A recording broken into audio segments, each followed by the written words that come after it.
The Sweet 16 set. And Luke, this is a prop swapper's dream. We've got long shots, high seeds still in this tournament. Perfect for prop swap. Totally. We built this site hoping that long shots would prevail and the Cinderella stories would happen. And here we are. We've got a few Cinderellas going in March Madness right now. Obviously, Loyola Chicago was 1,500 to 1 odds back last June. They were 300 to 1 odds. I have a 300 to 1 ticket myself that I've sold on PropSwap. They were 300 to 1 in January. They play Oregon State next. They have a legitimate chance of winning this thing. They're 9 to 1 odds right now. They are playing Oregon State, who's a 12 seed. So if you don't like Loyola Chicago, buy the ticket for Oregon State because you're going to get great odds on both of these teams. Oregon State was 1,000 to 1 odds just to win the Pac-12 tournament. The amount of upsets in this March Madness first 2 rounds has just been nuts. Yeah, I would point to an Oral Roberts ticket we saw get posted. This guy bet $100 at 1,000 to 1 odds just on them to win the region. So they don't have to win the national championship. They just got to go to the Final Four, which is just 2 more wins. That $100 ticket is now worth $10,000. Crazy. On PropSwap. It's PropSwap, and you got Oral Roberts at 15. We've got Syracuse at 11. But you can still get great value with a 2 like Alabama. We have Alabama tickets selling left and right. Alabama's odds are about 12 to 1. We've been seeing Alabama tickets sell on PropSwap at 15 to 1. Florida State has been a popular ticket on PropSwap. I've seen them sell at 20 to 1. If you still have a hunch on a team that you think can win, check out PropSwap. Bettors, these are the best odds in the country, and you can only get them one place, PropSwap.com or the PropSwap app. Luke, enjoy the Sweet 16. Thanks. We're really excited. It should be a really fun weekend. Okay. Indeed knows unexpected demand can stretch your business thin. Leon speaking. Like at Leon's Plumbing. Sorry, quickest we can get there is next Friday. To stay out of hot water, he needs to get started hiring right away. I need Indeed. Indeed you do. And the moment you sponsor a job on Indeed, you get a short list of quality candidates from our resume database. Visit Indeed.com/credit and get a $75 credit for your first sponsored job post. Terms and conditions apply. Dorothy Roofing. Call 1-877-97-KEVIN. Do you own a commercial property? Are you in need of a dependable, honest roofer? For repairs, replacements, coatings, and more, give us a call today at 1-877-97-KEVIN. Wizard quality comes with DorothyRoofing.com. You decided to upgrade your outdoor deck. So you ordered the essentials: a power washer, a set of patio chairs, and a shiny new grill. And you use your Bank of America Cash Rewards credit card, choosing to earn 3% cash back on online shopping and up to 5.25% as a preferred rewards member, which you put towards your most essential deck addition, a bird feeder. Apply for yours at bankofamerica.com/more-rewarding. Copyright 2020 Bank of America Corporation. South Jersey's home for the Sixers and Flyers. Yeah! He scores! A two-hand jam! 97.3 ESPN, WENJ, WENJ HD, Millville, Atlantic City, a Town Square media station. This is the Sports Bash with Mike Gill on 97.3 ESPN. Now, live inside the Matt Black Kia Studios, here's Mike Gill. TGIF edition of the Sports Bash. Josh Hennig filling in for Mike Gill here on 97.3 ESPN. Holy Toledo. I did not expect to be talking more NFL draft today, but I am talking more NFL draft today. The Eagles made a move. The Dolphins are making moves. The 49ers are making moves. What the heck is going on? A Friday news dump for you on March 26th in the NFL. Sixers win another game last night. They trade for George Hill. Phillies are a week away, actually less than a week away from opening day. UFC 260 tonight. We have 4 hours to chat with you, and I'm all for it. Hope you're all having a great day. Josh Hennig here, filling in for Mike Gill on 97.3 ESPN. We have trades, ladies and gentlemen. We have deals. Here is the lowdown. The Philadelphia Eagles are no longer picking 6 overall. So the majority of our conversations that we've been having for the last, 2 months, we can just throw it out the window. It's just thrown out the window. Doesn't matter anymore.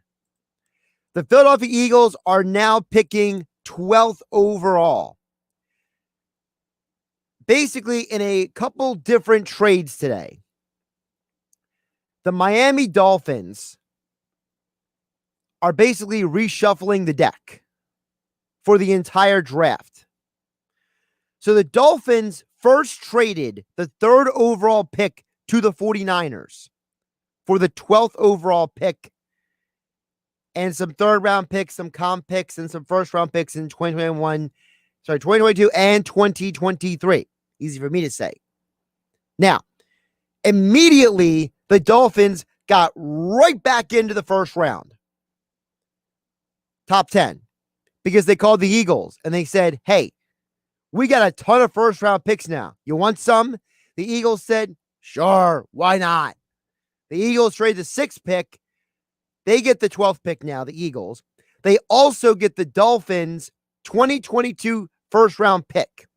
They are also swapping mid-round picks, the Eagles at 156. They move up to 123. So what does all of this mean? First of all, the Dolphins are basically trading their 1st round picks because they have the 49ers 1st round picks. That's kind of why that's going on. Number 2, the Eagles are now out of the top 10 altogether. So all of our conversations about Jamar Chase, Kyle Pitts, quarterbacks, it's all out the window.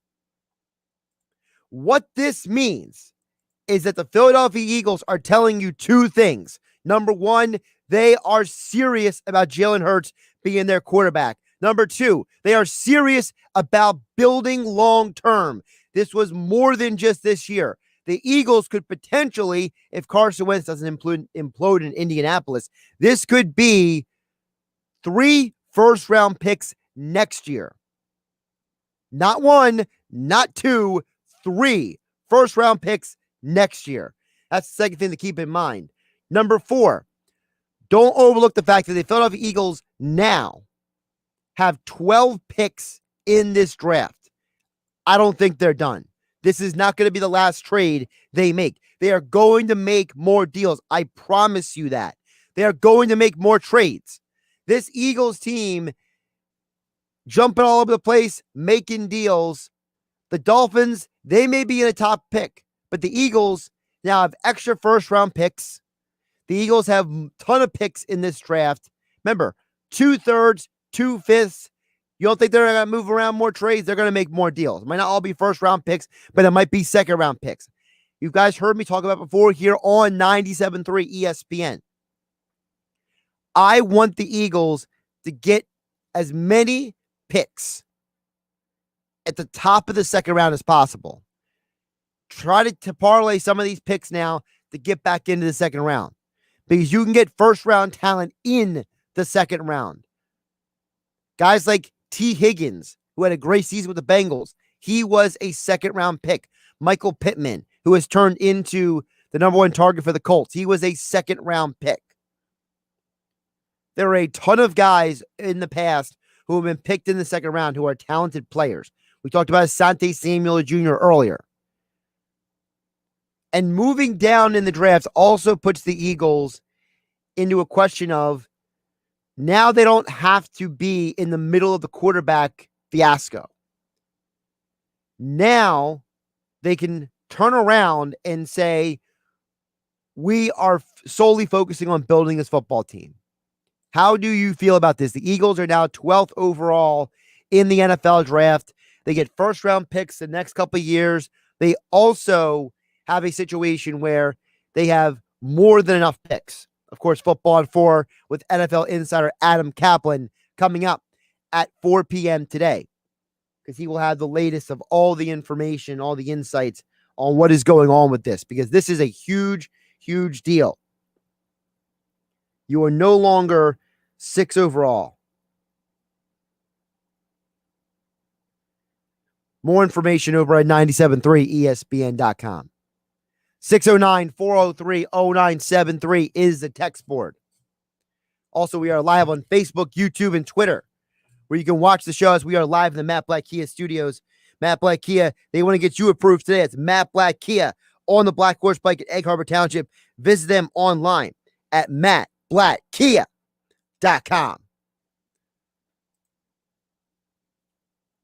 Get a couple of your comments in here in just a moment. But before we get to your comments, I want to bring up one more point about this.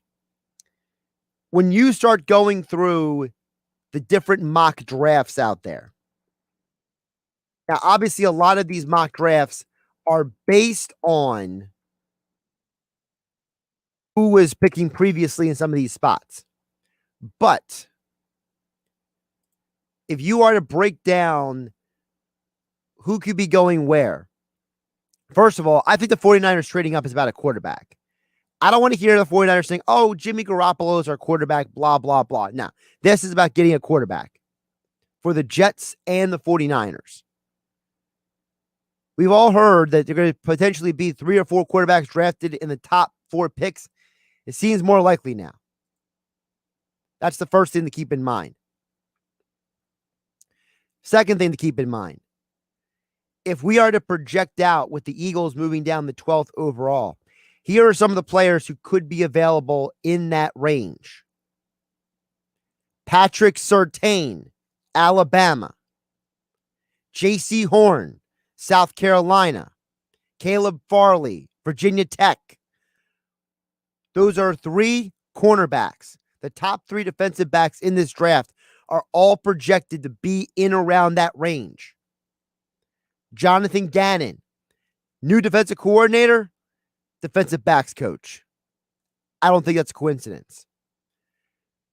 There's also a possibility that after all the dust settles with all these trades and all these guys moving around, how many of the wide receivers get bumped down a little bit? Does Jalen Waddle fall to 12th because he's coming off of an injury? And Jalen Waddle coming into the year was considered the best of the 2 Alabama receivers. Now, Devonta Smith may be picked ahead of him just because of the fact that he won the Heisman Trophy. I know the Eagles don't draft linebackers in the first round, but Micah Parsons is probably going to be sitting there hanging out waiting for you. So you can go defense, you can go offense.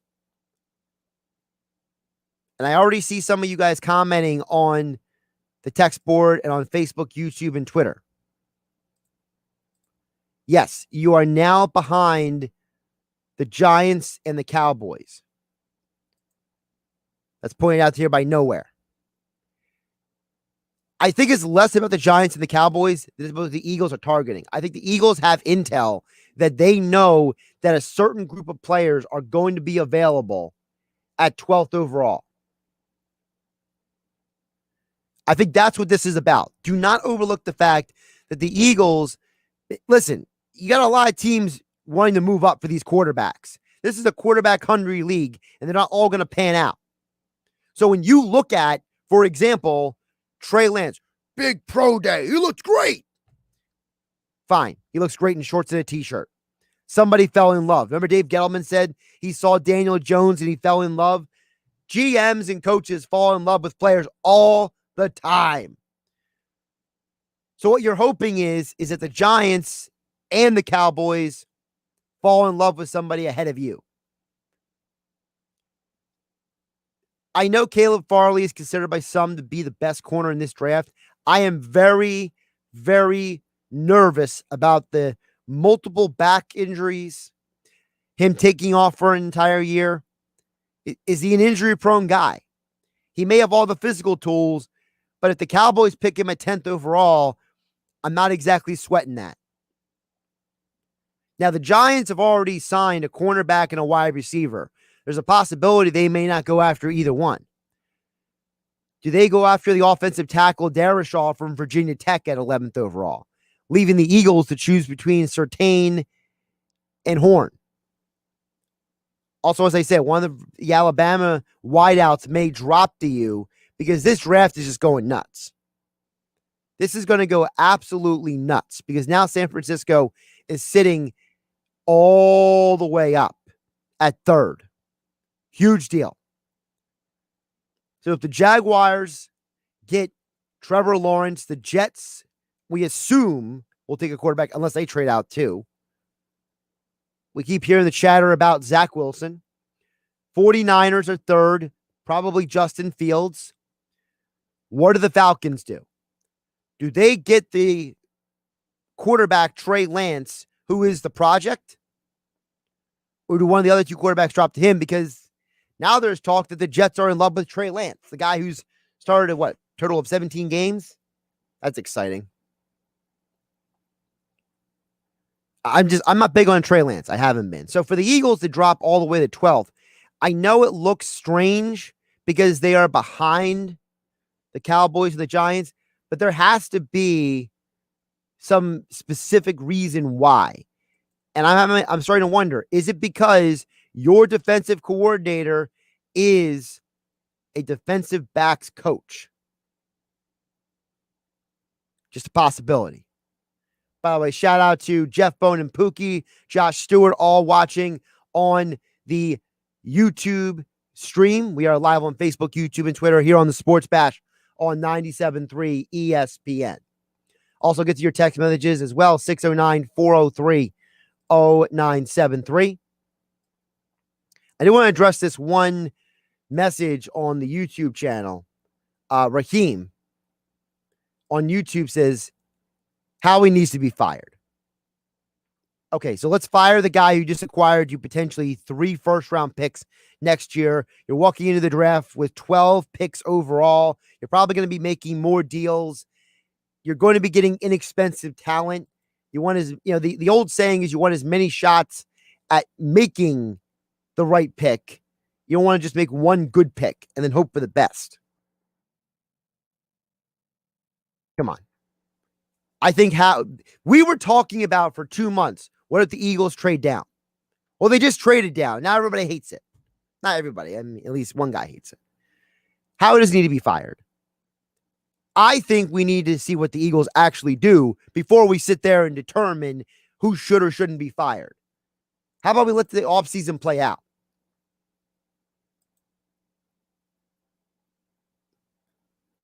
(609-403-0973) is next for Joey D. and Ventnor chimes in. He says, Josh, do the Eagles now lose out on Jamar Chase and Kyle Pitts? The answer is yes. There's no way Pitts and Chase are falling out of the top 10. So you're not getting either one of those guys at all. This is a move, in my opinion. The Eagles are going to try to go get some defense or a player that they know is going to slip, whether it's like a Jalen Waddle or something like that. Listen, I'm disappointed to see them lose out on Chase. I was being sold on the idea of Kyle Pitts, but I wasn't 100% on board. I think Kyle Pitts is going to be a phenomenal NFL talent. I like Jamar Chase a lot. I think he's a legit X-receiver. But for whatever reason, the Eagles think it's more valuable to have double-digit draft picks than it is to pick at 6 overall. And they think it's more valuable to get potentially 3 first-round picks next year than they do feel like it's important to get a superstar potential guy this year. Now, that's up to conversation. What do we value more? Do we value the 2022 NFL draft more than 2021? I mean, that's subjective. I mean, I'm not going to sit here and act like I know every player in the 2022 NFL draft, but there are good guys drafted every year. I think that when it comes to the Eagles, yes, when you look at the potential of what they could do with Jamar Chase and Kyle Pitts, this changes the conversation. I think this focuses in on defense. I think that's where we're going here. We got Matt watching on Facebook. Matt says, I like the move a lot. Other comments, people don't like the move. Star Trooper on YouTube says the Eagles are great at drafting. Listen, the idea of the Eagles being poor at drafting, and we've documented this before here on 97.3 ESPN. This idea that the Eagles are poor at drafting is very, very obtuse. And if you don't know what obtuse is, go look it up in the dictionary. I can't help you, right? But seriously, it's limited because what are we drawing off of? Are we drawing off of just first round picks? Are we pulling off of overall picks? Are we pulling off of what? That's the problem when we have these conversations. How are we gauging the Eagles' draft success? All right. First of all, I'm a big believer in you need to give a guy at least 3 years to find out what he's going to be. I don't make judgments on guys after 1 or 2 seasons. If you're going to make judgments off a guy after 1, 2 seasons, I can't have a conversation with you. I can't.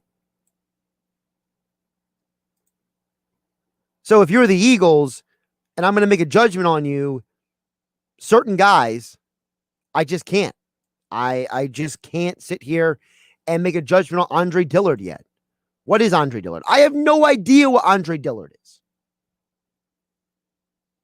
I think Andre Dillard can be a good NFL player. I still do. Will he be? I don't know. I don't know. Time will play it out. Eagles draft history. Let's go back to 2018 real quick. Dallas Goedert, potential Pro Bowler. Avonte Maddox. He's played better in the slot and safety than outside corner, so maybe in Jonathan Gannon's system, he'll have better playing time. Josh Sweat, impact player. Matt Pryor, that's extremely disappointing, but he was a 6th-round pick. Jordan Mailata, looks like he's your starting left tackle of the future. 7th-round pick project. Not a bad draft. Not a great draft, but not a bad draft. 2017 is where it gets a little dicey to me. I think Derek Barnett has not played up to expectations, only 19.5 sacks over the last few years. Sidney Jones, bust, gone. Rasul Douglas didn't work out, playing a lot better in a different defensive scheme. Matt Collins, he was a special teamer, didn't do much of anything for you. Donnell Pumphrey, bust out of the league. Shelton Gibson, bust. Nathan Gary, 5th-round pick, didn't like to pick then, still like to pick now. You could argue that the entire 2017 draft was potentially a waste outside of Barnett being a okay player. 2016, Carson Wentz. Well, he did go to a Pro Bowl. Isaac Seumalo, the starting left tackle. Wendell Smallwood, not on the team anymore. Vaitai, starting left tackle when he won the Super Bowl. Blake Countess, special team guy wandering around the league. Jalen Mills, 7th-round find. Couple players in that draft. And I keep going. But the point is that this narrative that the Eagles can't draft is subjective because what you're doing is you're only pointing to a handful of situations. Josh Hennig filling in for Mike Gill here on the Sports Bash on 97.3 ESPN. Eagles have traded the 6th overall pick to get the 12th overall pick the Dolphins got from the 49ers. The Eagles are also getting the Dolphins 2022 first-round pick. The Dolphins, the Eagles are also swapping picks. The Eagles are moving up from 156 to 123. That is some of the latest of what is going on there. Al Fisher watching on Facebook. What's up, Al? Al says it's disappointing to miss out on Pitts or Chase, but I absolutely love this move. This might indicate a pickup Surtain or even Waddle. Listen, if you walk out of this draft with Surtain or Waddle, I think that you still come out with a win. I think that is where I would gauge that. You can still walk out of this with a win. Surtain and Waddle to me are guys that I personally think I can't miss guys. Because to me, they are the type of player that when you think about what they can do in the NFL, Alabama players project very well to the NFL. There's only a handful of guys who haven't played well, and one of them was because he was a complete drug mess situation. Rolando McClain could have been a great linebacker if he wouldn't have dealt with drugs and been a domestic violence abuser. Aside from that, he would have been fine. Right? But seriously, Alabama guys are really good. Look at Washington. They got 2 of them. Jonathan Allen and Daron Payne. They're pretty darn good. You walk out of this draft with Surtain or Waddle. I agree with Al. That's a win. I think that is a situation where you can do pretty well. Comment in here on the Facebook, YouTube, and Twitter streams before we hit the text board at 609-403-0973. Adam Gibbs says on YouTube, so you got to hope 4 quarterbacks go to the top 10 to possibly get Waddle or maybe if he falls that far, Smith. Well, I think you got to hope. I think 4 quarterbacks are going in the top 8 no matter what, because we know Carolina has been salivating over the young quarterbacks. We know that the 49ers, they didn't trade up to a top 3 pick to not get a quarterback. Unless you're going to pick Penei Sewell, which would make no sense, though, because you just gave Trent Williams record money as an offensive tackle. What are the 49ers going to do? Draft Jamar Chase 3rd overall? I mean, that would surprise me to say the least. So even if the quarterbacks don't go in the top 5, they might go in the top 10. I'm assuming they are. All the intel out there, Adam says they are going to. So guys are going to drop. Guys are going to slip. Guys who are going to have chips on their shoulders. They're going to go into the season saying, this team passed on me, that team. Look at J.J. Watt. J.J. Watt is going to the Hall of Fame one day. I think we all can agree on that, right? J.J. Watt is a Hall of Fame guy in the making. J.J. Watt was the 11th overall pick in the 2011 NFL Draft. There were 1, 2, 3 quarterbacks picked ahead of him. Blaine Gabbert, Jake Locker, and Cam Newton. Jake Locker isn't in the league anymore. Blaine Gabbert is basically a perennial backup, but Cam Newton, he did win an MVP. He was the first overall pick. The guys who were picked ahead of a guy can make him drop. And 2 of those quarterbacks didn't deserve to be picked ahead of him at all. Now, this was a really good draft as well, 2011. Von Miller, A.J. Green, Patrick Peterson, Julio Jones, Tyron Smith. But J.J. Watt's going to the Hall of Fame. He was the 11th overall pick. The Eagles are the 12th pick. You can get some good players at 12th overall, and I'm excited about it. I think that this opens up a whole new opportunity to go defense. If they go defense, I like that move. All right, we got more text messages. A ton of you guys on Facebook, YouTube, and Twitter. Keep them coming. Josh Hennig here, TGIF Friday on 97.3 ESPN. The Sports Bash being brought to you by John Deere. Nothing runs like a deer. Get yours online at deere.com. That's DERE.com. All right, Eagles make the deal. They have the 12th overall pick now from the 49ers by way of the Dolphins. The Dolphins are at 6. The 49ers are at 3. The Eagles are at 12. What do you think? 609-403-0973. And we are live on Facebook, YouTube, and Twitter. Just follow 97.3 ESPN. Don't forget the 97.3 ESPN mobile app for your Eagles, Sixers, Flyers, and Phillies coverage. 97.3 ESPN.com. We got a lot to get to coming up today. Frank Klose will give us an update on the Phillies ahead of opening day. We are less than a week away at 2:40 p.m. Inside the Sixers with Paul Hudrick. We are a day after the trade deadline. Where do the Sixers stand in the buyout market? NFL insider Adam Caplan, Football at 4, powered by the Inside the Birds podcast. UFC fighter Sean O'Malley, one of the fastest rising stars in the UFC, fights at UFC 260 tomorrow. And then happy hour Friday with the PT at 5:20 tonight. All still to come on 97.3 ESPN. Turn it on. Leave it on. The Sports Bash on 97.3 ESPN. Bigger, better, Boardwalk, Boardwalk Honda. Bigger, better, Boardwalk, Boardwalk Honda. Looking to upgrade? Get to Boardwalk Honda. Take advantage of fresh savings during the Honda Dream Garage Spring Event. Right now, lease a new 2021 HRV LX all-wheel drive for just $89 a month for 36 months. Or lease a new 2021 Civic Sedan LX front-wheel drive for $119 a month for 36 months. Plus, browse our entire selection of pre-owned and certified pre-owned Hondas. We have it all from store to shore. We're sure to have the vehicle you want at the price you want. Accord, Civic, CRVs, you name it, we have it. Plus, we work with all credit situations. Boardwalk Honda partners with over 25 top financial lenders, so we'll help you get approved and on the road in your new Honda in no time. Visit Boardwalk Honda today, located in Egg Harbor Township, or shop online at boardwalkhonda.com. And remember, from Maine to Miami, nobody beats a Boardwalk deal. Call us toll-free at 844-890-3390 for more details. Boardwalk Honda.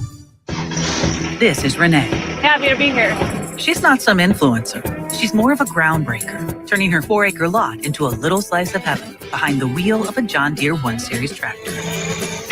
Renee runs with us because the most important job is the next one. That's all I got. Nothing runs like a Deere. Get a 1-Series tractor for just $99 per month at your John Deere dealer today. For additional cost information, please call toll-free 855-633-2315. This week's featured bet is brought to you by the all-new FanDuel Sportsbook at Bally's Atlantic City. On Saturday, Oral Roberts takes on Arkansas in the tournament. Oral Roberts has covered the spread in 6 straight games, so take them to cover the 11.5 points. Gambling problem? Call 1-800-GAMBLER. Those big wireless companies try to lure you in with a new phone just to lock you into a contract. Not Simple Mobile. If you have a great smartphone you love, you can get a powerful nationwide 5G network without the contract. Just text the word BYOP to 611611 to see if your phone's compatible. Simple Mobile. Out with the old, in with the simple. Message and data rates may apply. Visit simplemobile.com/privacy policy for privacy policy and the terms and conditions at simplemobile.com/terms and conditions. Compatible 5G capable device and SIM required. Actual availability, coverage, and speed may vary. 5G network not available in all areas. 5G upload speeds not yet available.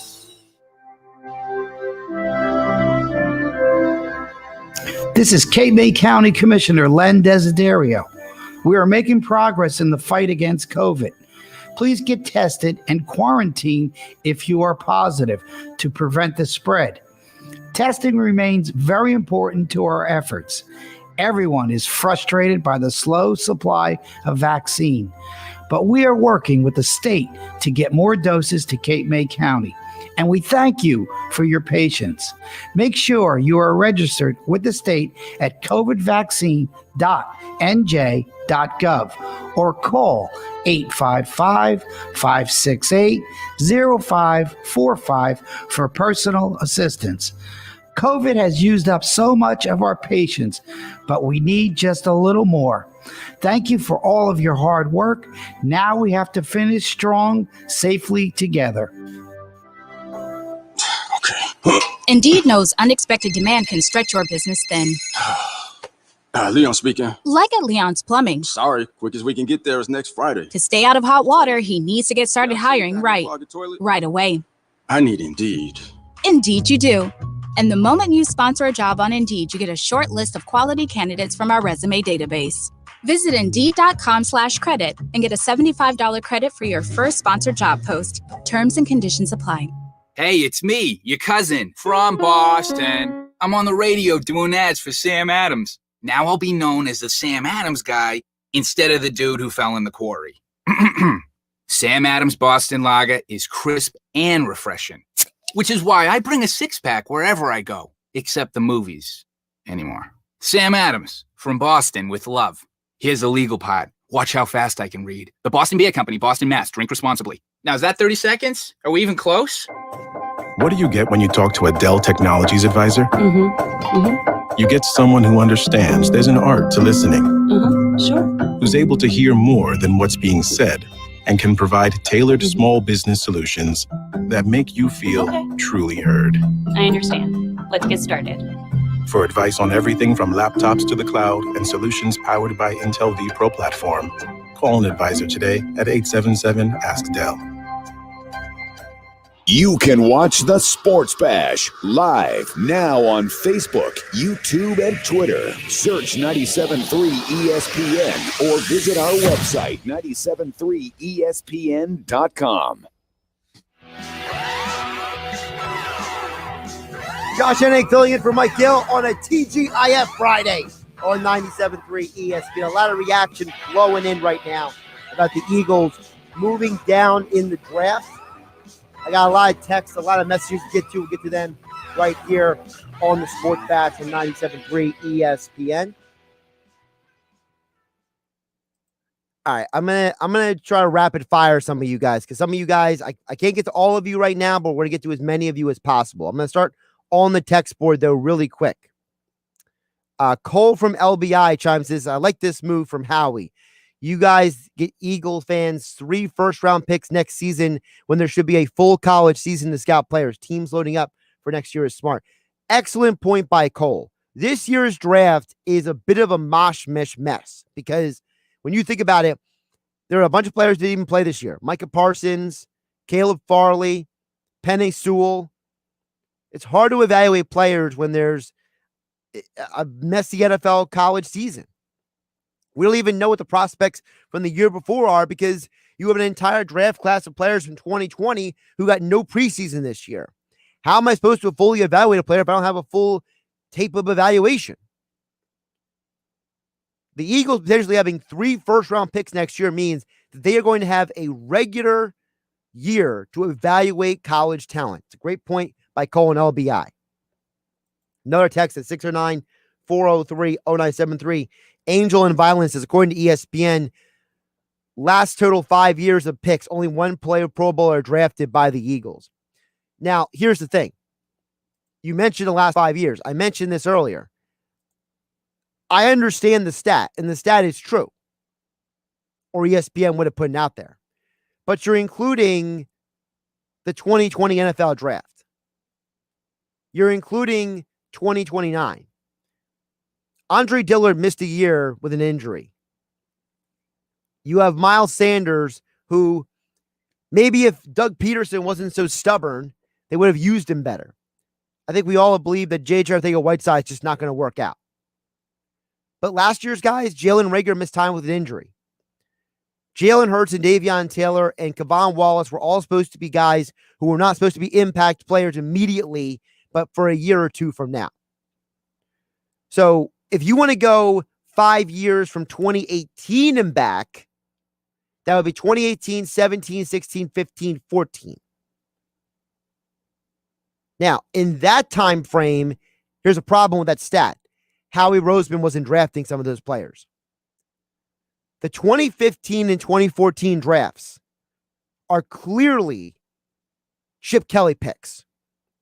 So now the stat about the Pro Bowlers only becomes 3 years instead of 5.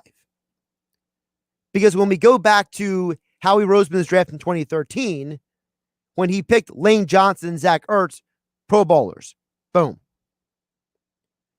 If you want to criticize Howie and the Eagles for taking Derek Barnett and Sidney Jones, fine. You also got to blame Joe Douglas. If you want to blame the Eagles for going out there and selecting Shelton Gibson and Donald Pumphrey in the mid-rounds, I mean, we can spend an entire 2 hours breaking down who they should have picked in different drafts because hindsight's always 2020. I think Dallas Goedert's going to be a Pro Bowler. I really do. I think he's got that kind of tight end potential. So, I mean, you have a guy who already has 12 touchdowns in a couple of years receiving, and he was number 2 tight end for the team. I think that 12 touchdowns in 42 games is a good number, and it's a good sign of where he's going to get to.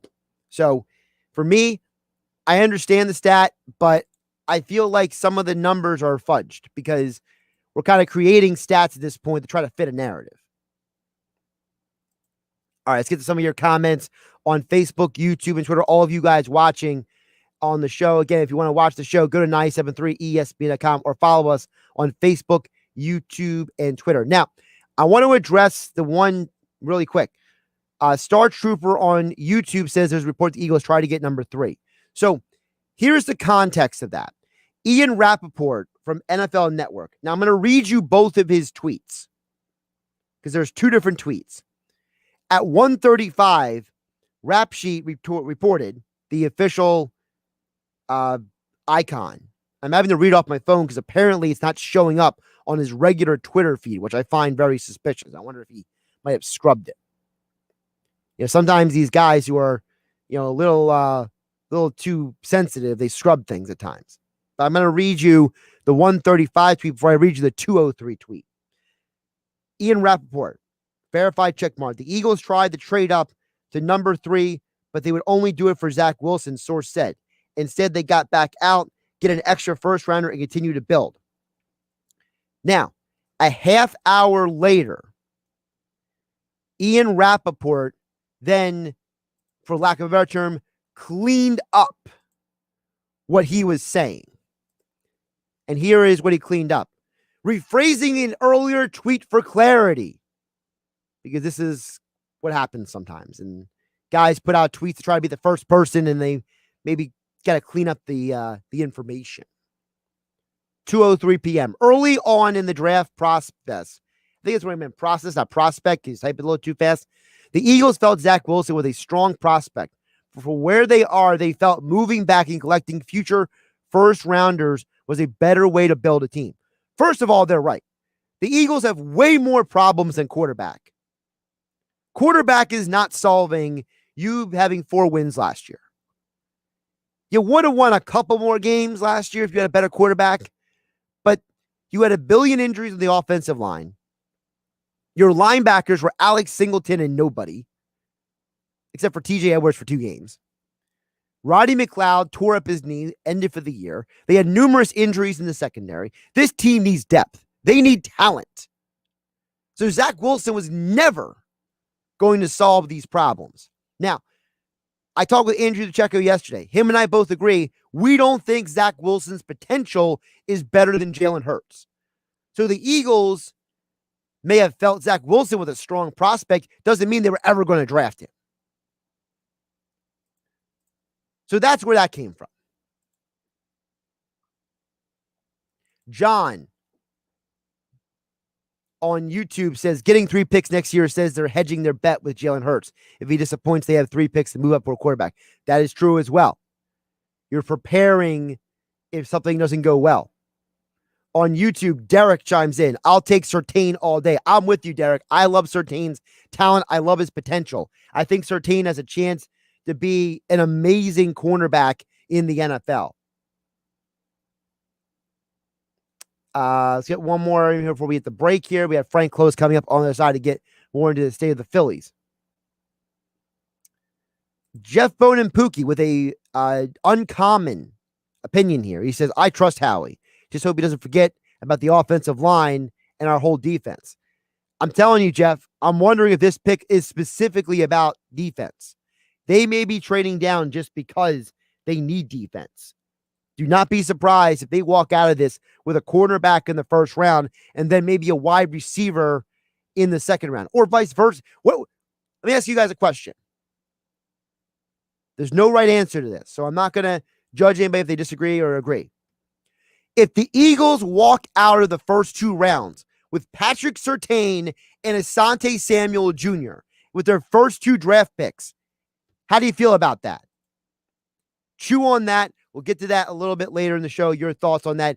Also, more your comments, 609-403-0973. We are live on Facebook, YouTube, and Twitter. Don't forget, 973ESPN.com for your Phillies, Sixers, Flyers, Eagles coverage. Speaking of Phillies opening day, just days away. Frank Klose will get to come in next.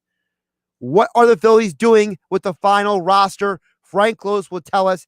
He's got all the details at 973ESPN.com. He will give us the latest next. Here on the Sports Bash, Josh Hennig filling in for Mike Gill on 97.3 ESPN FM, the 97.3 ESPN mobile app powered by First Bank of Seattle City, and we are live on video streaming at 97.3ESPN.com. Westwood One is your exclusive home for the 2021 NCAA tournament. It's only fitting that a season unlike any other comes to a conclusion in the most unique circumstances. From 68 teams down to 1, all in the same state. Every basket, buzzer beater, and bracket buster until a champion is crowned. Who will take home the title? Tune in to find out. All the excitement of March Madness right here. The Sweet 16 this weekend, exclusively on 97.3 ESPN FM. Get the credit you deserve during Matt Blatt Kia's Madness in March sales event with 0 down and 0% APR financing for 75 months. Get to Matt Blatt Kia in Toms River and Egg Harbor Township, because at Matt Blatt Kia, we want to get you approved today. And you can't make a mistake with our 4-day love it or leave it return policy. Plus, we want your trade, even if you owe thousands more than it's worth. So get out of that old car you hate. Come in today or visit us online and get the credit you deserve. Put 0 down and get 0% APR financing available for up to 75 months on every new 2021 Kia Sportage, or take $2,500 off MSRP, because it's gotta be a Matt Blatt Kia. Offers with approved Tier 1 or 2 credit through Kia Motors Finance. Not all will qualify. 0% based on $1,333 per 1,000 borrowed. All Kia Motors factory rebates to dealer. Go to MattBlattKiaNJ.com for complete details. Expires 4/5/2021. Matt Blatt Kia, 6211 Black Horse Pike, Egg Harbor Township, and now on Route 37 in Toms River. Hey, James, that order just doubled. We got to move fast here. Indeed knows unexpected growth can stretch your business thin. Somebody pick up that phone. Like at Luca's Gourmet Frozen Pizza Company. To operate at scale, he needs to get started hiring right away. I need Indeed. Indeed, you do. And the moment you sponsor a job on Indeed, you get a short list of quality candidates from our resume database. Visit Indeed.com/credit and get a $75 credit for your first sponsored job post. Terms and conditions apply. Hey, it's me. Just wanted to reach out after yesterday's video call. You mentioned your friends going through a hard time right now. I wanted to recommend an app you should download. It's the How We Reach coaching tool. It's got tips on, how to reach out to friends or family members who are struggling. So it's great that you're there for your friend. I really think this tool will help you give them the support they need. So let me know if you want to talk. Download the tool on reach.gov today. Since there was no basketball tournament last March, Unibet is offering twice the sign-up bonus this year. Get $40 free and $500 risk-free. With twice the bonus, go twice as hard. Woo! Watch on 2 screens. Woohoo, yeah! On 2 couches. Both chicks. And place twice the bets. Bonus. Get $40 free and $500 risk-free. Unibet Sportsbook. Crazy about the odds. Must be 21 or over to play and physically located in New Jersey. Restrictions apply. Gambling problem? Call 1-800-GAMBLER. What's in store this week at Staples? A big deal on ink. That's kind of a big deal. Staples has the technology, furniture, and supplies you need for a totally productive workspace. And right now, you can earn 40% back in Staples rewards when you purchase any 2 ink or toner cartridges. Shop in store or get same-day delivery powered by Instacart. Ends 3/27/21. Limit 4 in store and on Instacart only. Visit staplesconnect.com/ink rewards for details. Instacart delivery subject to availability. Additional fees may apply. It's March, and that means Wing Madness at the Piccadilly Inn. Head to the Pick to make your picks. Whether it's South Jersey's best wings, tails, or ears, let them know you're sauce champion. All 8 delectable flavors are going head-to-head to battle for number 1. Visit them on Facebook or at piccadilly.com for their Pick Game Specials. And be sure to pre-order to guarantee your spot in today's lineup at the one, the only Piccadilly Inn on Route 206 in Chemung. The Piccadilly Inn. Now, back to the Sports Bash on 97.3 ESPN. Josh Hennig here on the Sports Bash on 97.3 ESPN. We will get back to the Eagles stuff in just a bit. I asked the question last segment. I'm going to have you guys chew on it and think about it as we go on throughout the show. If the Philadelphia Eagles draft Patrick Surtain in the first round and Asante Samuel Jr. in the second round, how would you feel? Would you be happy? Would you be upset? I'm just curious. Phillies are less than a week away from starting their season, and I had to talk to somebody at some point today about the Phillies because I feel like there are more questions about this Phillies team than there are answers. So joining us right now on the Boardwalk Kind of Hotline, Frank Klose joins us on the Sports Bash. Frank, how you doing today? I'm well. How are you, Josh? I'm doing all right. This Eagles stuff is going bonkers because it feels like the Eagles always find reasons to steal the headlines, but we can't get past the fact that the Phillies are less than a week away from opening day. And as you write at 97.3 ESPN, I love part of the headline, await decisions on others, because it feels like they're whittling down the roster, but there's still a lot of decisions to be made. And one of the decisions has to do with the starting pitching staff. As of right now, Frank, what do you think the starting 5 is going to be and why? So it looks like Zach Eflin's healthy. So provided that that's the case, you're going to have Aaron Nola be number 1 as usual, Zach Wheeler behind him, Zach Eflin behind him, and I think they're going to go with Matt Moore and Chase Anderson in the rotation behind them. So if you look at the way they've set up the rotation as of late, Matt Moore pitched yesterday, Chase Anderson's going to pitch tonight, and it's going to line up so that those 5 will start the season as your rotation. Now, do you feel like that rotation is the best the Phillies could do? Is that the best they could do with what they have?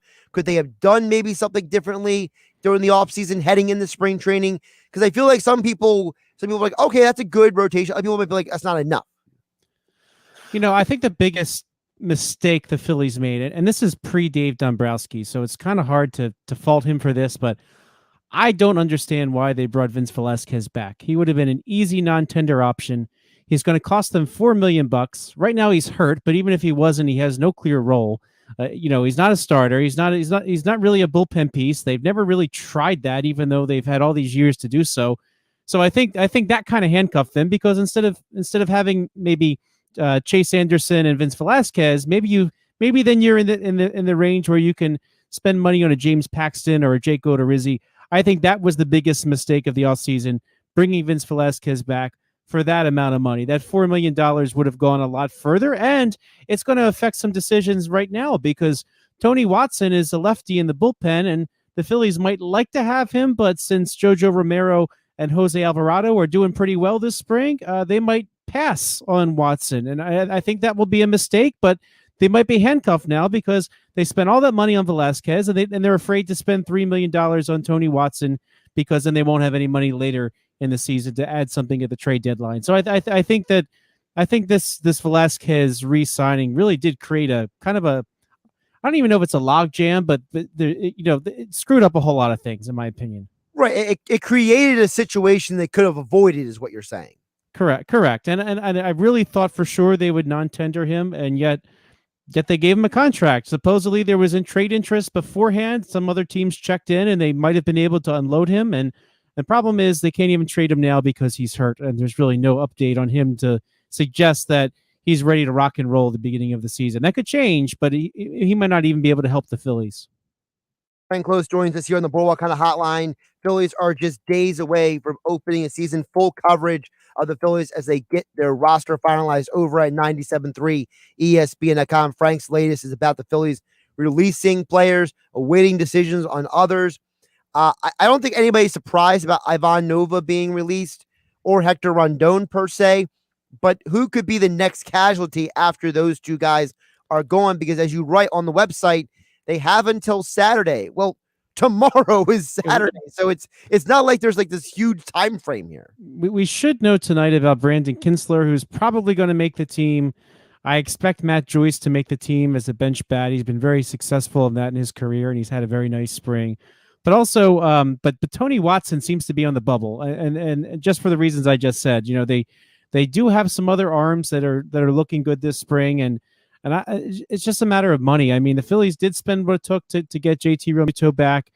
Dave Dombrowski convinced the Phillies to kind of stretch the budget upwards, and I just see him kind of being on the bubble. I think Brandon Kinsler is going to make the team. I think Matt Joyce is going to make the team. And then really that just kind of leaves us looking to see what happens in center field. Frank, you mentioned center field. What do we expect to happen in center field? Obviously, Hazley came back this week. Roman Quinn, I mean, depends on who you ask. I feel like he's been overwhelming personally. You've been very steadfast saying Odubel Herrera is not going to be on this team. So where do the Phillies go with center field moving forward? This late in spring, Odubel Herrera is hitting just 209. I don't think that's good enough. And beyond that, too, I don't like the message he seemed to send to his teammates by flipping his bat. Every single he would flip his bat. I mean, of course, he had a few home runs, but he's somebody that was trying to win back the trust of his teammates, I think, first and foremost. And I don't know that that's the right message, flipping the bat. I would have expected a little bit more humility out of him, too. But that said, this is a results-oriented business. Batting 209 at spring training is not enough for the Phillies to give him a second chance, in my opinion. I think Roman Quinn has looked good. You've read a couple of pieces, perhaps, on The Athletic, where Mike Gill broke down Roman Quinn speaking to Kenny Lofton to really help him know himself better and get him to use his speed in the way that sometimes isn't valued in the game so much, but is his biggest asset. And I think that Roman Quinn definitely deserves a spot on the roster. He hit almost 300 so far for the spring. He's using his speed a little bit. I still feel like he could be your opening day center fielder. And Adam Hazley, aside from the injury, you really need to see what he's got. It's too soon to give up on somebody like him. He was a first-round pick. Mickey Moniak is probably a year behind him in the minor leagues right now, so or could perhaps emerge later in the season. So now is the time to see Adam Hazley. And there's simply no roster spot for an Odubel Herrera. So I think too, a lot was made about who's going to win the center field job. Quite honestly, whoever bats eighth and plays a solid center field, which Hazley and those of you watching, my daughter just popped into the shot. But whatever Adam Hazley and Roman Quinn can do at the plate, batting eighth is just fine, right? I mean, they don't really need to worry about the 8-hole hitter. they need to worry about the center fielder playing a good center field, and both those guys can do that. Frank Klose and his daughter are joining us on the Boardwalk kind of hotline here on the Sports Bash on 97.3 ESPN. Phillies back in action in just a few days for opening day, officially starting against the Braves. So they're going right at the division first week of the season, Frank. What can we expect from the Phillies in the division, considering the fact that the Braves, they're a really good team. The Mets spent a lot of money. Nationals still hanging around. I'm not counting the Marlins last year. I think it was a fluke. I think the Braves still have so much young talent. They're the most dangerous team in the division, if you ask me. But, any day of the week that you can put out Zach Wheeler and Aaron Nola, you have a chance to win, whether it's the Braves or anybody else. So, and Zach Eflin's looking pretty good. I mean, I think Zach Eflin's a decent enough 3. So I feel like three games out of every 5, when the Phillies come to play, they have a real shot of winning. And even though the other teams of the division might be a little bit tough at times, they can certainly hang in there in the division. And when you look at some of the injuries that have happened in the division, they're already without Noah Syndergaard for the Mets. And then Carlos Carrasco is going to be out. He tears a hamstring. And we see Will Harris for the Nationals. He's going to be out. Was supposed to be a key reliever for the team. So, other teams have their flaws too. So there might be the opportunity for the Phillies to kind of hang around. And you know what? They could beat up on some other teams in other divisions as well. Now, you mentioned the other teams. Let's remind people what's going on with the playoffs. They're not the same as last year, right? This is kind of back to business as usual, right? So you don't have the extra wild card here, Frank. Right. So they made no revisions to the way things used to be. A lot of people expected there might be a DH, there might be expanded playoffs, but you know what? The players had to agree to that. And I think the players kind of wanted to wait another year. Next year, the collective bargaining agreement needs to be renewed. And I think that the players kind of want to hold on to that. They know that the teams want it. And so as long as the teams want those things, then they might hold off on those so that they can negotiate something they want. I think that's why that didn't happen this year. But you're right. There are fewer opportunities to make the playoffs. This isn't 1 and 2 in the division this year. But the good news is you have a full 162 to let it play out.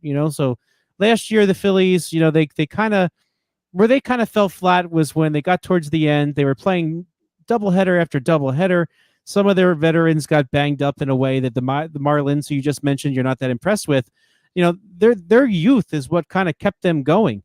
The Phillies had an older roster this year in a normal schedule without all those 7 doubleheaders in the last few weeks. That was asinine. I really don't understand how any team could be expected to do that. So without that, you can rest the players better. There's no DH. You'll get the chance for the bench players to relieve some other guys. So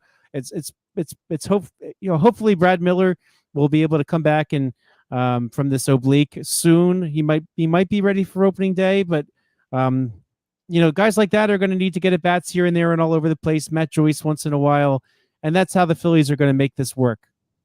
He's Frank Klose. Frank Klose on Twitter. All of his Phillies coverage over at 97.3 ESPN.com. Also the co-host of the Powder Blue podcast. Him and Jeff Mosher got that back up and running this week as Phillies are just days away from opening day. And as all guests, they appear on the Boardwalk on a Hotline. Frank will be back on Tuesday for the Phillies mailbag. Frank, thanks for taking time away from your daughter for us. Great to talk to you, Josh. Josh Hennig filling in for Mike Gill here on the Sports Bash on 97.3 ESPN. The poll question is up at 97.3 ESPN.com. You can also jump on 609-403-0973 or on Facebook, YouTube, Twitter as you watch the show. I want to know. The Eagles have traded down. They have the 12th pick now. If the Eagles walk away from this draft with Patrick Surtain in the first round and Asante Samuel Jr. in the second, was trading down worth it? Your answer is next. It's Philadelphia Flyers hockey tomorrow on 97.3 ESPN and the free mobile app with Tim Saunders and Steve Coates calling all the play-by-play action. He scored! The Flyers host the New York Rangers tomorrow. Coverage begins at 1 p.m. It's Philadelphia Flyers hockey on the radio home of the Flyers in South Jersey. 97.3 ESPN and listen live on the free mobile app. On some models, excludes Corvette with GMF financing, excludes prior sales. See dealer for details. If you've been waiting for the best deal you can find on a brand new Chevy, then your wait has paid off big time. Right now, during Bennett Chevy's March Markdown event, you can save up to 25% off many of our most popular models. That's right. With Bennett Chevy's famous GM supplier employee pricing, plus you keeping all the rebates, that's up to a whopping 25% off MSRP. Plus, for a limited time, there's 0% financing available on our hottest Chevy models. Got an old beater? Get it to Bennett for an unbeatable $7,000 minimum towards any pre-owned vehicle in stock. That's at least $7,000. Imagine what we'll pay for a good trade. And our non-commissioned sales staff is paid on your satisfaction, not how much you spend. So buying at Bennett's always a pleasure with no need to negotiate, plus there's never any sales pressure. Get to Bennett Chevy during our March Markdown event and find new roads. Bennett Chevy, Egg Harbor Township, and BennettChevy.com. Now this is something to get excited about. 21 Days of Beauty is happening now at Ulta Beauty. Get ready to feel fresh, new, and like you again. Give your routine a glow up with daily beauty steals of 50% off the must-haves from brands like Too Faced and First Aid Beauty. And explore the newest arrivals from brands like Tarte and Benefit. Discover endless ways to feel like your best self. Shop in-store, online, or try curbside pickup today. Hurry! This event ends April 3rd. Ulta Beauty. The possibilities are beautiful. Progressive Motorcycle presents Road Wisdom from the Motor. Half man, half motorcycle. In life, there is no stopping. Don't stop. But if you do, make sure no one is behind you. All clear. Progressive Motorcycle also presents basic policy starting at $79 a year. Progressive Motorcycle, for those who were born to ride. Progressive Casualty Insurance Company and affiliates. Annual premium for basic liability policy is not available in all states. Attention basketball fans. It's officially madness time, and PropSwap has profit waiting for you. All you have to do is list your sports betting tickets for sale, and PropSwap will find you a buyer. It's completely free to list your ticket, and the average seller on PropSwap makes about $500 every month. It's so easy. Just go to PropSwap.com today or download the PropSwap app and click sell to get started. Okay. Indeed knows unexpected demand can stretch your business thin. Leon speaking. Like at Leon's Plumbing. Sorry, quick as we can get there is next Friday. To stay out of hot water, he needs to get started hiring right away. I need Indeed. Indeed you do. And the moment you sponsor a job on Indeed, you get a short list of quality candidates from our resume database. Visit Indeed.com/credit and get a $75 credit for your first sponsored job post. Terms and conditions apply. Spring is on its way. Almost time to roll out the green carpet. Start planning now with innovative help from the Home Depot. Use our project calculators to figure how much grass seed you'll need, or just the right amount of mulch. Our online workshops and how-to videos will get you up to speed fast, from outdoor fire pits to planter projects. If you're ready to roll, so are we.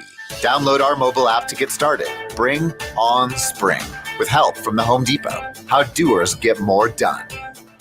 If you own a small business, you know how hard it can be to find new customers. Town Square has new tools that can help your business stand out and grow. Go to GetLocalCustomersNow.com for a free competitive analysis that will show you what other businesses are doing to find new customers and how you can do it too with Town Square. Be one of the first businesses to sign up and receive $500 in free advertising on this station. Start growing your business today. Visit GetLocalCustomersNow.com. That's GetLocalCustomersNow.com. Get the credit you deserve during Matt Blatt Kia's Madness in March sales event with 0 down and 0% APR financing for 75 months. Get to Matt Blatt Kia in Toms River and Egg Harbor Township, because at Matt Blatt Kia, we want to get you approved today. And you can't make a mistake with our 4-day love it or leave it return policy. Plus, we want your trade, even if you owe thousands more than it's worth. So get out of that old car you hate. Come in today or visit us online and get the credit you deserve. Put 0 down and get 0% APR financing available for up to 75 months on every new 2021 Kia Sportage, or take $2,500 off MSRP, because it's gotta be a Matt Blatt Kia. Offers with approved Tier 1 or 2 credit through Kia Motors Finance. Not all will qualify. 0% based on $1,333 for $1,000 borrowed. All Kia Motors factory rebates to dealer. Go to MattBlattKiaNJ.com for complete details. Expires 4/5/2021. Matt Blatt Kia, 6211 Black Horse Pike. Egg Harbor Township. And now on Route 37 in Toms River. South Jersey's home of the Sports Bash with Mike Gill. Oh, I like that. Yeah, me too. WENJ, WENJ HD Millville, Atlantic City, a town square media station serving all of South Jersey. This is 97.3 ESPN. This is the Sports Bash with Mike Gill on 97.3 ESPN. Now, live inside the Matt Black Kia Studios, here's Mike Gill. Josh Hennig filling for Mike Gill, TGIF edition of the show here on 97.3 ESPN. Yes, I'm Josh Hennig, live in the Matt Black Kia Studios on 97.3 ESPN. The Philadelphia Eagles have traded down from 6 to 12. What do you guys think? Adam Caplan, NFL insider, co-host of the Inside the Bird podcast, will join us at 4 p.m. with the latest on everything we need to know. 609-403-0973 is the text board with all your comments on Facebook, YouTube, and Twitter. In just a moment, just want to remind everybody that the Sports Bash this hour is being brought to you by Dorothy Gale Roofing. There is no place like your home. And if you have a leak or need a new roof, call Dorothy Gale Roofing at 877-97-KEVIN or visit them online at dorothygale.com for Dorothy Gale Roofing. All right. A lot to digest with them trading down. And I asked the question because people are really going back and forth. Was it worth it? Was it a good idea? Was it a bad idea? But I'm seriously asking, what if the Eagles just said, nah, offense, we're not interested in the wide receivers. We're going cornerbacks. We're going Patrick Surtain in the first round, Asante Samuel Jr. in the second round. Was trading down worth it? Poll question up right now at 973 ESPN on Twitter. We will get to your reactions as well here on the stream. A bunch of people commenting on the stream. Elliot on YouTube chimed in a little bit earlier about the Eagles trading down. And he says, Falcons, Bengals, 49ers, Panthers, Broncos, Cowboys, Giants all don't need wide receivers. I mean, the 49ers, you could argue they do, but you don't trade up to third overall. Maybe they did. Look, I know the Schefter report out there is that the 49ers say that Jimmy Garoppolo is their quarterback this year.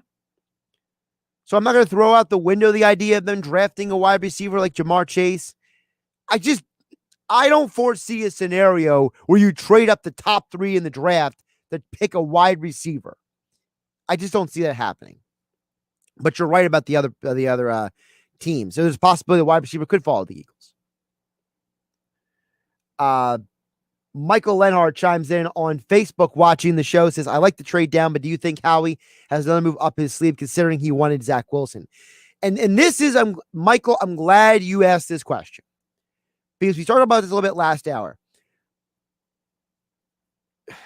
All right, how do I say this without being overly mean? It's the question. So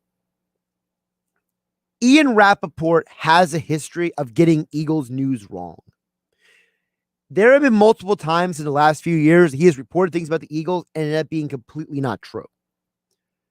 So with that in mind, how much credit do I give to a report about the Eagles' interest in a player when part of the report says that they were interested, they thought he was a great prospect, but that they had more needs than quarterback to deal with?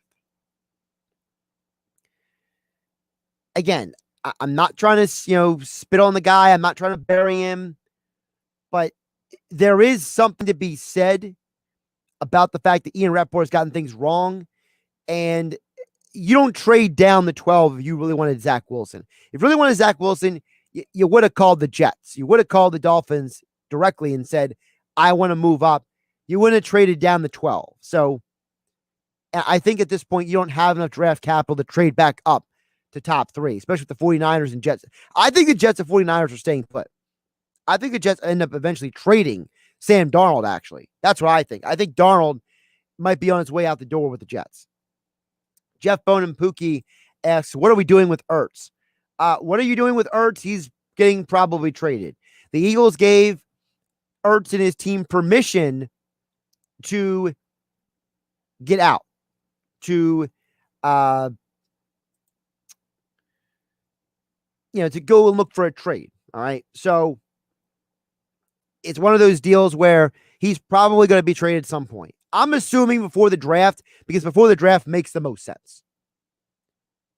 I know there's a outside possibility he comes back, but I feel like that relationship is just too frayed and too messed up at this point for him to come back. And it would also save the Eagles money long term. They trade him. A couple more messages to get to on Facebook, YouTube, and Twitter. A lot of you guys commenting. Adam Gaskell on Facebook says, what happened the last time they didn't surround their quarterback with talent? It's called Chip Kelly. That's what happened.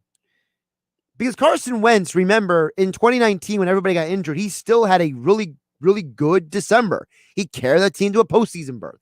So it's not like that they've always done this.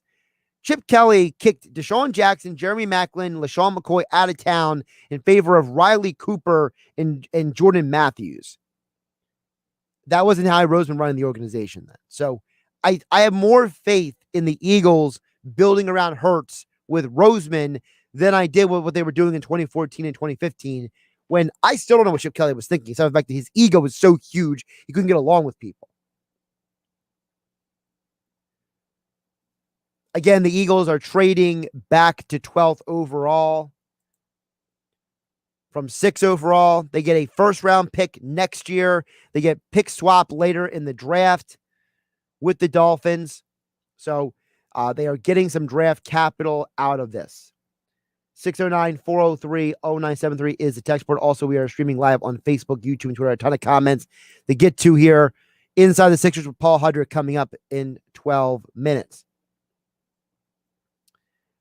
Just kind of try to peruse through some of the comments. We talked about Howie Roseman and the Pro Bowlers and the picks earlier. Chris Dunn on YouTube chimes in. How many Pro Bowlers has Howie picked out of how many picks? How many picks immediately after our picks became Pro Bowlers? Well, first of all, I could find the answer for you about the after your picks, but I would need about 24 hours and nothing else to do. So I literally have to do no other work but that. And I can find out for you, Chris. Listen, hindsight's 2020. We can all go back and say what people should or shouldn't have done. Every team in the league passed on DK Metcalf twice. That looks like it was wrong. All right. Russell Wilson was not a first or second round pick. That looks like it was really wrong. Right. We can go through all kinds of instances where players should have been drafted higher than they were. Why was EJ Manuel a first-round pick, right? Why was Jake Locker picked ahead of J.J. Watt? I can go down the list. There's always situations where you can go what ifs, but it's usually a waste of time. Now, when it comes to the Pro Bowlers, my question when we keep bringing that up is, how do we gauge Goddard and Miles Sanders? They have not been selected to Pro Bowls, but they could be. Does that change the conversation? That's why I say, you got to let things play out. Let me know what happens 5 years down the road. You need 4 or 5 years to find out how a draft class really plays out. Because you could argue Miles Sanders' rookie year, he was top 10 all-purpose yards. Last year, we all agreed the Eagles misused him. So just because he's not a Pro Bowler yet, does that mean he was a bad pick by Howie? No, of course not. Was Dallas Goedert a bad pick? No, it wasn't. But there's no Pro Bowl next to their name, so that changes the stat. Get a couple more messages in here before we get to the text board at 609-403-0973. Thomas Fox on YouTube says, Kyle Pitts is going to slip to the Cowboys. He will make it miserable for the Birds next 10 years. I doubt he's slipping unless there's some groundbreaking news that discredits his character that we don't know about. Kyle Pitts is probably going 5th or 6th in the draft. I think he's either going to the Bengals or he's going to the Dolphins at 6. So he won't even be in the division. A couple more messages here on people watching the show.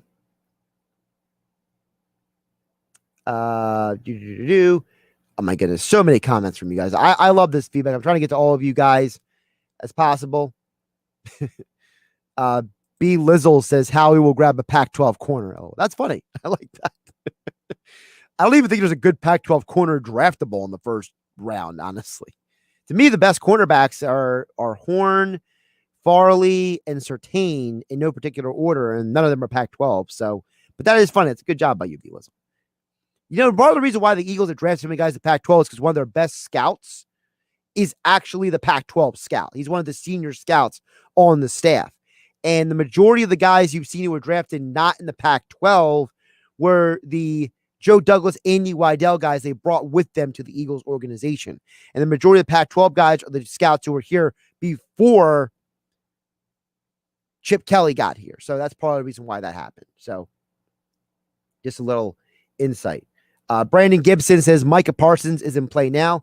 I know that would make a lot of people happy. I'm just not convinced that he is going to be the pick, but I would love it if he is. I think that'd be a good idea.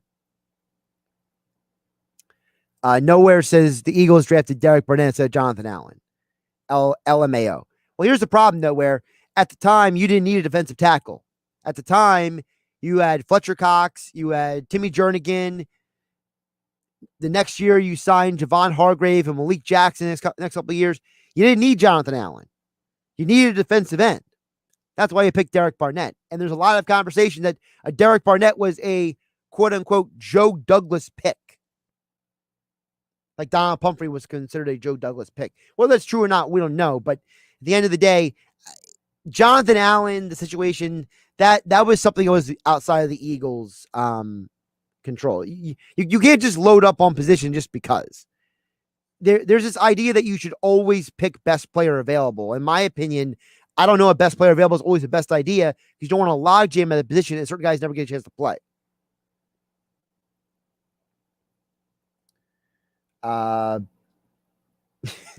Jeff Bonabuki. JJ Watt is a machine that duty ain't human. He is incredible. The Joe Show chimes in. What's up, Joe Show?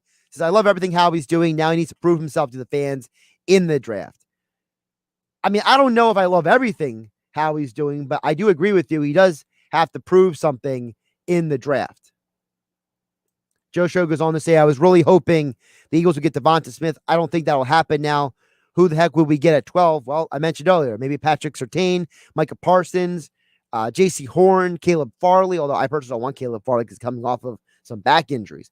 The Eagles don't need any more injuries. I understand Ian Craig is like the Eagles would most likely not draft Farley. I agree. But it's not because it makes too much sense. Ian, it's because he's got injury history. We don't need any more injury guys. This organization can't stay healthy. It's ridiculous. Farley scares me. Back surgery, sitting out for a year, it scares me. I would rather pass on a guy that I don't feel comfortable with than go after a guy that I'm not comfortable with. That's just how I look at it. We got a comment over here at 609-403. I asked the question earlier, if the Eagles end up with Patrick Surtain and Asante Samuel, is trading down worth it? Andrew in Delaware at 609-403-0973 says, hey, Josh, I would absolutely love if Asante Samuel Jr. and Patrick Surtain were the first two picks. And that's what I mean. If the Eagles traded down and they ended up with that caliber of player, I don't think we're all too worried about it, right? We're not as frustrated with the Eagles as we might be right now. Because again, we were sold for so long on this idea that Pitts, Chase, Smith, wide receivers, that now they trade down and it's like, all right, now what? So it's one of those deals. Again, the Eagles trade from 6 to 12. They get the 12th pick in this year's draft. They move up to 123 from 156 in the draft. They also get a first-round pick next year.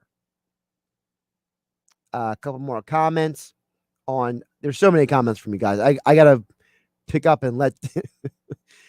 Bruce on YouTube says the Eagles' best picks have been at 12. Brandon Graham and Fletcher Cox. Now that is true, but what do those two guys have in common? They're both defensive players. That's why I keep thinking this might be corner. I really do.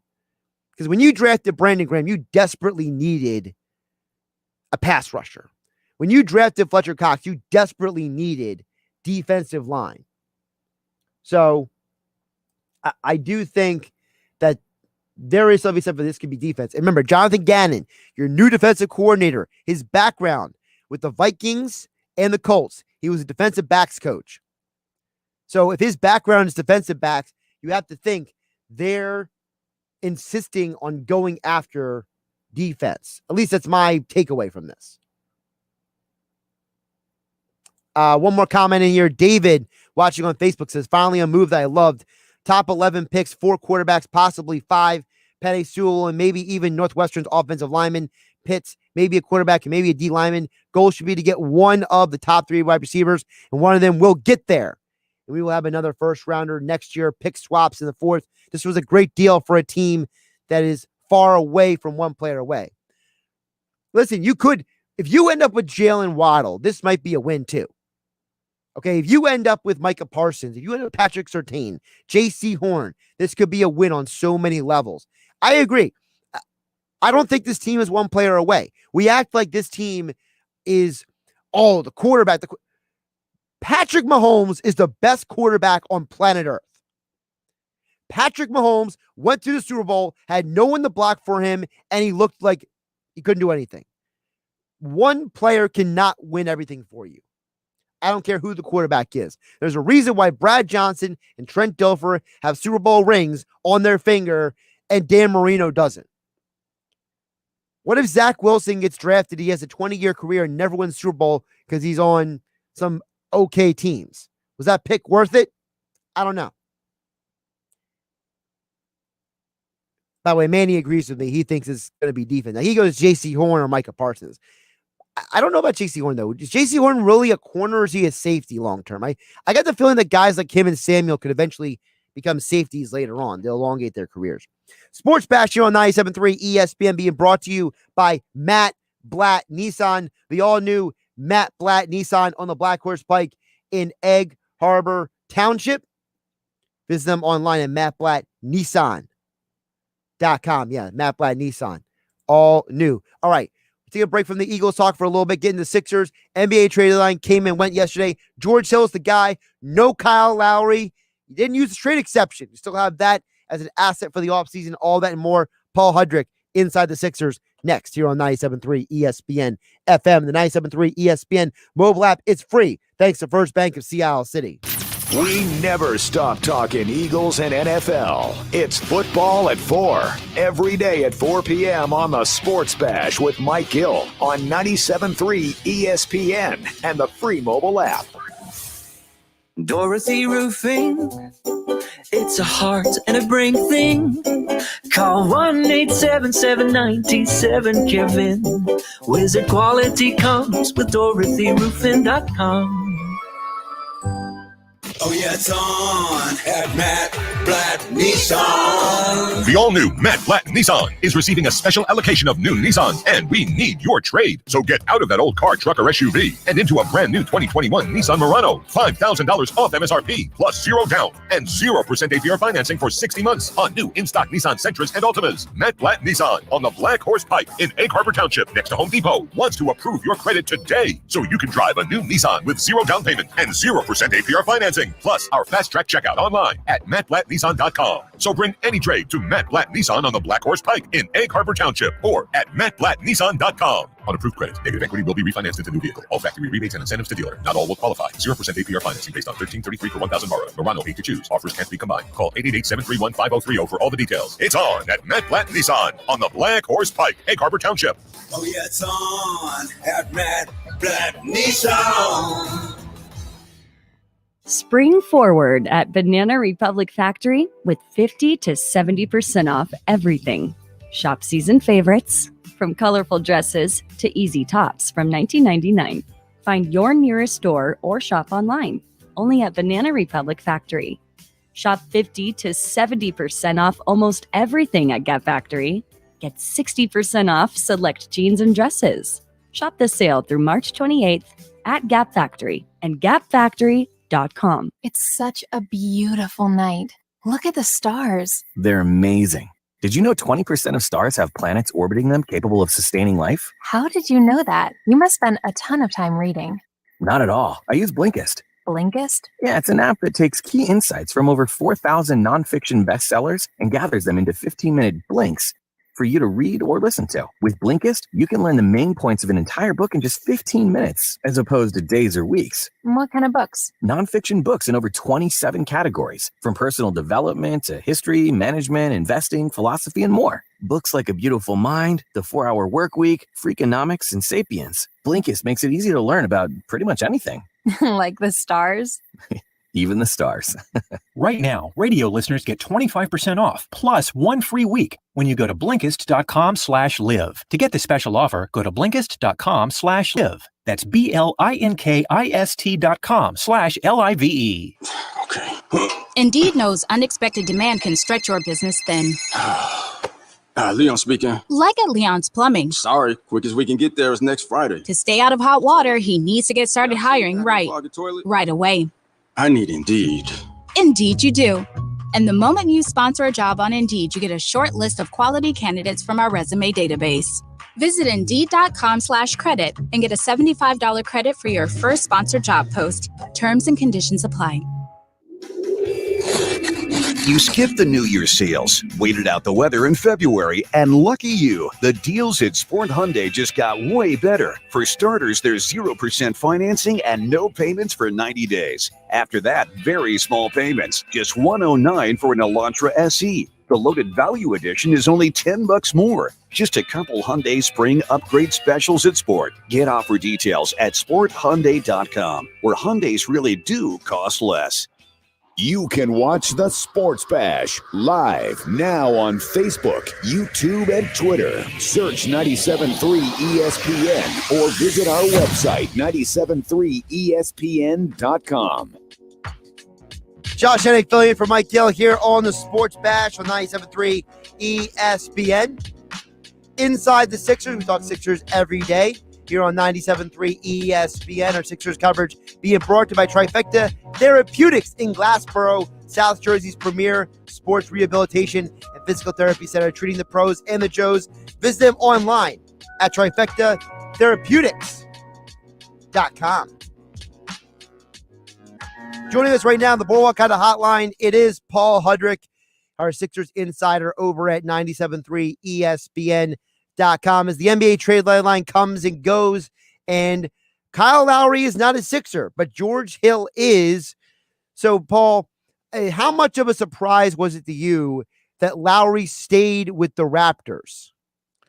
Pretty big surprise. I especially all the smoke not even just yesterday. I mean, yesterday obviously it reached a fever pitch, but beyond that, I mean, for like the last month or so, we've kind of heard it was kind of this will they, won't they thing, and then as it gets closer, the Raptors keep kind of losing. I know there were some extenuating circumstances for them with some of the things they've gone through recently.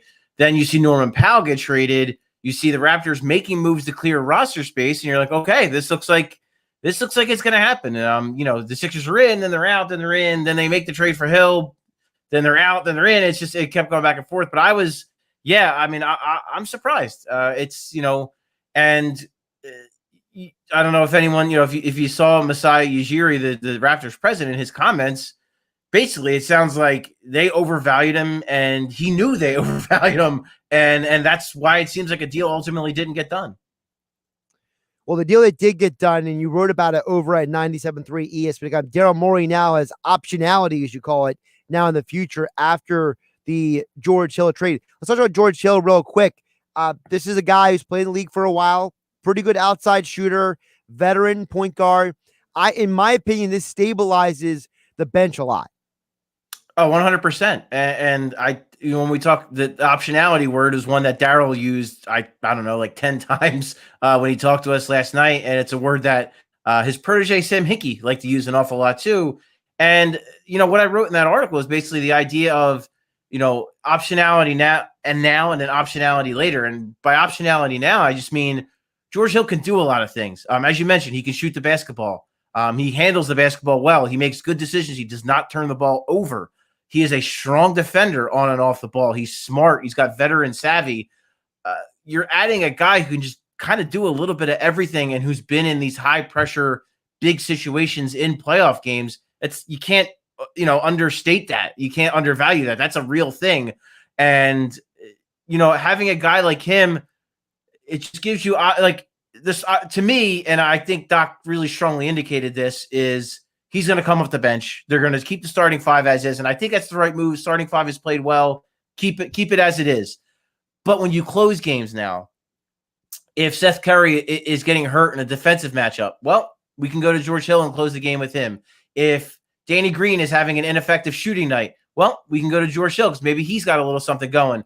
And then so on and so, or you go to Mitzi Steibel or you go to Shake Milton. There's just the amount of options and the way this lengthens the roster where you have a playoff proven player.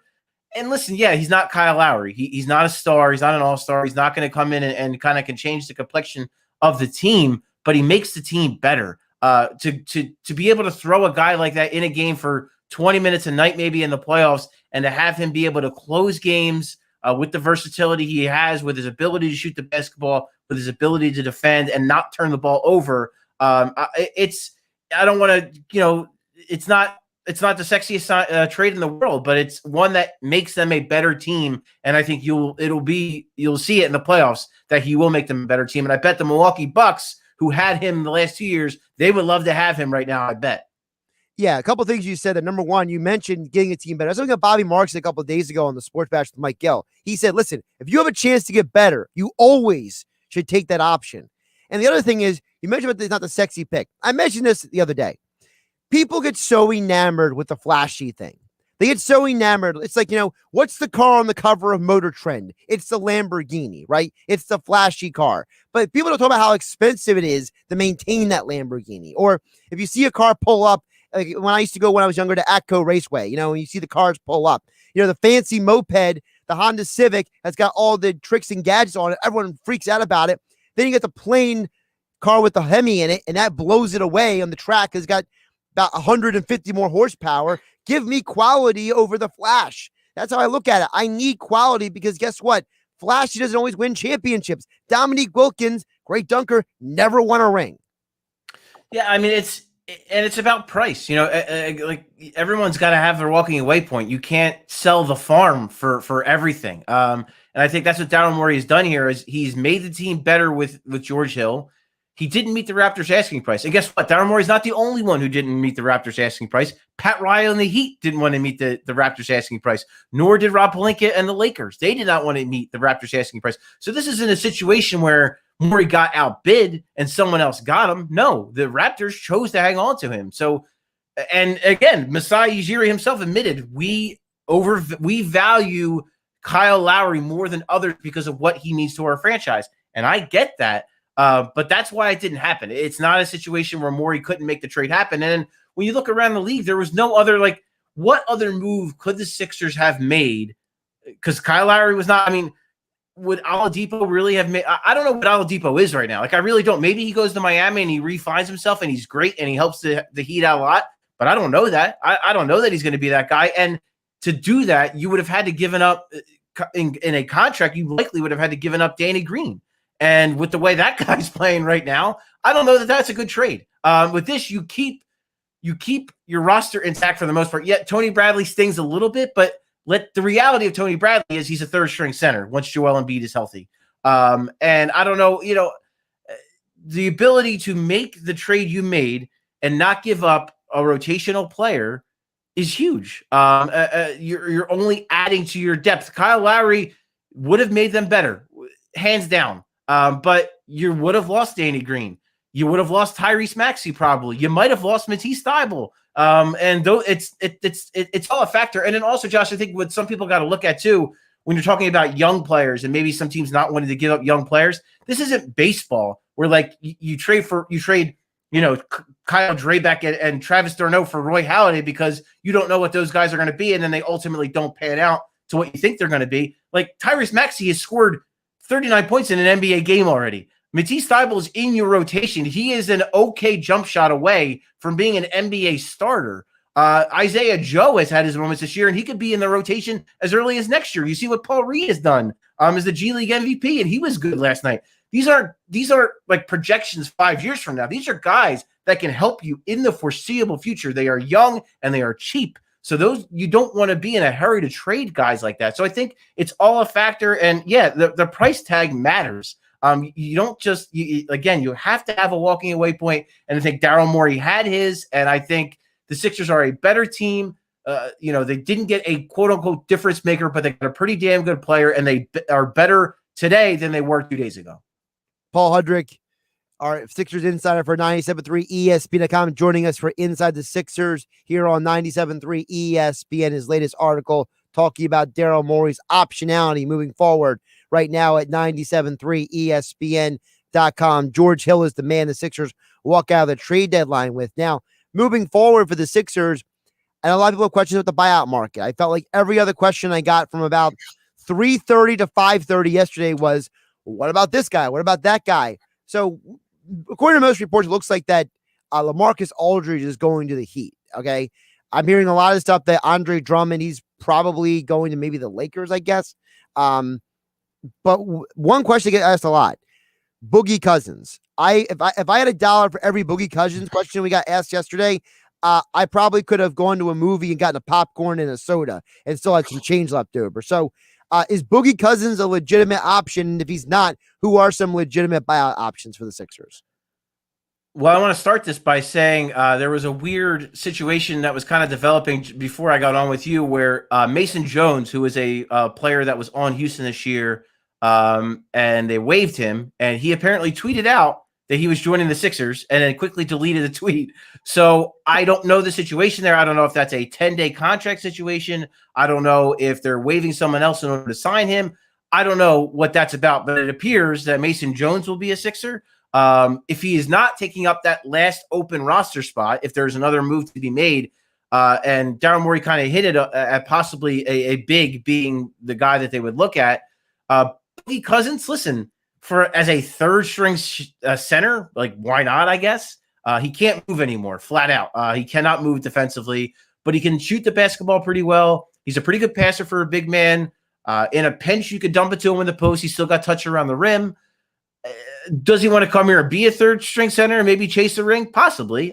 He could get some minutes down the stretch here with, Joel Embiid, depending on his health and how much they kind of have him in and out of the lineup. He might get some run here and there. I wouldn't hate it. I wouldn't love it. I'm kind of neutral about it. The guy if we're talking big men, the guy I like is Georgie Jiang, who I know a lot of people probably like who, but he plays for the Memphis Grizzlies, 31-year-old center, pretty good defensive player. The only reason he's not playing for Memphis is they're young. They want to stay young. They have a draft pick in Xavier Tillman they really like. They have Brandon Clark, who they really like. They're going to get Jaren Jackson back in the next month or so. So they want to see what those guys have. So they don't want to play a 31-year-old center. So if he gets bought out, he's a decent defender. Like I said, is per 36 minutes, over a block and a steal per game. He can shoot it a little bit. I think he's over 40% this year from three. So again, we're talking about a third string guy who maybe brings something a little different than maybe a Dwight Howard does, where he's a little bit more mobile and can step out and hit a three. That would be a guy that would maybe interest me. If we're talking perimeter players, Avery Bradley's a guy I like if he gets bought out. Listen, he's not what he once was, but he's still a good defender. He's tough. He's got, again, playoff experience.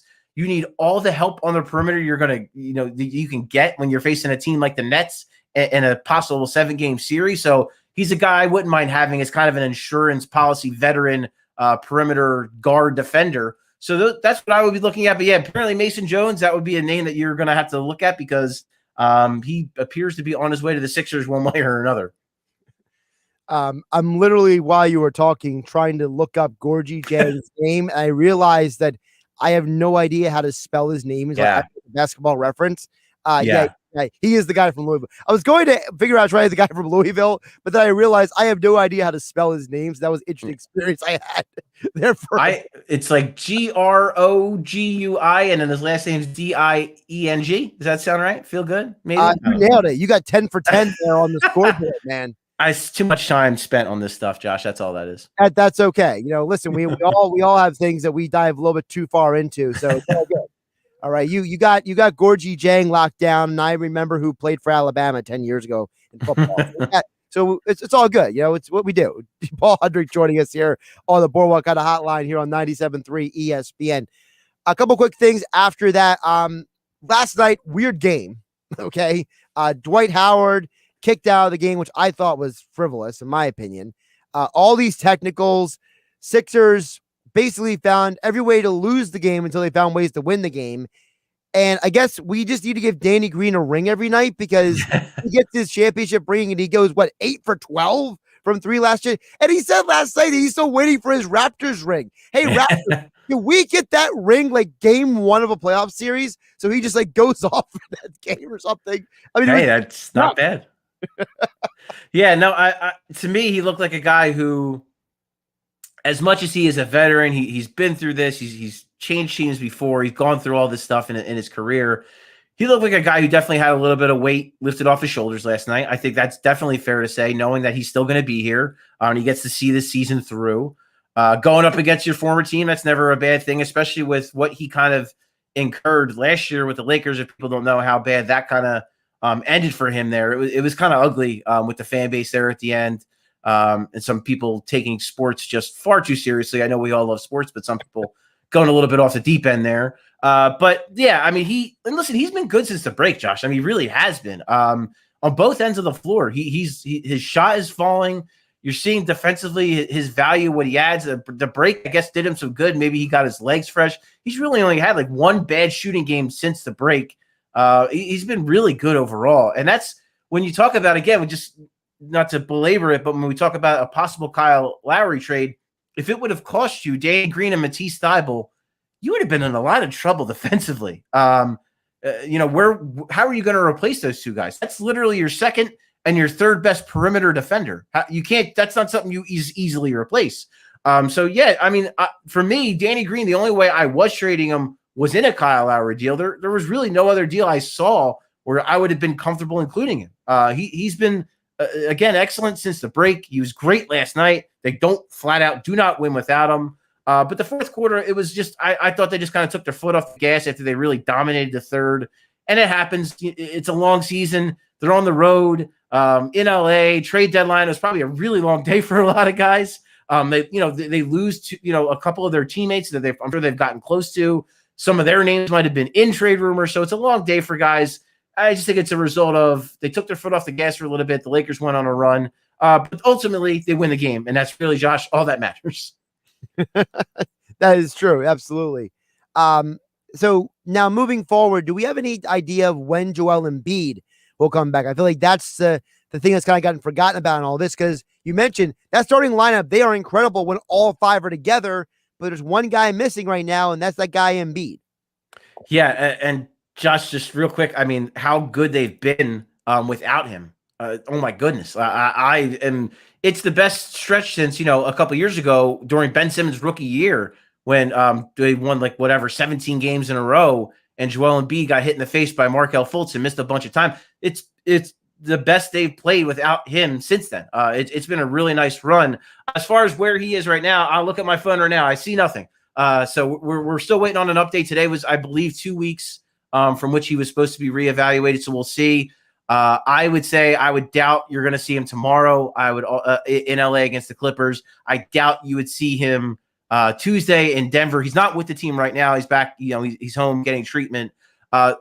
Maybe next Thursday against the Cavs. That would put him closer to 3 weeks, and they would be at home at that point. So that might be the game that maybe they target. We'll see. Hopefully we get some info today, and hopefully he gets upgraded. But it's so far so good. It seems like everything's in a weird way, Josh. I think no news is good news. The fact that we haven't heard about any kind of setbacks or anything like that seems good.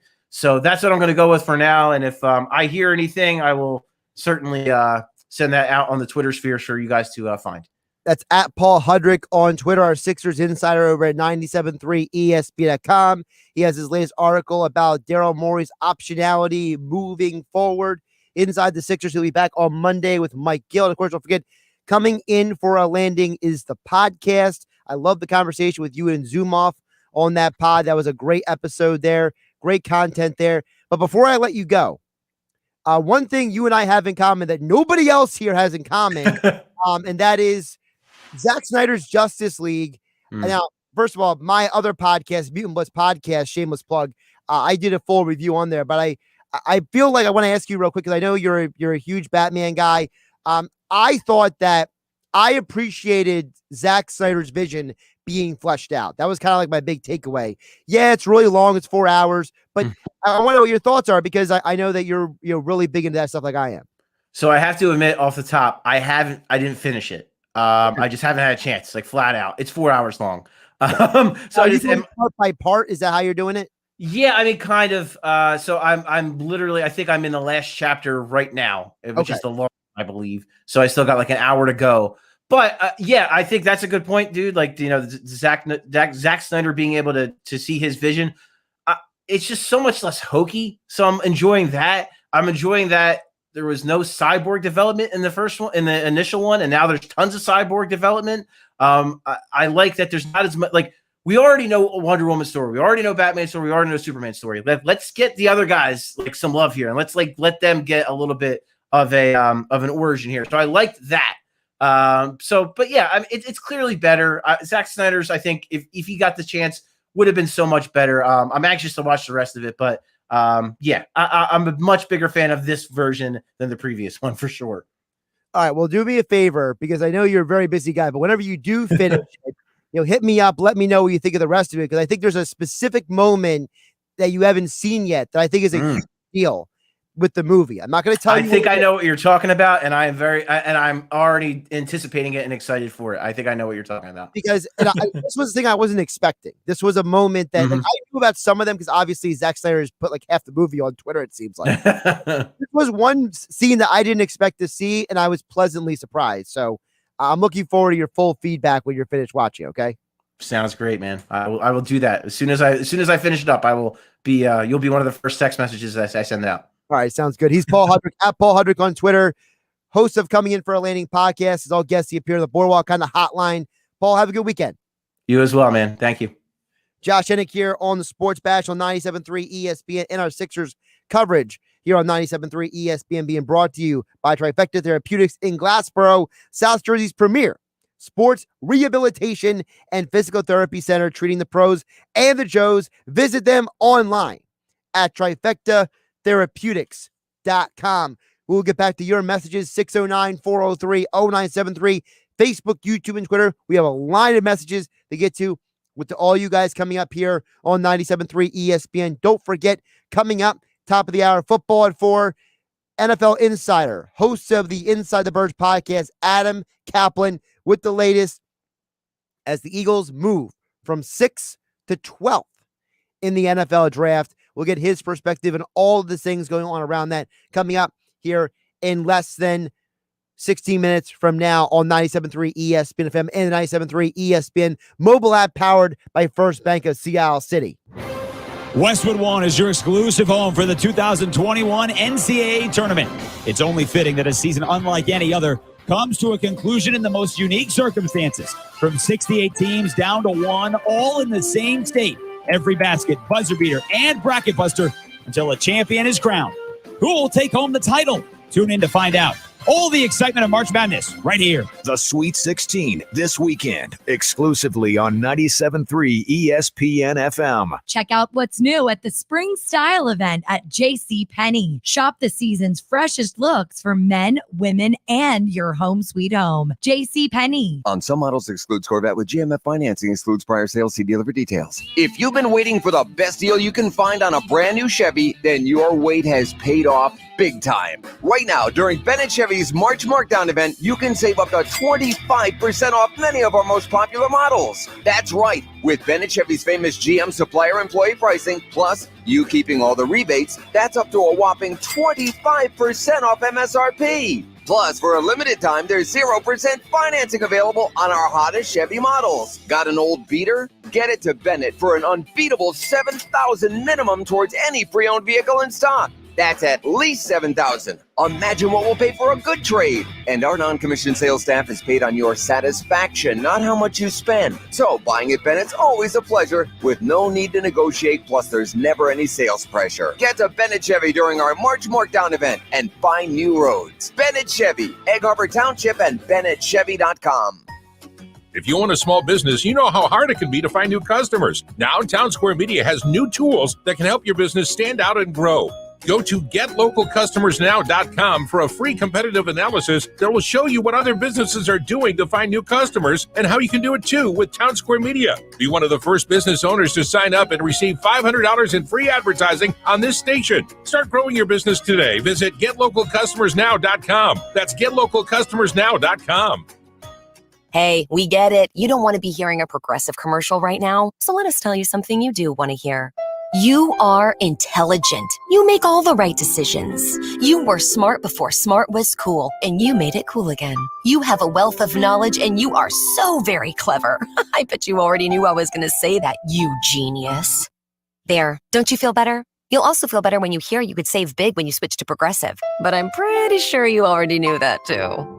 Progressive Casualty Insurance Company and Affiliates. It's March, and that means wing madness at the Piccadilly Inn. Head to the Pick to make your picks. Whether it's South Jersey's best wings, tails, or ears, let them know you're sauce champion. All 8 delectable flavors are going head-to-head to battle for number 1. Visit them on Facebook or at Piccadilly.com for their Pick Game specials. And be sure to pre-order to guarantee your spot in today's lineup at the one, the only Piccadilly Inn on Route 206 in Chemung. The Piccadilly Inn.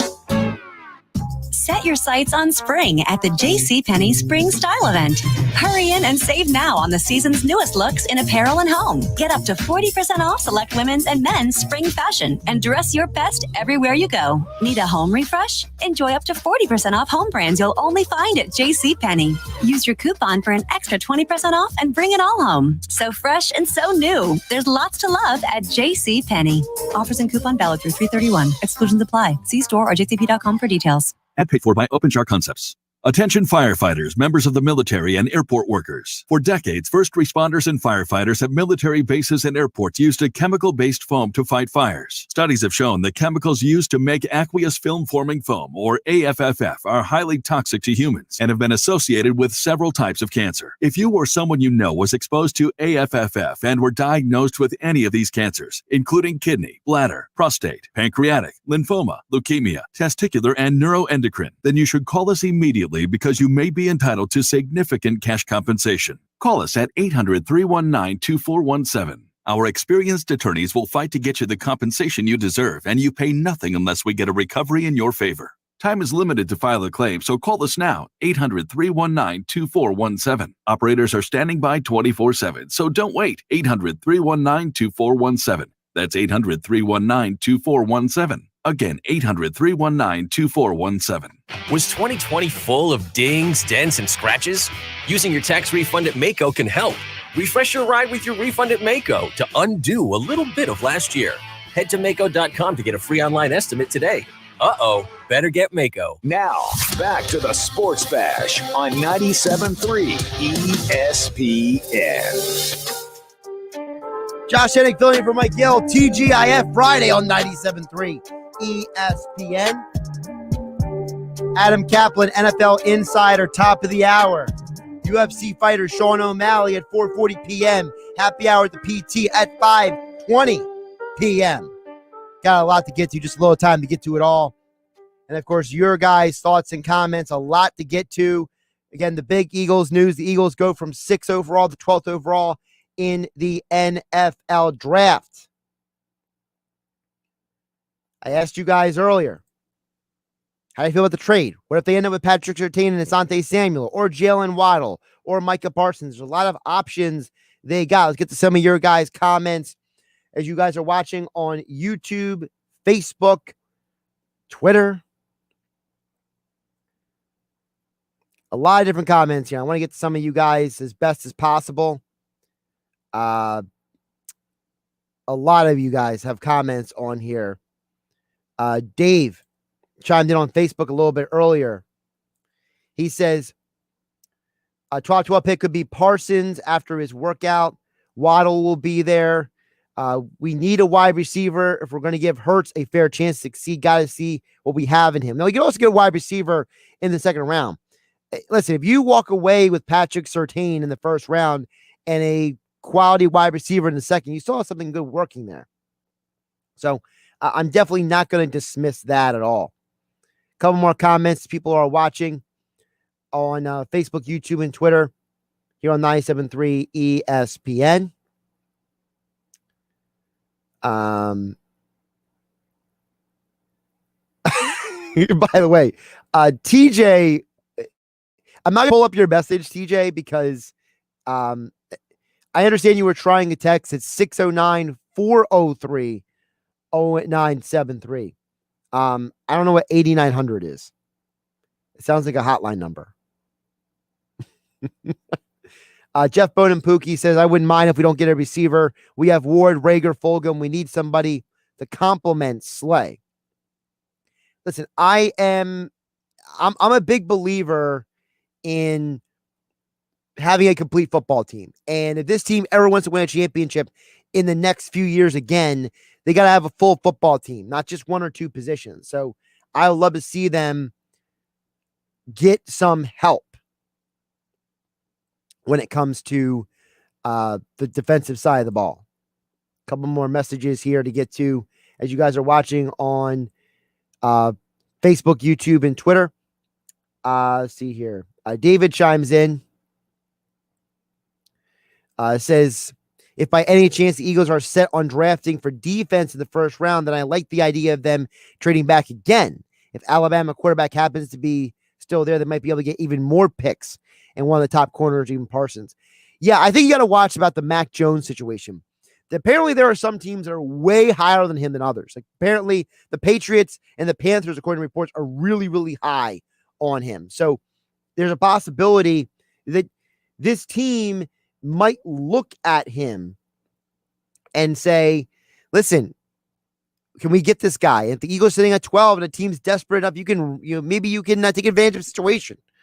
I'm not saying it'd be draft day and could demand all your picks back like Kevin Costner did, but listen, you could see a situation where if you're the Patriots and you're sitting where you're sitting and Mac Jones is sitting there at 12, you would be stupid not to call the Eagles and say, is there a possibility of us getting him? I definitely think that's a possibility. 609-403-0973 is the text party on the conversation. Also, you can comment on Facebook, YouTube, and Twitter. So a texter asked a comment here. I want to get to it really quick. Texter says, explain why teams are buying out players. What is the benefit to them? So what happens with the buyout is the buyout does save the team a little bit of money short term, and then it gets their contract off the books long term. So there is a benefit to the teams buying a player out, and the benefit for the player is they get to go somewhere else. Basically, it's a mini form of free agency, okay? That's the reason why teams buy out players every year.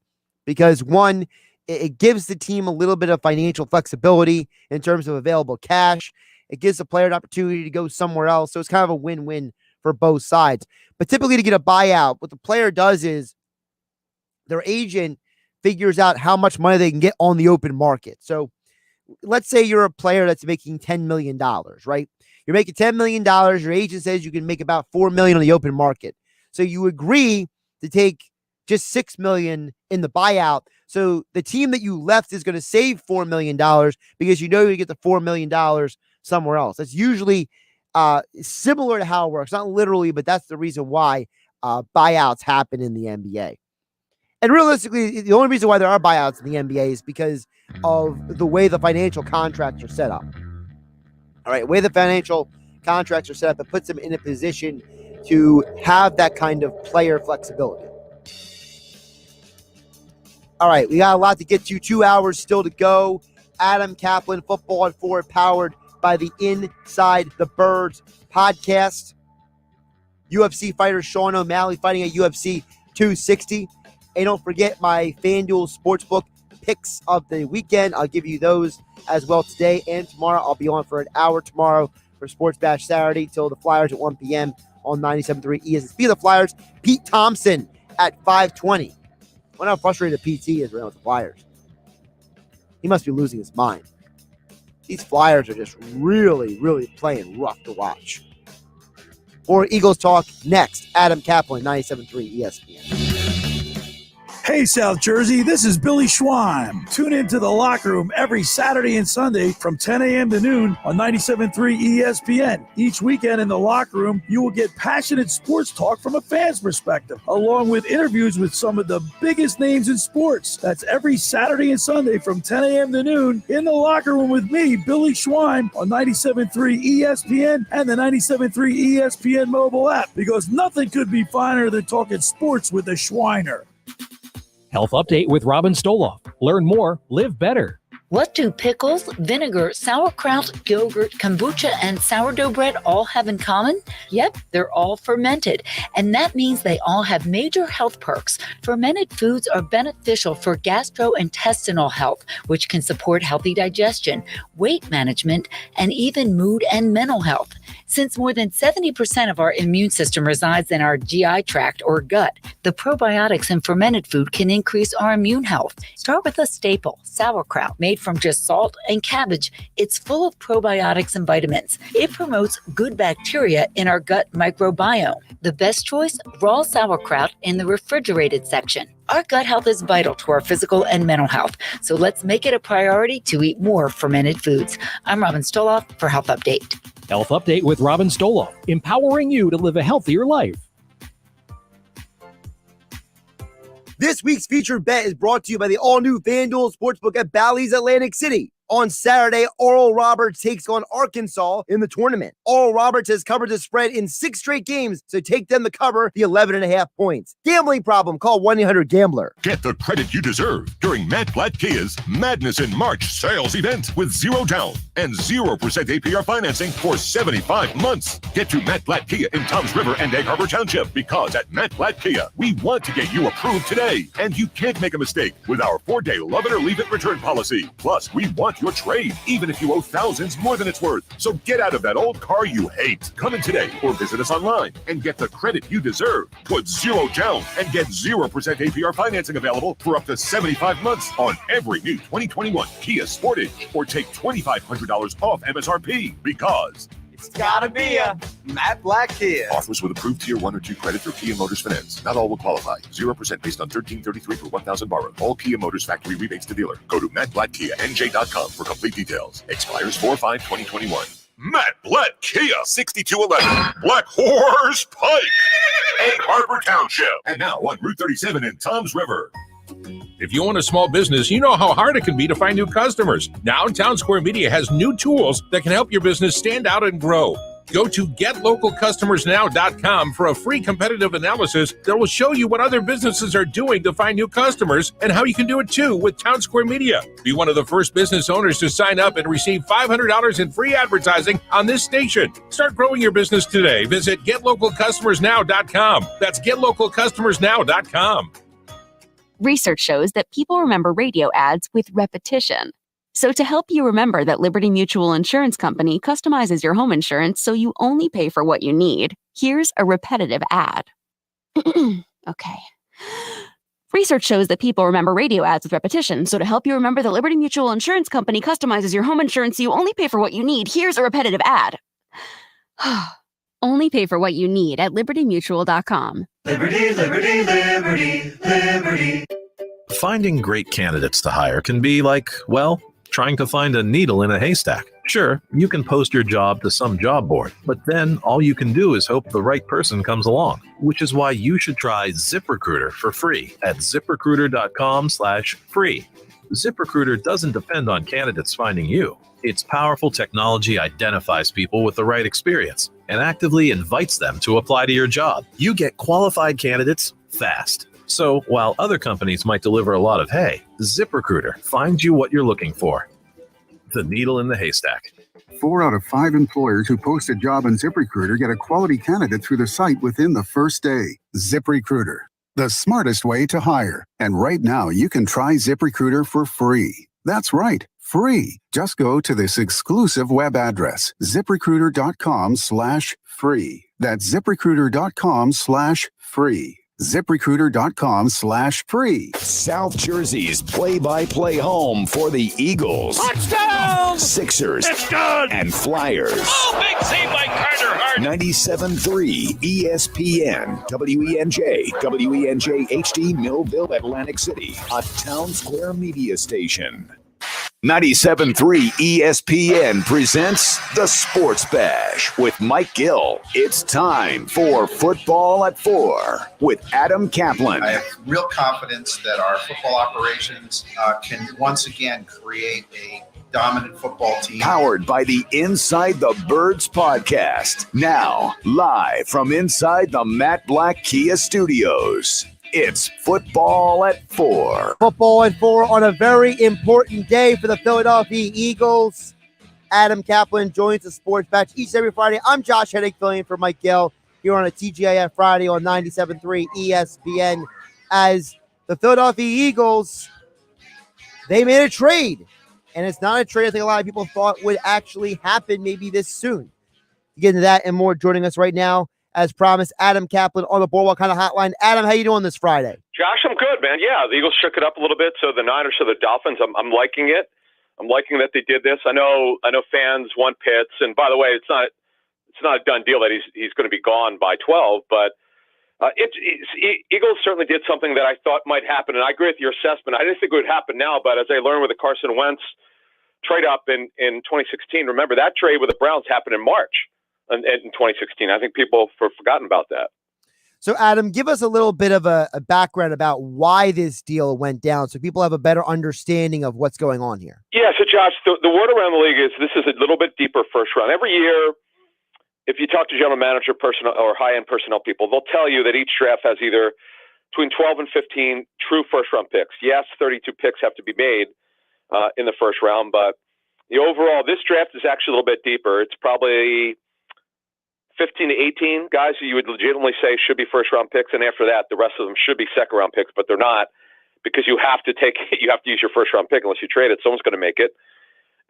So the value, certainly here, the Eagles have good value. They're getting the extra first-rounder.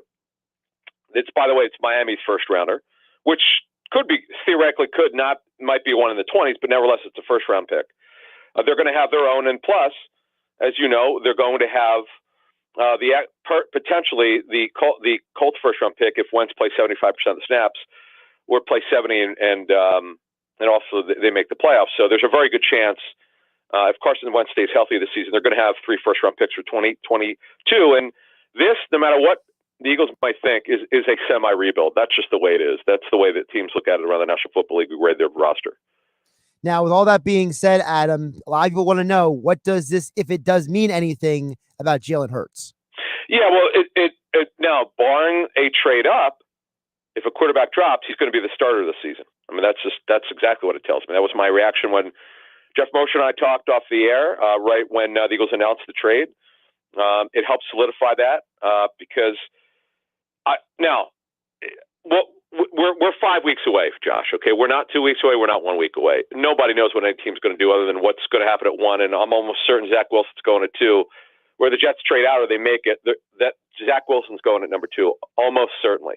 After that, it's anybody's guess. Nobody knows. That's typically what it's like 5 weeks before the draft.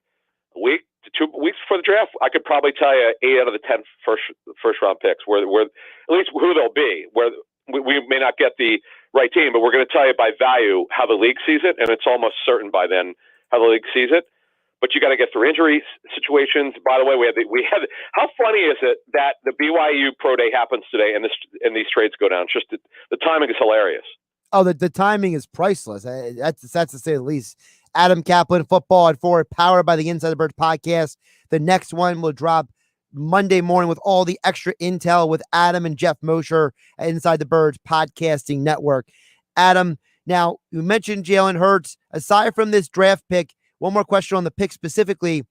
Do you think the Eagles are potentially leaning a certain way? I think a lot of people are throwing a lot of names out there. Do you think the Eagles might be leaning a certain way with this pick, or is it still up in the air? No, if you were at 6, then it's a little bit easier to say that I could have given you 3 names, which they would almost certain to take. They now have 11 teams picking ahead of them instead of 2. So it makes it a little bit harder. Now, the great thing about being a 12 is it's within that really good value range. You're going to get a top corner. One of the top corners. So I don't think J.C. Horn will be there based on the intel. It's Joe Horn's son, by the way, former NFL receiver for the Saints and other teams. He probably will be gone, but there's some other good corners. Surtain Jr. should be there, who absolutely has a chance to be a star corner, no doubt about it. Corner is a major need. The Eagles don't need 2 outside corners. They need 3 guys. The only outside corner they have on the roster who could play is Slay right now, so they have to add 3 outside corners. To me, that's the value right now would be that position, the cornerback position, and also Devontae Smith probably will be there at 12. Just a matter of where Jalen Waddle, and I don't think he'll make it. What I'm told around the league is Waddle's a higher regarded player right now than Smith. Of course, this week, the Eagles also grabbing headlines before today because they signed Joe Flacco to the team. Adam, I really like the pick. I think that Joe Flacco, he brings a lot to that quarterback room because to me, last year when I'm watching the Eagles, Carson Wentz walks to the sideline. What is Nate Sudfeld going to say to him? Now, when Jalen Hurts walks to the sideline, he has Joe Flacco, who it seems like that guy's played in almost every iteration of the West Coast offense. Yeah, so my understanding is, though, they may or may not call it a West Coast offense, the route combinations, everything they do is West Coast. So if that's the case, Joe's played in it one way or the other. You're right. And I like your point. You see, this is the thing that fans don't understand, which is what quarterback coaches have told me over the years. It doesn't matter whether that Joe Flacco is going to mentor anyone. It's totally irrelevant. What he's there is to bring competition. What do I mean by that? In the room, you just said it. This guy's been a starter, right? He's been a starter since 2008, save for last season. He did start 4 games, but remember, he was coming off neck surgery, so he couldn't even compete against Sam Darnold because he was not cleared for training camp. He was only cleared in mid-September. So here's a guy at 35, 36 years old that's done it. He's been a Super Bowl MVP. He's won a Super Bowl. He's done that. Now at this point in his career, he may or may not be a starter, but he's done it, and he's super. I've known Joe and his family since 2007. He's super competitive. That room, talking to quarterback coaches, they love guys who are competitive, that have answers, who've done it before. And by the way, wait till you go to training camp. For those of us who are able to go, or you see highlights from training camp, or hopefully we'll have a preseason, Josh, wait till you see him throw the football. That's the thing with Joe Flacco.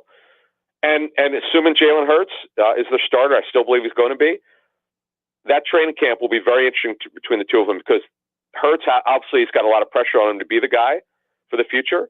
And then Joe Flacco wants to get back to where he was. So this is going to be a fun training camp for those guys. Joe Flacco said in his presser yesterday, Adam, he was very complimentary of the Eagles' offensive staff. He said that was part of the reason why he came here. Should we read anything into that? Well, no, he had a very good meeting. I'm told the Eagles, it's interesting, Josh. They kind of slow played it last week with Flacco because, the Niners had him in for a visit.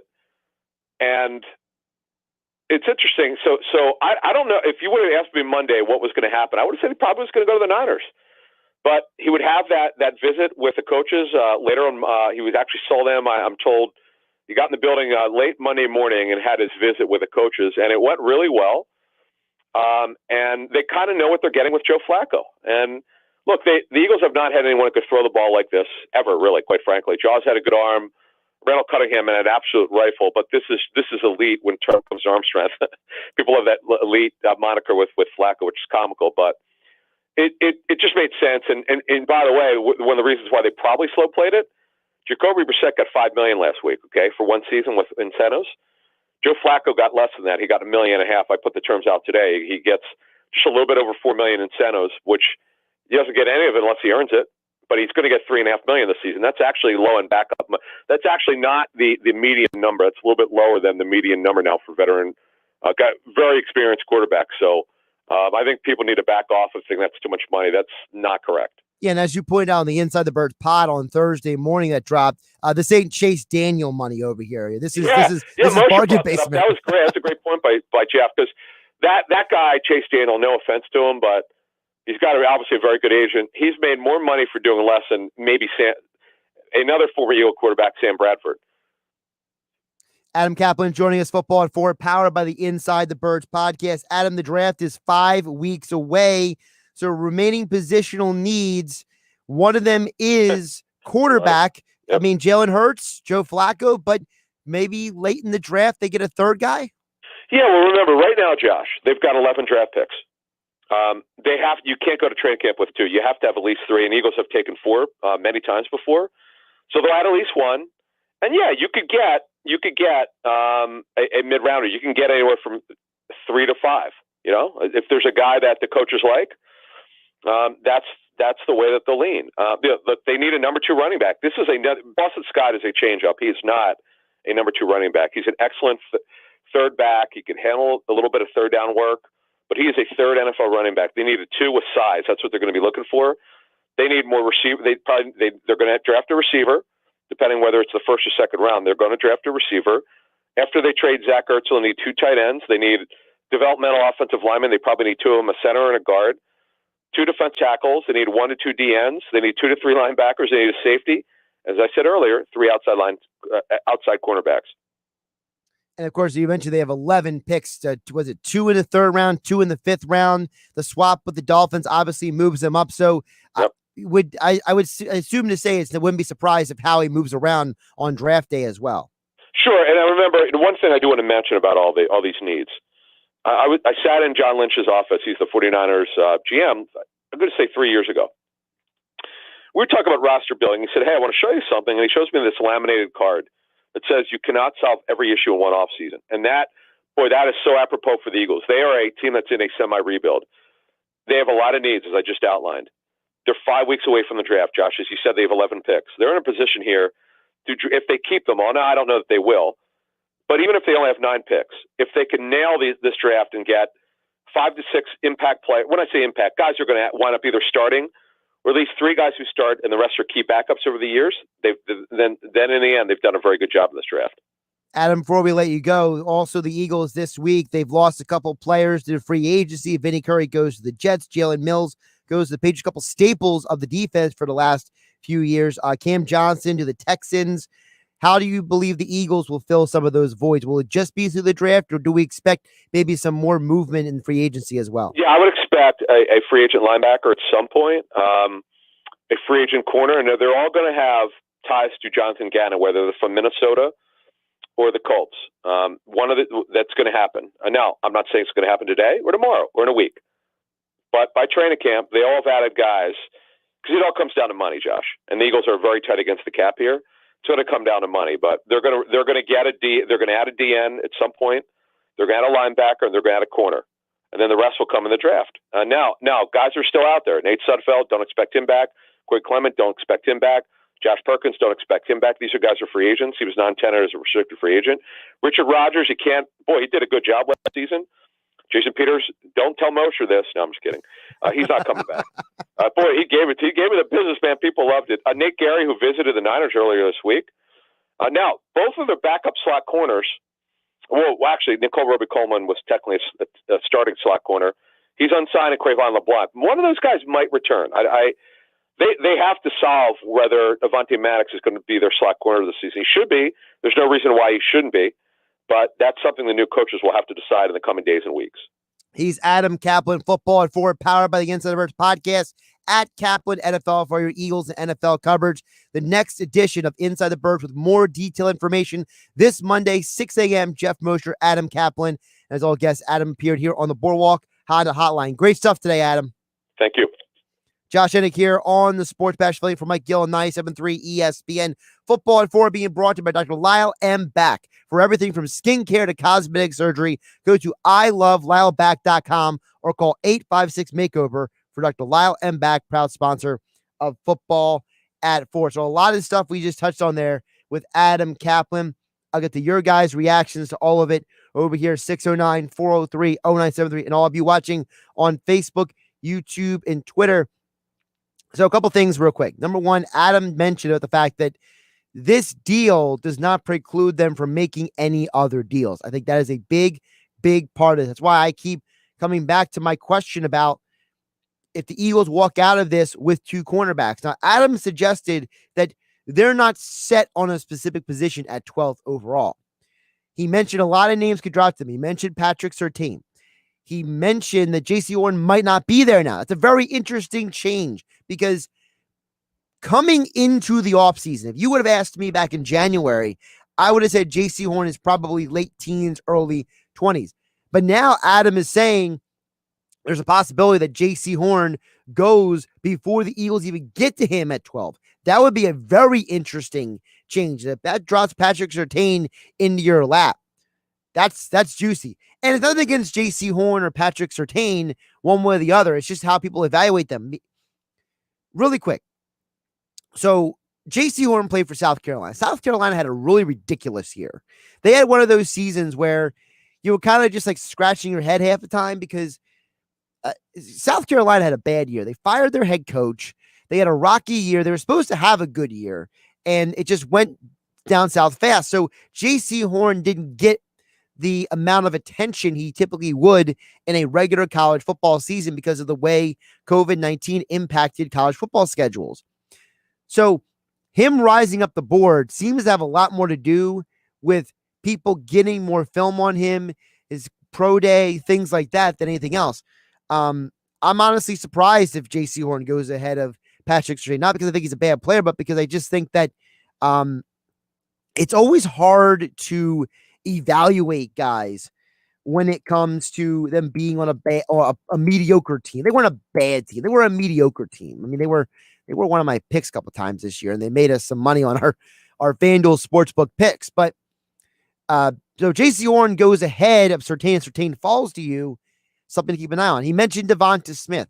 Anybody who knows me knows that I am not happy with Devonta Smith right now. I feel like this is a guy who I don't like the fact that he's unwilling to weigh in. He's unwilling to have conversations when it comes to how much he weighs. I don't like that. I don't like the fact that he's being all secretive about it. What are you hiding? What's going on here, man? I'm not a fan. Not a fan at all. I don't like it. So that's kind of how I stand on that. When it comes to the other point that Adam brought up, which is the fact that the Eagles, they could take a quarterback later in the draft. It doesn't mean the guy's going to start, but the Eagles do have a history, as he mentioned, of drafting quarterbacks in mid to late rounds. Clayton Thorson was the most recent guy. People remember early in the Andy Reid era, it was almost every other year. It was A.J. Feely. It was Andy Hall from Delaware. Remember that guy? There's a bunch of these quarterbacks who were drafted in the mid to later rounds that the Eagles have a history with. And they've brought in guys in the past like Joe Callahan as well. So listen, I'm not saying that they're going to get some big prospect late in the draft, but there might be a guy who might be a camp arm. They have to draft just to have a guy, just to have a body out there. And whether it's a name that you've heard of or not, that's subject to opinion. I know that a lot of people only know the top quarterbacks in the draft, but there are a lot of interesting quarterbacks in this draft, partly because of the COVID year, for a lot of other reasons as well. But listen, that guy, Jamie Newman, who opted out of the year, he's an enigma. A lot of people don't know about him. Kellen Mond arguably has the best throwing arm out of Texas A&M. He could be a guy that they maybe zero in on later in the draft. So there's a lot of names out there. So don't be surprised if the Eagles go out and, snag one of these quarterbacks. Like I mentioned, Kellen Mond would make sense because of who Jalen Hurts is and the kind of offense that Sirianni wants to run. Another guy the Eagles could draft in the late round as well. Pac-12, Davis Hill's the quarterback from Stanford, although he does have an injury history, so that might scare at least me off from keeping an eye on him. Peyton Ramsey from Northwestern, strong kid. Sam Ellinger, big-time competitor, powerful body, powerful arm, maybe not the most efficient passer, so they could get a guy later in the draft. The other note from what I talked about was about Joe Flacco. Joe Flacco was brought here for a reason. Look, Joe Flacco has a lot of talent himself. He's got a powerful throwing arm. I think that when you think about what the Eagles are going to do moving forward, I wouldn't be surprised if they don't use all 11 of their picks. I know Adam mentioned, and I did too, they have 11 picks. I wouldn't be surprised you walk out of that draft with 8 players instead of 11. they could definitely move up and down in the draft. It's not out of the question at all. I think that we have to keep that in mind when it comes to this Eagles team. They can move up and down the draft. So great stuff from Adam. Of course, the poll question at 973 ESPN. We'll get to your poll question results in just a bit. I asked you guys a little bit earlier in the show. If the Eagles select Patrick Surtain II in the first round and Asante Samuel Jr. in the second, how do you feel about trading down? Was it worth it? Should they stay at 6? Poll results so far. We'll update you on the poll results. We'll get your comments at 609-403-0973 is the text board. Also, all of you watching on Facebook, YouTube, and Twitter, I'll get to your guys' comments. I see some of them coming up next here on 97.3 ESPN FM and 97.3 ESPN mobile app powered by First Bank of Seattle City. Westwood One is your exclusive home for the 2021 NCAA tournament. It's only fitting that a season unlike any other comes to a conclusion in the most unique circumstances. From 68 teams down to 1, all in the same state. Every basket, buzzer beater, and bracket buster until a champion is crowned. Who will take home the title? Tune in to find out. All the excitement of March Madness right here. The Sweet 16 this weekend, exclusively on 97.3 ESPN FM. Oh, yeah, it's on at Matt Blatt Nissan. The all-new Matt Blatt Nissan is receiving a special allocation of new Nissans, and we need your trade. So get out of that old car, truck, or SUV and into a brand new 2021 Nissan Murano. $5,000 off MSRP, plus 0 down and 0% APR financing for 60 months on new in-stock Nissan Sentras and Altimas. Matt Blatt Nissan on the Black Horse Pike in Egg Harbor Township next to Home Depot wants to approve your credit today so you can drive a new Nissan with 0 down payment and 0% APR financing, plus our fast track checkout online at mattblattnissan.com. So bring any trade to Matt Blatt Nissan on the Black Horse Pike in Egg Harbor Township or at mattblattnissan.com. On approved credit, negative equity will be refinanced into new vehicle. All factory rebates and incentives to dealer. Not all will qualify. 0% APR financing based on $13.33 per 1,000 borrowed. Murano 8 to choose. Offers can't be combined. Call 888-731-5030 for all the details. It's on at Matt Blatt Nissan on the Black Horse Pike, Egg Harbor Township. Oh, yeah, it's on at Matt Blatt Nissan. What can give you a competitive edge in today's red-hot housing market? Rocket can. That's because Rocket Mortgage can give you a verified approval. It could help your offer stand out. Rocket Technology provides a rock-solid verification of your income, assets, and credit, giving sellers greater confidence in you. Go to rocketmortgage.com or call us today at 8338-ROCKET. A verified approval is based on an underwriter's analysis of your individual financial information, appraisal, and title report. Call for cost information and conditions. Equal housing lender license in all 50 states and MLSConsumerAccess.org number 3030. If you're struggling with a drug or alcohol addiction, now is the time to take action and get professional help. Call Recovery Centers of America at 1-888-RECOVERY today. You are worthy of recovery from your addiction, and calling RCA will be your first step in getting the help you need. Recovery Centers of America answers the phone and admits patients 24/7. And because safety is a top priority, all patients and staff are routinely tested for COVID-19. RCA's expert team of physicians and medical professionals will treat you with compassion and dignity and provide an evidence-based treatment plan that is custom tailored to your specific needs. Recovery Centers of America at Devon and Lighthouse are local and in-network with insurance providers, so they're best-in-class inpatient and outpatient care, offered both in-person and via teletherapy, is affordable and accessible. Make this the year you conquer your addiction. Call today, 1-888-RECOVERY. That's 1-888-RECOVERY. Was 2020 full of dings, dents, and scratches? Using your tax refund at Mako can help. Refresh your ride with your refund at Mako to undo a little bit of last year. Head to Mako.com to get a free online estimate today. Uh-oh, better get Mako. Since there was no basketball tournament last March, Unibet is offering twice the sign-up bonus this year. Get $40 free and $500 risk-free. With twice the bonus, go twice as hard. Woo! Watch on 2 screens. Woohoo, yeah! On 2 couches. Both cheeks. And place twice the bets. Bonus! Get $40 free and $500 risk-free. Unibet Sportsbook. Crazy about the odds. Must be 21 or over to play and physically located in New Jersey. Restrictions apply. Gambling problem? Call 1-800-GAMBLER. You skipped the New Year's sales, waited out the weather in February, and lucky you, the deals at Sport Hyundai just got way better. For starters, there's 0% financing and no payments for 90 days. After that, very small payments. $174 for a Tucson SE all-wheel drive. A Santa Fe SEL with lots of extras, only $247. Just a couple Hyundai spring upgrade specials at Sport. Get offer details at sporthyundai.com, where Hyundais really do cost less. Termite season is quickly approaching. Is your home protected? Whether you're renovating or getting ready for spring, stop termites, mice, and ants in their tracks. Visit VikingPest.com for a pest-free home. That's VikingPest.com. You can watch the Sports Bash live now on Facebook, YouTube, and Twitter. Search 97.3 ESPN or visit our website, 97.3ESPN.com. Josh Hennig here, affiliate for Mike Gill on the Sports Bash on 97.3 ESPN. Our Eagles conversation today being brought by Dr. Lyle M. Back. For everything from skincare to cosmetic surgery, go to iloveLyleBack.com or call 856-MAKEOVER for Dr. Lyle M. Back. Proud sponsor Football for all Eagles talk here on 97.3 ESPN. Got a lot of feedback here, 609-403-0973. Get to your text in just a moment. Poll question I posted earlier at 973 ESPN. Gonna hit the refresh button on Twitter. Get you the latest results. Gonna pop that back up onto the stream. Latest update on the poll question at 973 ESPN. The Eagles select Patrick Surtain in the second, the first round. Asante Samuel in the second round.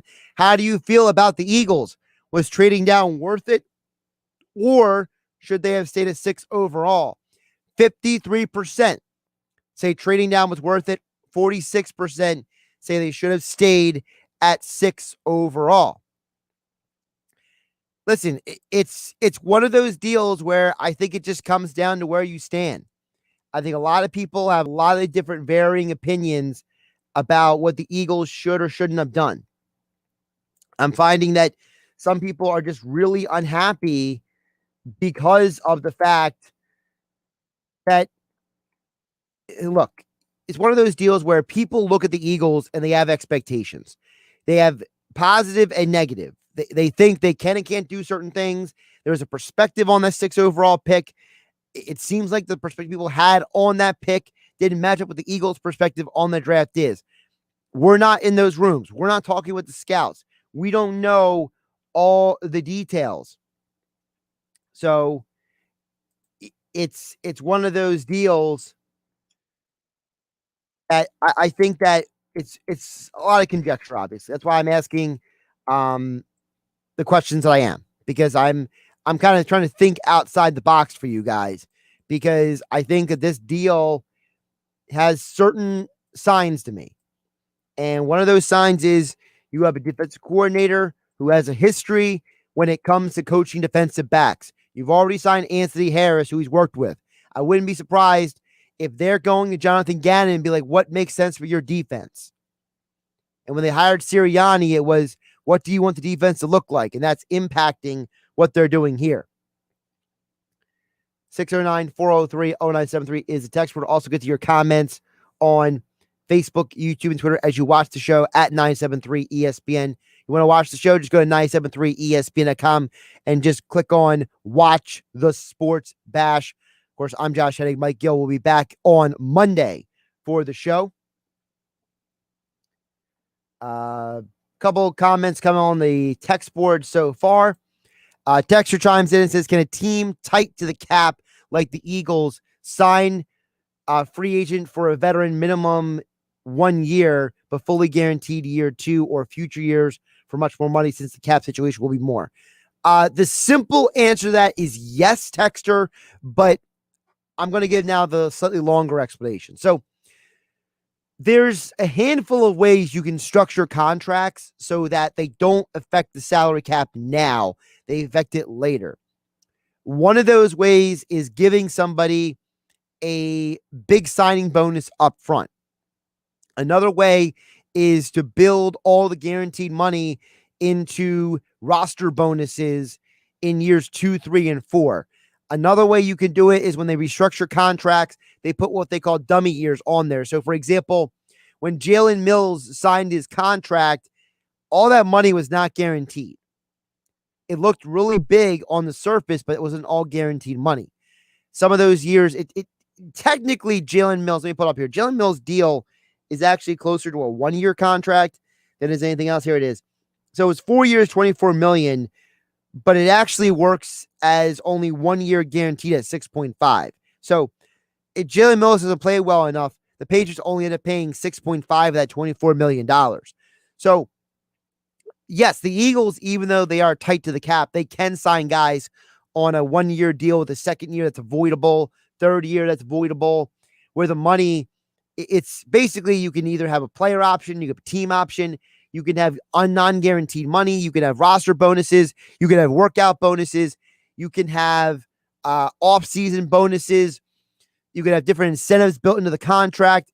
The only thing that what happens is as soon as you guarantee money in a contract, you got to put that money into escrow. And then when that money goes into escrow, you got to pay that money no matter what. And that's the money that always goes against the cap. Everything else is negotiable. So that's why the Eagles can sign guys for contracts still, but they're going bargain basement hunting. They signed Joe Flacco, as Adam Caplan mentioned, for below market value. They are going to sign other guys for either at market or below market value because, let's be realistic, once the draft passes, you can get guys at a discount number.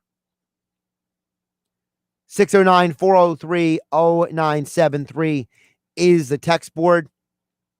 Get a couple more of your texts here. Texter says, don't be surprised if the two corners are gone and the two wide receivers are gone and the Eagles take Mac Jones. Well, first of all, Texter, I'm not fully sure what reality you live in because the Eagles are not taking Mac Jones. The Eagles are not one of the teams linked to him. There's a lot of conversation out there. It's the Panthers and the Patriots who would have the most interest in Mac Jones.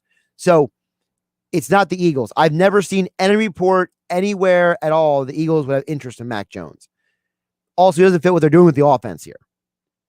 And then you're assuming actually there's three cornerbacks. It's Caleb Farley, it's J.C. Horn, and it's Patrick Surtain. And I doubt all three of those guys will be gone. I'm going to make the assumption that the Cowboys will pick one of the three corners easily. I think that is pretty fair to say. I think the Giants, who are ahead of the Eagles, they won't pick a cornerback or receiver. They'll probably pick an offensive lineman. I'm assuming that you mentioned the two receivers. Well, there's way more than two receivers. There's Lamar Chase, there's Devonta Smith, there's Jalen Waddle. And then you have Kyle Pitts. Kyle Pitts is probably going in the top 5. So he'll probably either go to the Falcons or to the Bengals. Jamar Chase will probably go somewhere between 3 and 8 in the draft. And then Waddle and Smith depends on how the rest of the draft falls. Where does Penei Sewell go? Where do the 4 quarterbacks go in the top 10? But no, they're not picking Mac Jones. Don't be silly. Again, I go based off of information I know. I don't go off of things that I just, make up off the top of my head. It's not my style. 609-403-0973. Let's get one more text in here before we hit everybody on Facebook, YouTube, and Twitter watching the show at 973 ESPN. Wally from the Main Street Band. I haven't seen Wally text in for a while. It's good to hear from Wally texting in the 973 ESPN. Wally says, with 3 potential first rounders in 2022, if Jalen Hurts is a complete failure, he gives the capital for the Eagles to move up and get a quarterback. That's 100% right. It gives the Eagles the ammunition, but it also, on the flip side, if Jalen Hurts plays well, now you're going into that first round and you can use that same draft capital to trade up, maybe not for a quarterback. What if this year we find out that Jalen Hurts plays well, the offensive line gets healthy, and let's say you're not thrilled with, wide receiver, or maybe there's a superstar defensive end in the draft next year. I would have to look up who exactly are the 2022 NFL draft prospects. Let's pull up a list real quick here. First of all, you don't want half these quarterbacks. Sam Howell's an interesting quarterback. Kevin Slobus, I think, is a little overrated. I think Bo Nix is overrated. Spencer Rattler's overrated. So the quarterbacks, I'm not loving the quarterbacks there in the 2022 NFL draft. What about some other positions? Garrett Wilson's a nice player. That's a wide receiver you can get potentially next year. Zach Harrison, good, not great defensive end. Christian Harris, the linebacker from Alabama, would be available next year. How about the brother of Malik Hooker, Marcus Hooker? What if the Eagles pick up Malik Hooker in free agency and then they go out and they draft Marcus Hooker next year? A little family reunion going on there. So there's some interesting players in the draft next year. Here's the guy I was looking for, Kayvon Thibodeau.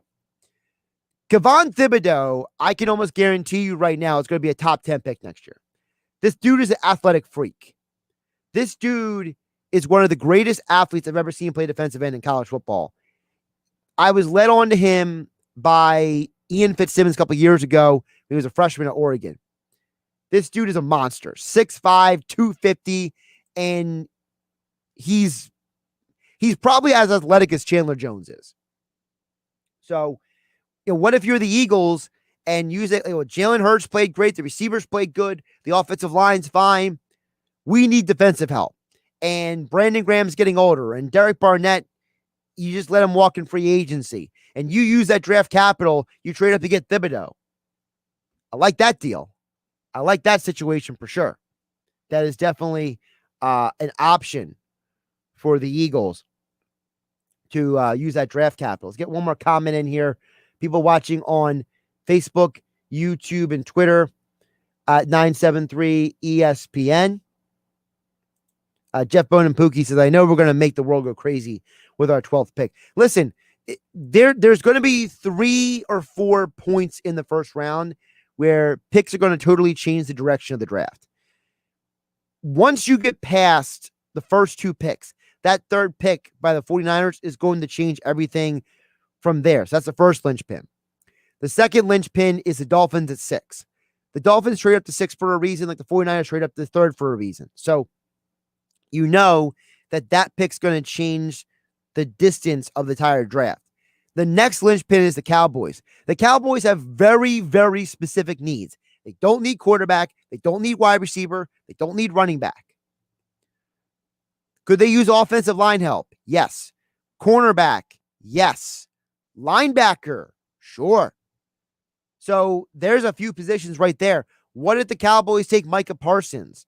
Or what if they take an offensive lineman? What if the Cowboys trade up to get Penei Sewell? How does that change the draft? There's a lot of ways this draft can play out. So, and then the Eagles at 12.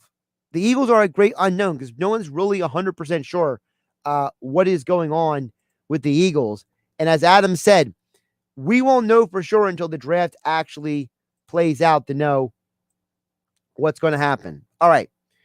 609-403-0973 is the text board. 4 o'clock hour of the Sports Bash being brought to you by PropSwap, America's sports betting marketplace. Sell your sports bet and take your profit. Find out how at PropSwap.com or by downloading the PropSwap app today. Coming up next, one of the fastest rising stars in the UFC, Sean O'Malley, joins us coming up on the other side right here on 97.3 ESPN FM and the 97.3 ESPN mobile app powered by First Bank of Sea Isle City. Don't forget happy hour, the PT, tonight at 5:20.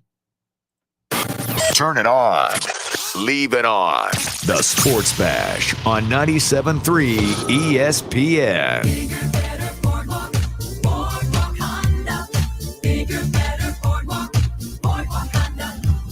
Looking to upgrade? Get to Boardwalk Honda. Take advantage of fresh savings during the Honda Dream Garage Spring Event. Right now, lease a new 2021 HRV LX all-wheel drive for just $89 a month for 36 months. Or lease a new 2021 Civic Sedan LX front-wheel drive for $119 a month for 36 months. Plus, browse our entire selection of pre-owned and certified pre-owned Hondas. We have it all from store to shore. We're sure to have the vehicle you want at the price you want. Accord, Civic, CRVs, you name it, we have it. Plus, we work with all credit situations. Boardwalk Honda partners with over 25 top financial lenders, so we'll help you get approved and on the road in your new Honda in no time. Visit Boardwalk Honda today, located in Egg Harbor Township, or shop online at boardwalkhonda.com. And remember, from Maine to Miami, nobody beats a Boardwalk deal. Call us toll free at 844-890-3390 for more details. This week's featured bet is brought to you by the all-new FanDuel Sportsbook at Bally's Atlantic City. On Saturday, Oral Roberts takes on Arkansas in the tournament. Oral Roberts has covered the spread in 6 straight games, so take them to cover the 11.5 points. Gambling problem? Call 1-800-GAMBLER. Macy's VIP sale is going on now. Get an extra 30% off the latest spring arrivals and all the brands you love with your coupon or Macy's card. And get 15% off your go-to beauty picks, the newest in skincare, makeup, fragrance, and more. Plus, Macy's Star Rewards members can earn on every purchase except gift cards, services, and fees. More at Macys.com/Star Rewards. Savings off regular sale and clearance prices. Exclusions apply. It's March, and that means Wing Madness at the Piccadilly Inn. Head to the Pick to make your picks. Whether it's South Jersey's best wings, tails, or ears, let them know you're sauce champion. All 8 delectable flavors are going head-to-head to battle for number 1. Visit them on Facebook or at Piccadilly.com for their Pick Game specials. And be sure to pre-order to guarantee your spot in today's lineup at the one, the only Piccadilly Inn on Route 206 in Chemung. The Piccadilly Inn. Hey, it's me. Just wanted to reach out after yesterday's video call. You mentioned your friends going through a hard time right now. I wanted to recommend an app you should download. It's the How We Reach coaching tool. It's got tips on, how to reach out to friends or family members who are struggling. So it's great that you're there for your friend. I really think this tool will help you give them the support they need. So let me know if you want to talk. Download the tool on reach.gov today. What can help you take advantage of today's low mortgage rates and save money? Rocket can. You could save hundreds of dollars every month by refinancing with Rocket Mortgage at today's near historic low rates. If your current rate is over 4%, with today's low rates, you could lower your payment by over $150 a month, saving thousands in interest every year. With a cash-out refinance from Rocket Mortgage, you could consolidate and pay off high-interest debt, tackle home improvements that could add value to your home, or even set aside cash for your child's future education. We've already helped over 1 million clients just like you reach their home financing goals this year alone. So remember this: what can give you the technology to refinance easily and save money? Rocket can. Call us today at 8338-ROCKET or go to rocketmortgage.com. That's 8338-ROCKET or go to rocketmortgage.com. Savings are based on quick loans, internal data. Points and fees may apply. Call for cost information and conditions. Equal housing letter. Licensed in all 50 states. And MLS Consumer Access Order number 330. Now, back to the Sports Bash on 97.3 ESPN. Josh Hennig here on 97.3 ESPN. UFC 260 Saturday night, ESPN Plus pay-per-view. And, of course, we get the return of Sugar Sean O'Malley back into the octagon. He's a part of the Miocic versus Ngannou 2 pay-per-view on Saturday night. Sean, how you doing today? Doing good. Just had a little coffee, so I'm feeling good. Man, listen, a lot of people have been looking forward to your return in there. Obviously, your last fight didn't go the way you wanted to. You talked about how you had a little drop foot from that, but you're better now. How's the training camp going, and how are you feeling going into this fight? Yeah, the training camp was awesome. I got my results back today with COVID-free, so it was a little stressful knowing in the back of the head, seeing all these fights falling out. I just wanted to get to the fight. I wanted to, Thomas to get to the fight, get to the hotel, get COVID-free, and it was a little stressful just having that in the back of my mind. But other than that, the fight camp went great. Had an awesome training camp. Everything went good. You mentioned now it's been stressful having to wait for the test to come back and everything. How has that affected, your mentality as a fighter preparing for this? Because obviously this is a situation that no one could have foreseen or prepared for a year ago.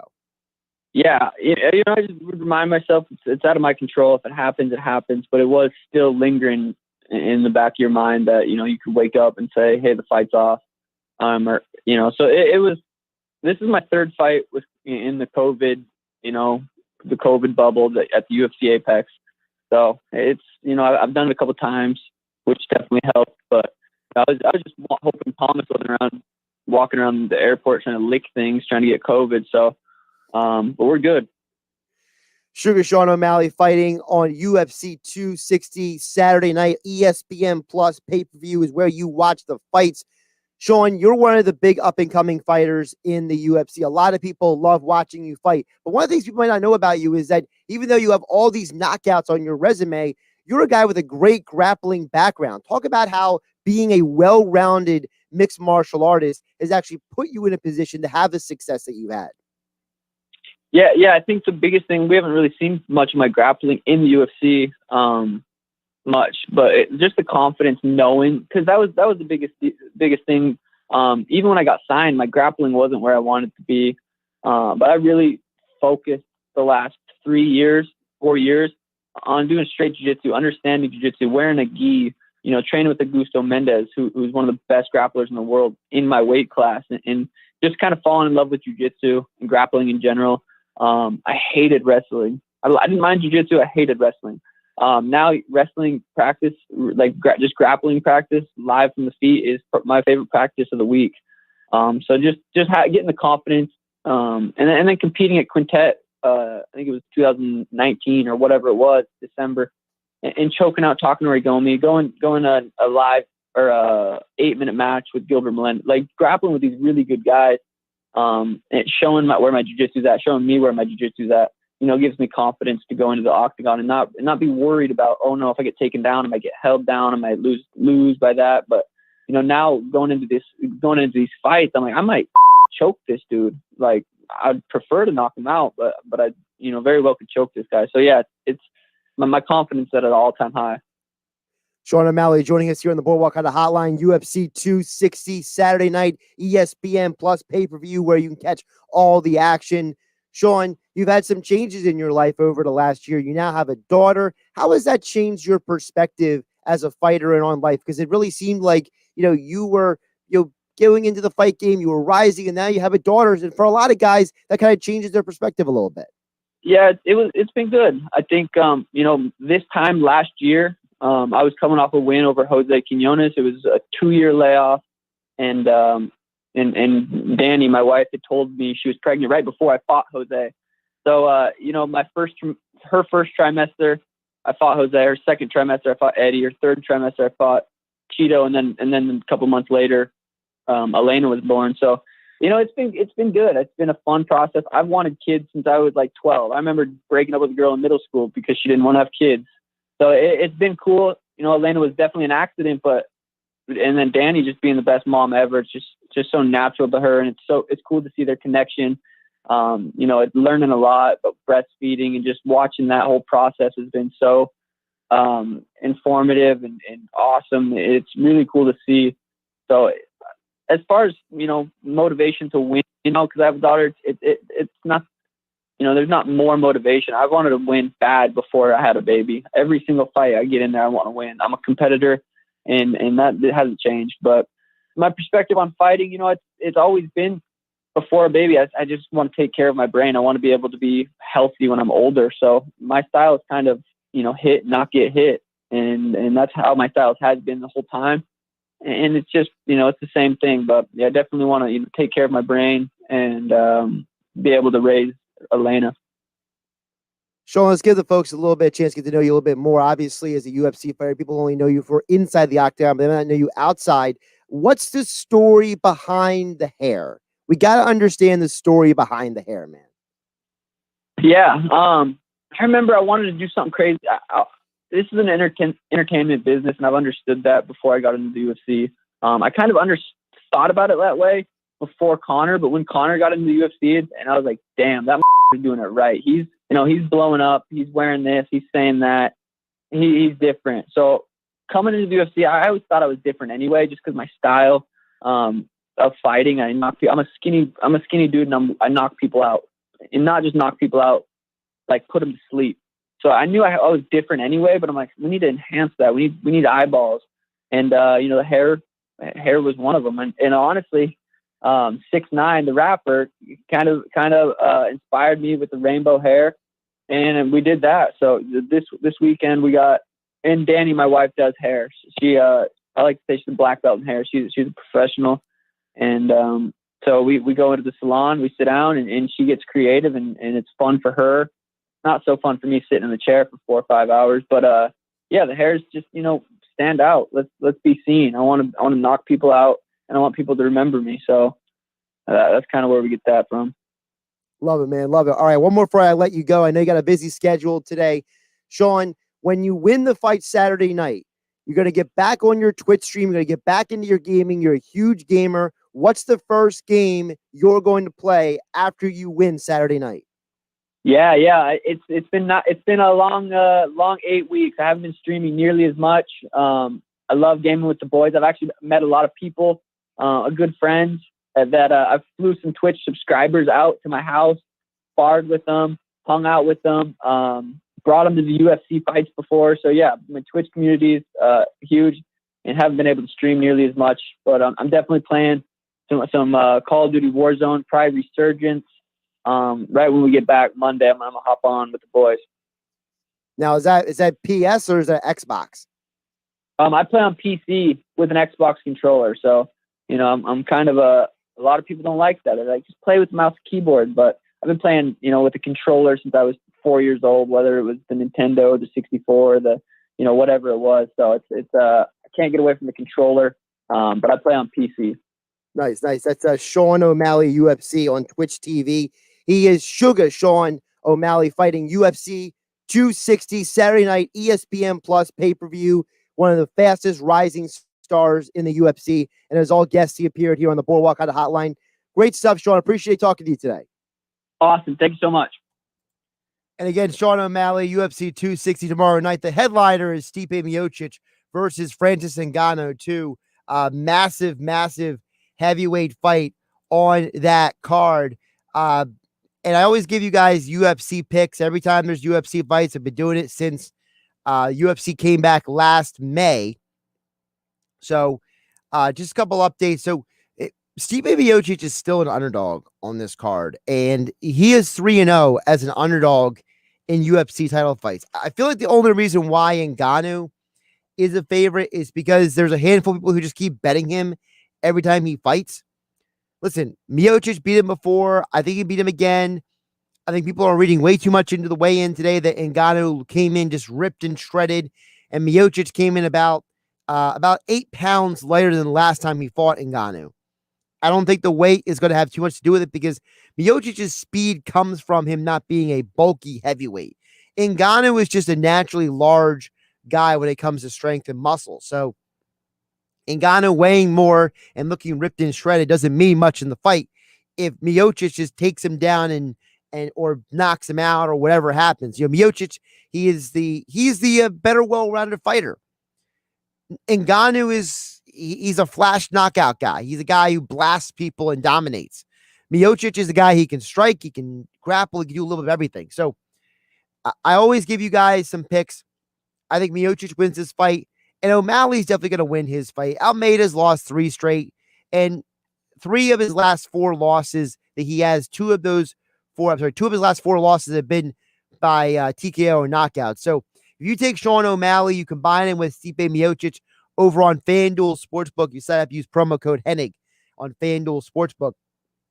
That's plus 168 odds for Miocic and for O'Malley parlay. So $10 will net you 26 on the back end. So good opportunity for you to maybe make a little bit of money on this card. Some very interesting fights on the card. It's not the greatest fight card in the world, but it's a card that, definitely has more depth than people realize, even with the Ortega-Volkanovski fight no longer on. For those who don't know, Volkanovski and Ortega supposed to fight for the featherweight title, but they had to be pulled off because if Volkanovski tested positive for COVID, according to UFC COVID protocols, you're off the card immediately. It doesn't matter if it's a false positive or anything. So Volkanovski is very upset. Ortega is frustrated, but that's the protocol. So your new co-main event is Tyron Woodley versus Vicente Luque, and Tyron Woodley is a plus 210 underdog. This is another situation where I don't understand why he's that much of an underdog. I understand that Woodley, he's on the back end of his career. He's not the dominant powerhouse that he used to be. I get it. He's lost 3 straight, but he's not being dominated on 3. I mean, outside of the TKO loss to Kobe Covington last year, The Gilbert Burns fight, that was a decision loss. Kamaru Usman, when he lost his belt, that was a decision loss. This is a very, very good fighter in Tyron Woodley. And no offense to Vicente Luque, but Luque is a good but not great fighter. Luque himself he won 2 straight fights, but he's beaten guys like Randy Brown and Nico Price. He lost to Stephen Thompson by decision. I think Woodley wins this fight. That's good odds. Plus 210. There's some picks for you on the UFC 260 tomorrow night. I also think that Kama Worthy is going to win his fight as well. All right, Josh Hennig here, filling in for Mike Gill on the Sports Bash, 97.3 ESPN. Happy hour, the PT coming up on the other side at 5:20 tonight. Also get more of your reaction to the Eagles trading down from 6th to 12th overall. Poll question at 97.3 ESPN on Twitter. It's Philadelphia Flyers hockey tomorrow on 97.3 ESPN and the free mobile app with Tim Saunders and Steve Coates calling all the play-by-play action. He scored! The Flyers host the New York Rangers tomorrow. Coverage begins at 1 p.m. It's Philadelphia Flyers hockey on the radio home of the Flyers in South Jersey. 97.3 ESPN and listen live on the free mobile app.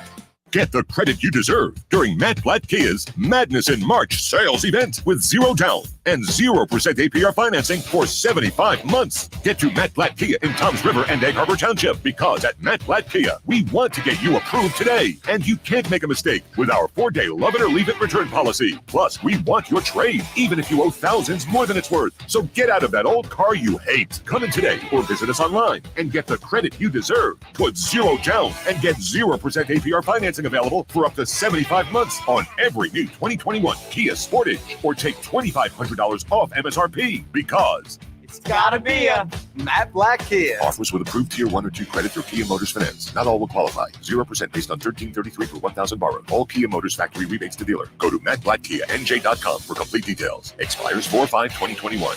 Matt Blatt Kia, 6211 Black Horse Pike, Egg Harbor Township, and now on Route 37 in Toms River. This week's featured bet is brought to you by the all-new FanDuel Sportsbook at Bally's Atlantic City. On Saturday, Oral Roberts takes on Arkansas in the tournament. Oral Roberts has covered the spread in 6 straight games, so take them to cover the 11.5 points. Gambling problem? Call 1-800-GAMBLER.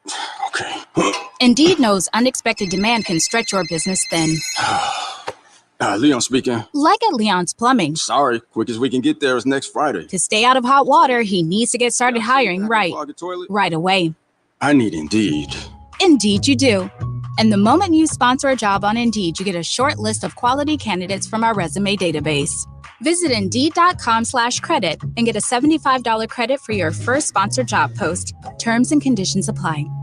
It's March, and that means Wing Madness at the Piccadilly Inn. Head to the Pick to make your picks. Whether it's South Jersey's best wings, tails, or ears, let them know you're sauce champion. All 8 delectable flavors are going head-to-head to battle for number 1. Visit them on Facebook or at Piccadilly.com for their Pick Game Specials. And be sure to pre-order to guarantee your spot in today's lineup at the one, the only Piccadilly Inn on Route 206 in Chemung. The Piccadilly Inn.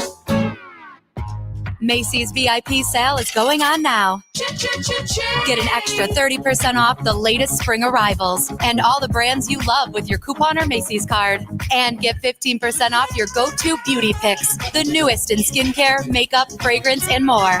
Plus, Macy's Star Rewards members can earn on every purchase except gift cards, services, and fees. More at Macys.com/Star Rewards. Savings off regular sale and clearance prices. Exclusions apply. Hey, it's me, your cousin, from Boston. I'm on the radio doing ads for Sam Adams. Now I'll be known as the Sam Adams guy instead of the dude who fell in the quarry. Sam Adams Boston Lager is crisp and refreshing, which is why I bring a 6-pack wherever I go, except the movies anymore. Sam Adams, from Boston with love. Here's the legal part. Watch how fast I can read. The Boston Beer Company, Boston, Mass. Drink responsibly. Now, is that 30 seconds? Are we even close? It's the Honda Dream Garage Spring Event at Rossi Honda. What better vehicle to put in your garage than one of the best cars on the road? Lease a 2021 Honda Civic LX for $149 a month. Put the 2021 Honda Accord LX in your garage for only $199 a month with free oil changes for up to 5 years at Rossi Honda or online at rossihonda.com. We treat you better, period. See dealer for details. If you're a business owner, you don't need us to tell you that running a business is tough, but you might be making it harder on yourself than necessary. Don't let QuickBooks and spreadsheets slow you down anymore. It's time to upgrade to NetSuite. Stop paying for multiple systems that don't give you the information you need when you need it. Ditch the spreadsheets and all the old software you've outgrown. Now is the time to upgrade to NetSuite by Oracle, the world's #1 cloud business system. NetSuite gives you visibility and control over your financials, HR, inventory, e-commerce, and more. Everything you need, all in one place instantly. Whether you're doing $1 million or hundreds of millions in revenue, save time and money with NetSuite. Join the over 24,000 companies using NetSuite right now. Let NetSuite show you how they'll benefit your business with a free product tour at netsuite.com/radar. Schedule your free product tour right now at netsuite.com/radar. netsuite.com/radar. Tax refunds are great for fresh starts, especially in 2021. Refresh your ride with your refund at Mako and make the year one you'll never forget. Head to Mako.com to get a free estimate today. Better get Mako. A Town Square media station serving all of South Jersey. This is 97.3 ESPN, home of the Philadelphia Eagles. WENJ, WENJ HD Millville, Atlantic City. This is the Sports Bash with Mike Gill on 97.3 ESPN. Now, live inside the Matt Black Kia Studios, here's Mike Gill. 5 o'clock hour of the Sports Bash. Josh Hennig filling in for Mike Gill on 97.3 ESPN, TJF Friday edition of the Sports Bash. 5 o'clock hour of the show being brought to you by Dorothy Gale Roofing. There's no place like your home, and if you have a leak or need a new roof, call Dorothy Gale Roofing at 877-97-KEVIN or visit them online at dorothygaleroofing.com. Happy hour at the PT coming up 18 minutes from now. We've been getting your reaction all day long, all show long on the big news that hit right before we came on the radio at 2 p.m. today. Eagles trading from 6th to 12th in the draft. A lot of reaction from you guys out there. A lot of people are looking at it as a good move. The Eagles got more assets. People say it's a bad move. You're going to miss out on Jamar Chase and Kyle Pitts. What do you think? 609-403-0973 is the text board. We are also live on Facebook, YouTube, and Twitter, where you can watch the show at 973 ESPN. Remember, you can go to 973ESPN.com, click the link, watch the Sports Bash, watch the Sports Bash live each and every day. Mike Gill will be back in here coming up on Monday. No game night tonight. I am here from 2 to 6. I'll be back on the air tomorrow at 12 after Billy Schweim in the locker room. Billy's from 10 a.m. to noon. I will be on at noon until Flyers hockey at 1 p.m. That's coming up on 97.3 ESPN. I mentioned the question earlier. I asked the poll question at 973 ESPN earlier today.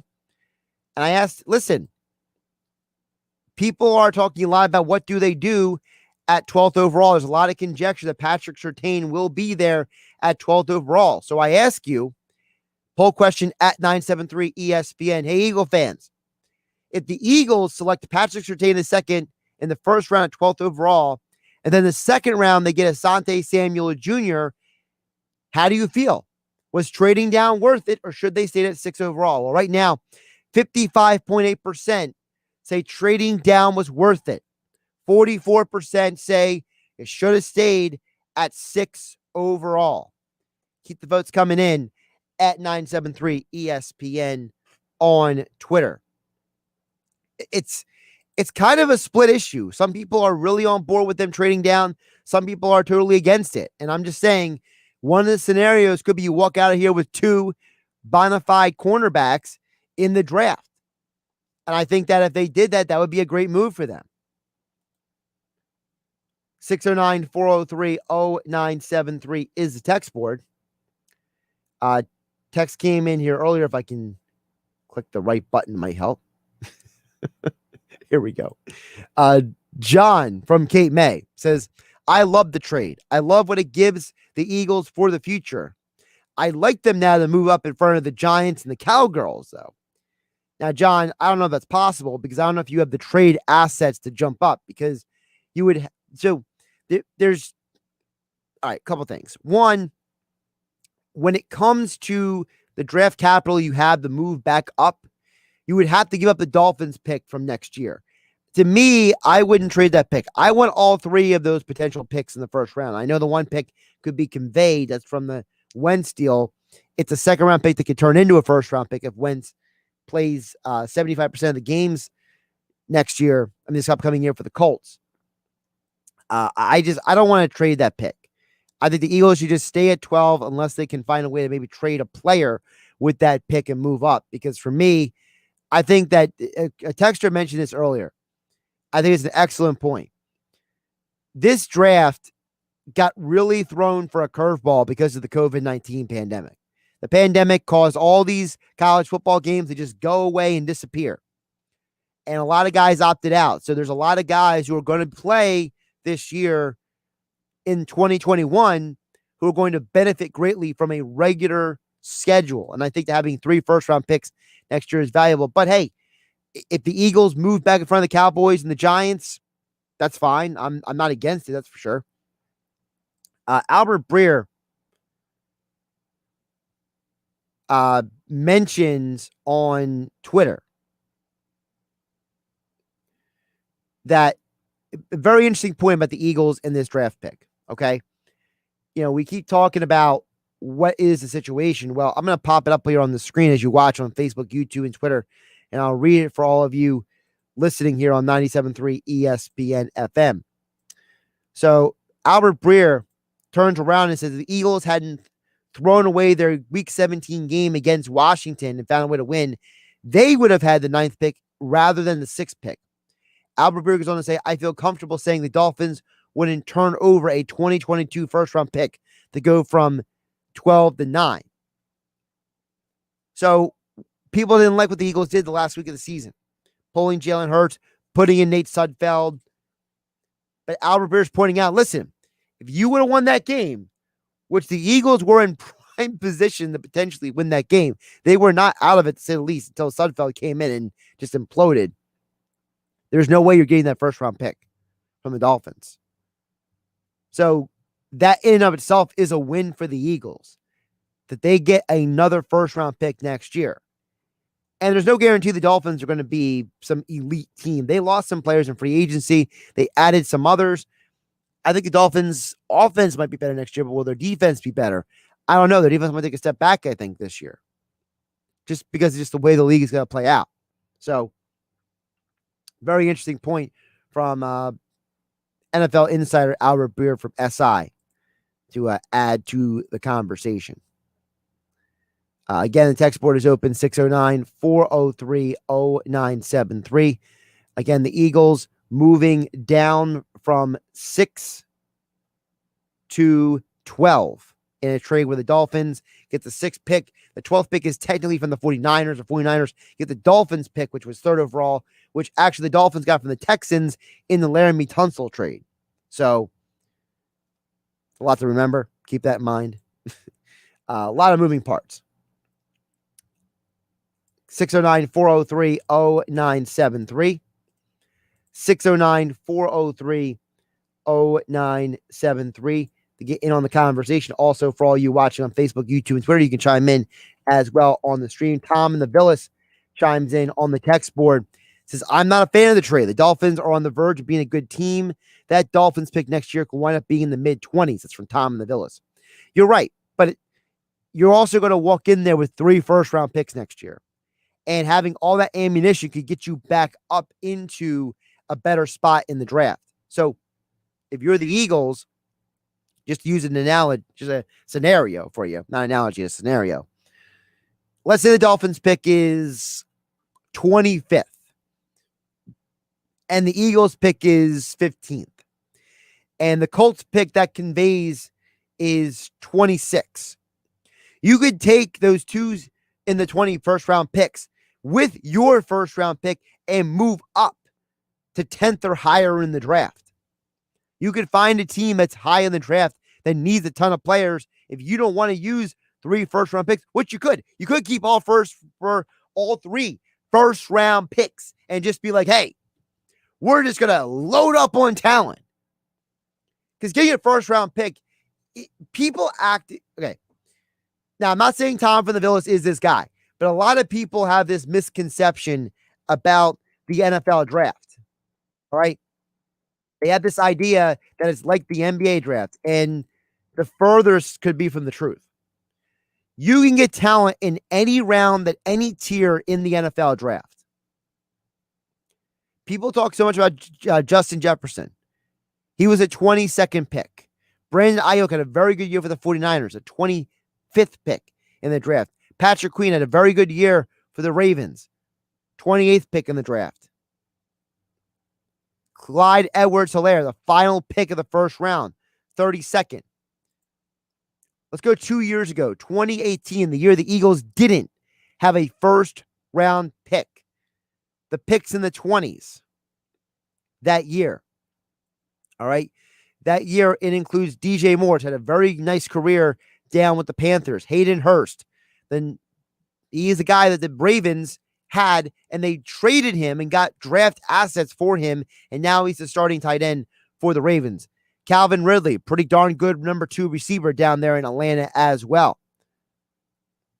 Also, think about the fact that they drafted in that draft 30th overall by the Vikings, Mike Hughes, starting high caliber cornerback. And by the way, 32nd pick of the 2018 draft, some guy who won the league MVP named Lamar Jackson. So don't be so negative about a pick being in the 20s. You can still get high quality talent in the 20s. I can go to any draft that you think of, and I can tell you guys who were drafted in the 20s who are quality players. Hell, let's go to 2010. 2010 NFL draft. I said random draft, right? Here's a list of guys who were picked in the 20s that year. Demaryius Thomas, Dez Bryant, Brian Bulaga, 3 Pro Bowlers. Devin McCourty, 27th. Patriots. He's had a great career, right? How about Jerry Hughes, the pass rusher? And those are just some of the guys drafted in the 20s. They all had really good careers. And how about the 32nd pick in the 2010 NFL draft? He won a Super Bowl with your Philadelphia Eagles, Patrick Robinson. Don't sell short talent. Talent still wins. It doesn't matter where you find it. A good team will find talent anywhere. But I appreciate Tom and the Villas for chiming in at 609-403-0973. Another text that came in on text, I'll pop it up on the screen for everybody watching on Facebook, YouTube, and Twitter. Again, you can watch the show. Just go to 973ESPN.com or follow the Sports Bash. All right, 973 ESPN on Facebook, YouTube, and Twitter.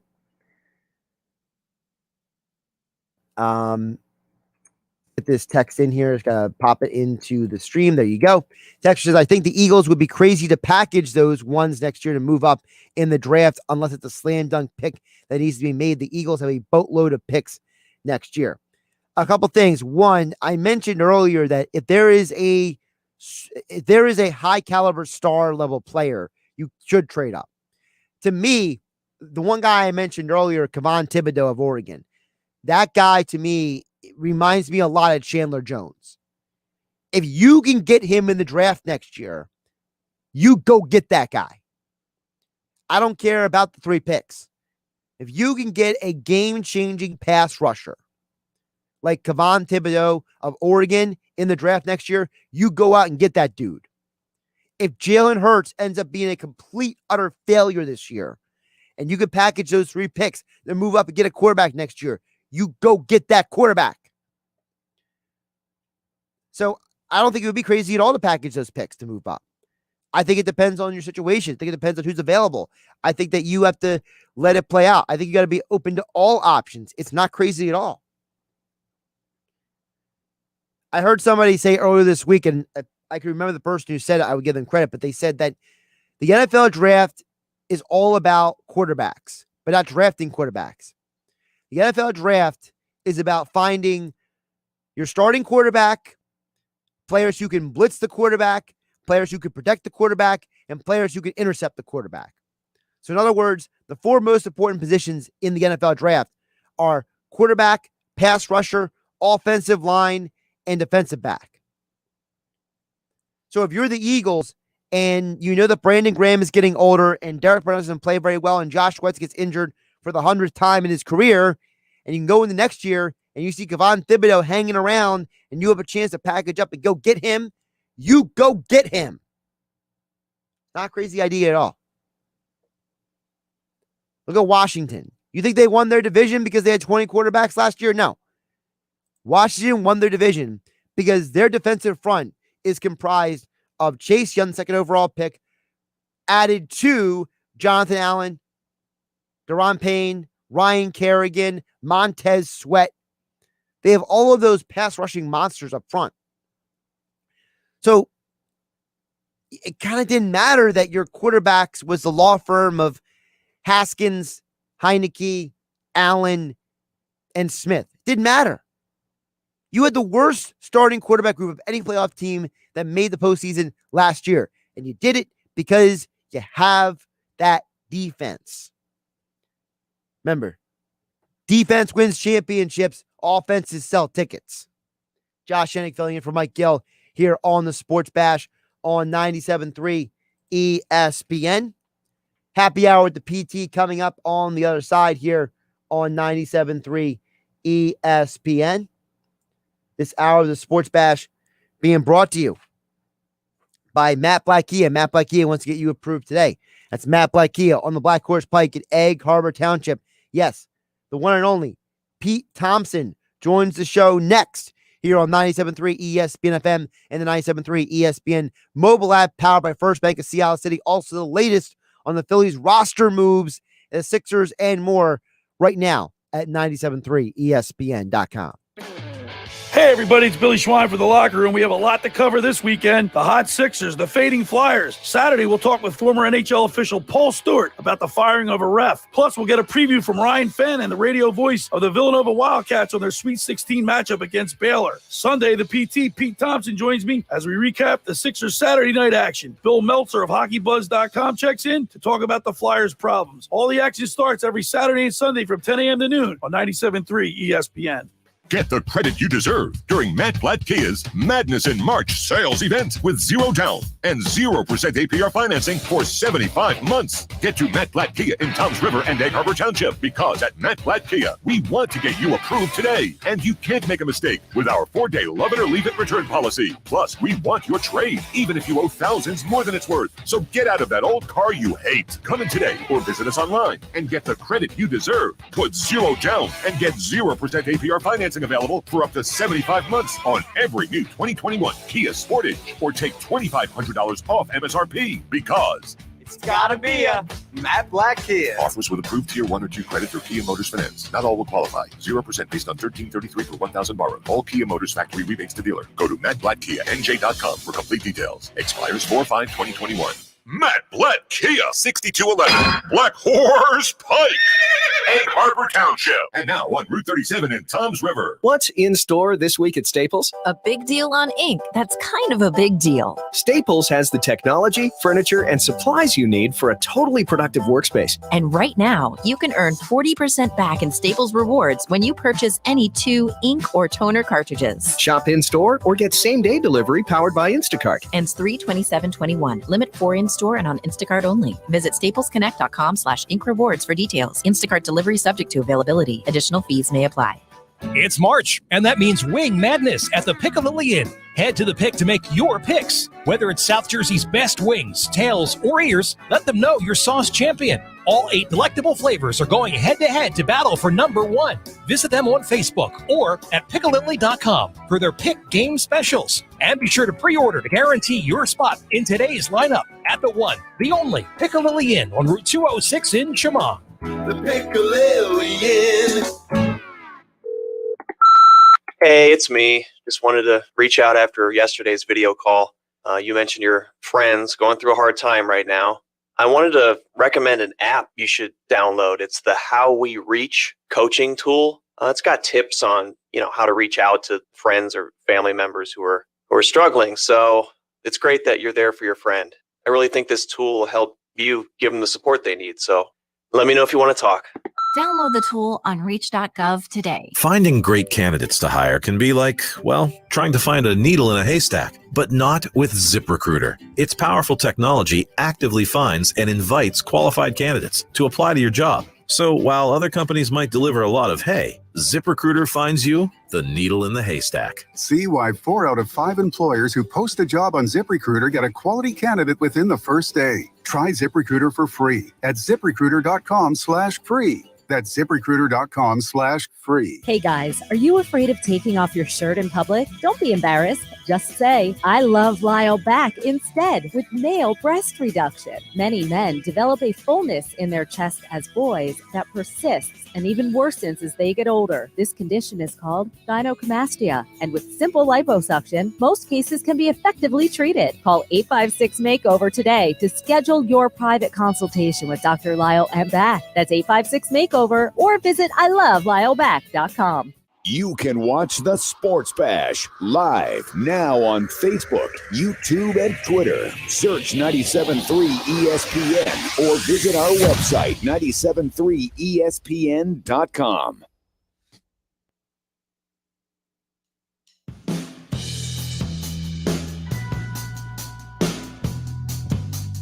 Josh Hennig filling in for Mike Gill here on the Sports Bash on 97.3 ESPN. Happy hour with the PT coming up in just a moment. Just want to remind you that this hour of the Sports Bash being brought to you by PropSwap, America's sports betting marketplace. Sell your sports bet and take your profit. Find out how at PropSwap.com or by downloading the PropSwap app today.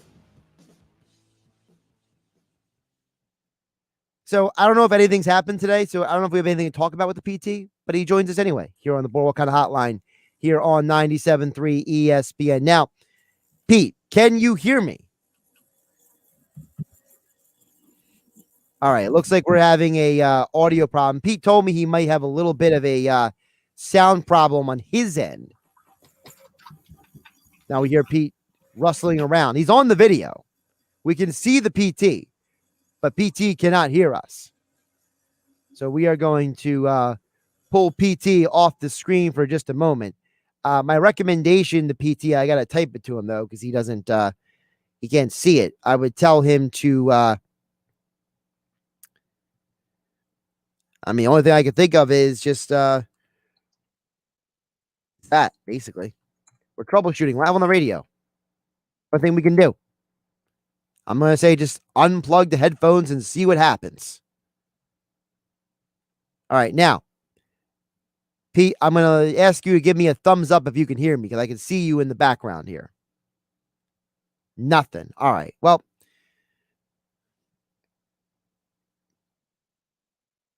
There we go. So I'm going to tell Pete to leave and come back in. So this is the beauty of live radio. When you're by yourself in a studio with nobody to help you, it's just you against the world here on 97.3 ESPN. Let's get a couple of your comments. 609-403-0973. Also, you guys watching on Facebook, YouTube, and Twitter. I did see a comment a little bit earlier I did want to touch on.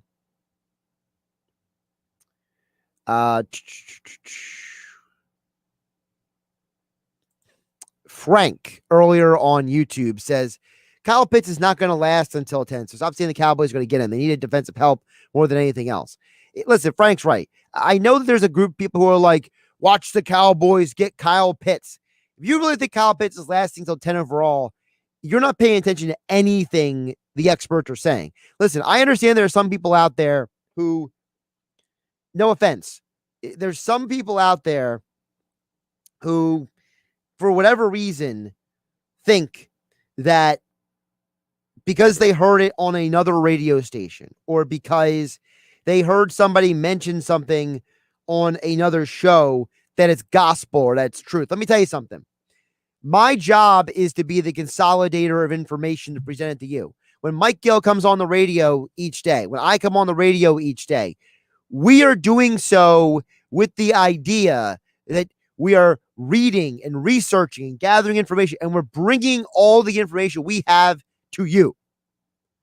So as a result, if I'm telling you Kyle Pitts is not lasting till 10, it's not just because Frank mentions it on YouTube. It's because Frank is listening to me, who's giving people the information that they need to understand what's going on. So it's kind of like a whole combination of things. I understand there are some people in this world who like to get on a microphone and just vomit stuff out into reality without having any research behind it. Listen, if I had $1 for every conversation I have had over the years that basically says, hey, you know what? This or that. Just because somebody says something doesn't mean it's true. All right? Just keep that in mind the next time somebody says something. Make sure that they're getting it from sources, from information. They're doing research. All right, we got Pete Thompson on the phone line now. Pete, it's funny because I can actually see you on the video in the background. The way our platform works, for those who can't see what I see, there's the backstage setting. So I can see Pete on the video while he's on the phone. Yes, Pete, and I can actually, your words match up with your mouth, which I had no words coming out of you at one point in time. So, yeah, one of these weeks, you and I are going to have good luck. We had the fan running the one week. We had couldn't connect and slow internet. The internet's working great. And your internet's perfectly clear. Your video is great today. Well, except for that line of sun down my face, but that's not important right now. Nah, it's not. I can't blame the fact that the sun goes right into my place at 5 o'clock or 5:27. All right, let's get into it. All right, so Eagles, obviously the big news today, Eagles trade down to 12th overall from 6 as part of this whole rearranging of the furniture in the NFL draft. The PT reaction is what?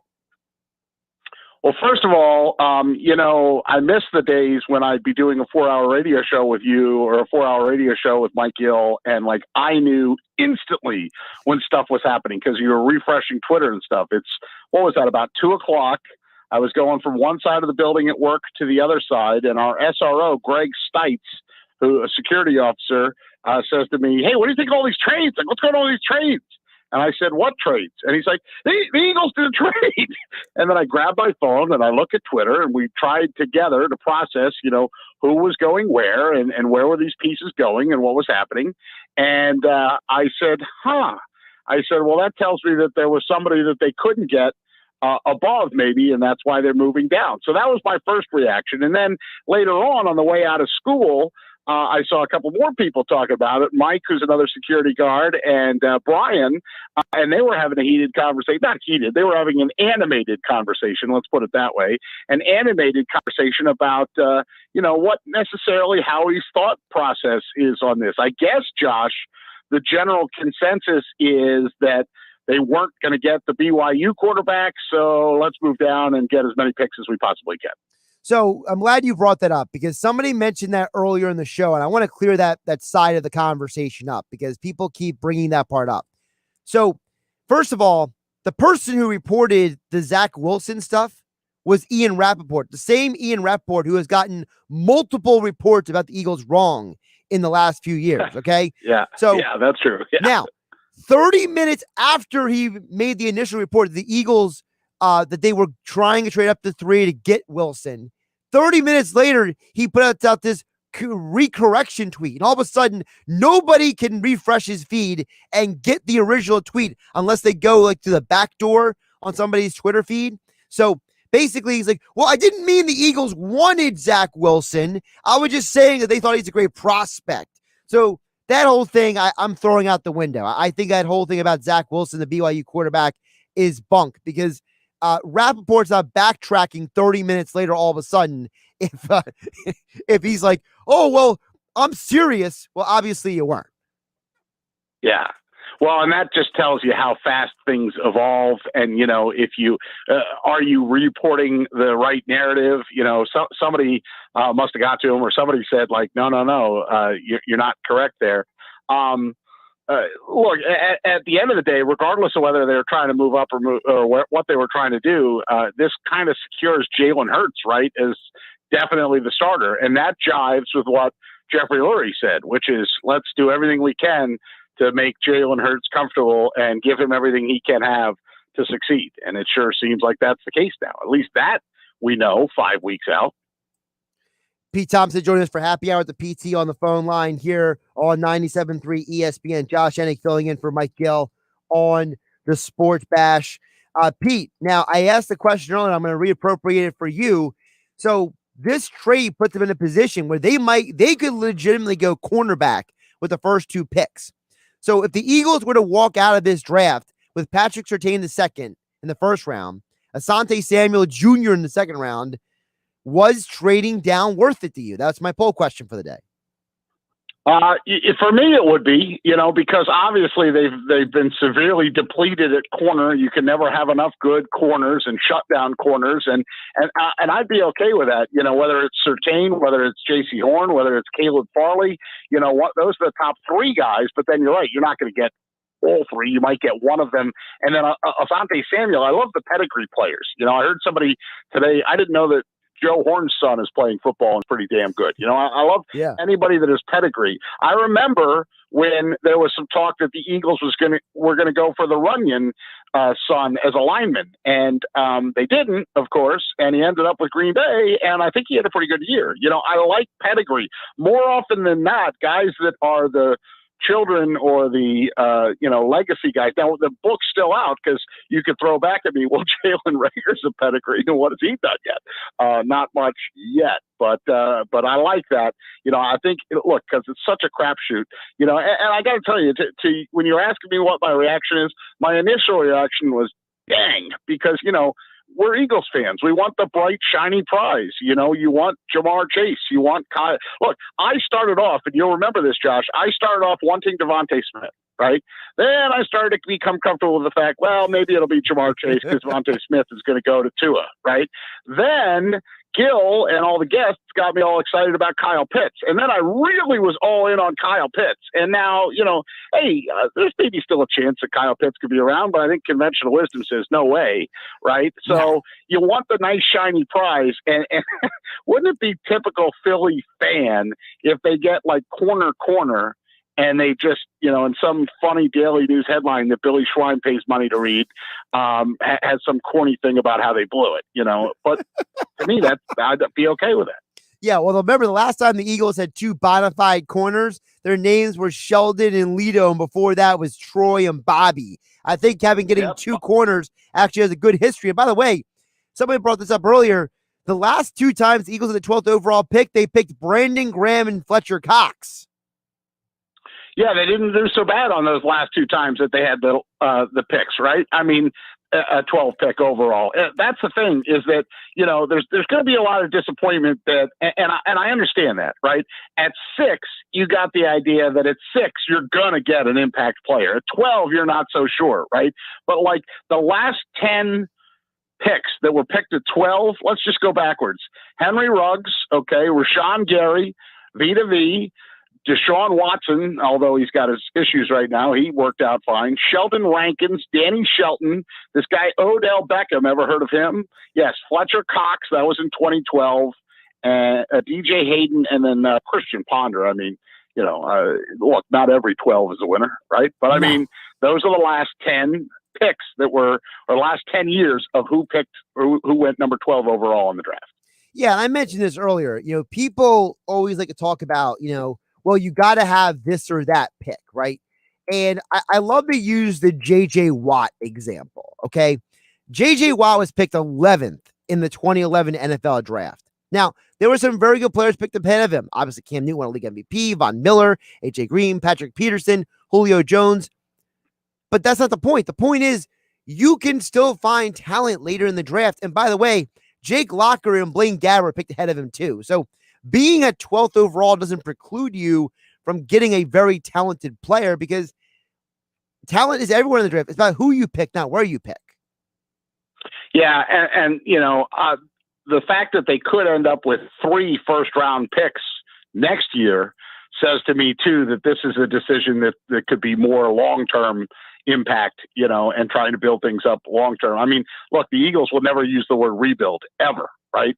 They'll never use that word. But we just don't know. I mean, how things are going to shake out and who's going to be available at 12. When you see teams, and I heard you earlier, and I thought your speech was pretty good, Josh. I thought where you were talking about the teams that are ahead of them, those are other factors. There's now 2 divisional teams ahead of them, right, that could steal a guy, and you hate seeing you don't just hate seeing a guy in another uniform that you wanted. You hate seeing him in a Giants uniform, or you hate seeing him in a Cowboys uniform. That doubly pisses you off. Pete Thompson joining us for Happy Hour at the PT here on 97.3 ESPN. Now, Pete, another news with the Eagles. The Eagles are trying to steal headlines this week. Yesterday, Joe Flacco speaks on the day of the NBA trade deadline to the media. Today, the NFL has all this craziness while the Phillies are kind of flying under the radar, making roster moves. So the Eagles are just trying to steal the headlines all week long. Joe Flacco, the Eagles' new backup quarterback. And Joe Flacco told the media yesterday, Pete, part of the reason why he came here was because the Eagles, it's because he likes the coaching staff. How about them apples? Yeah. Does he even know their names? I mean, does he? Well, really, he named Sirianni's name at least. Yeah, I mean, did he get like a little cheat sheet before he went up to the podium? Well, all right, what's this guy answer? I love the coaching staff in Philly. Blank, insert name here. I state your name. I'm quoting Animal House, but yeah, I mean, that could just be lip service. But look, I'm happy that Joe Flacco. I'm okay with that. There were a lot of people that were upset about that. Quite frankly, the Eagles were still trying to figure out their own financial situation while all the shinier pieces were going off the table. And they found a guy that, A, legitimately wants to be here. That's a plus, right? B, should be able, you would think he should be a good guy in the room and able to mentor.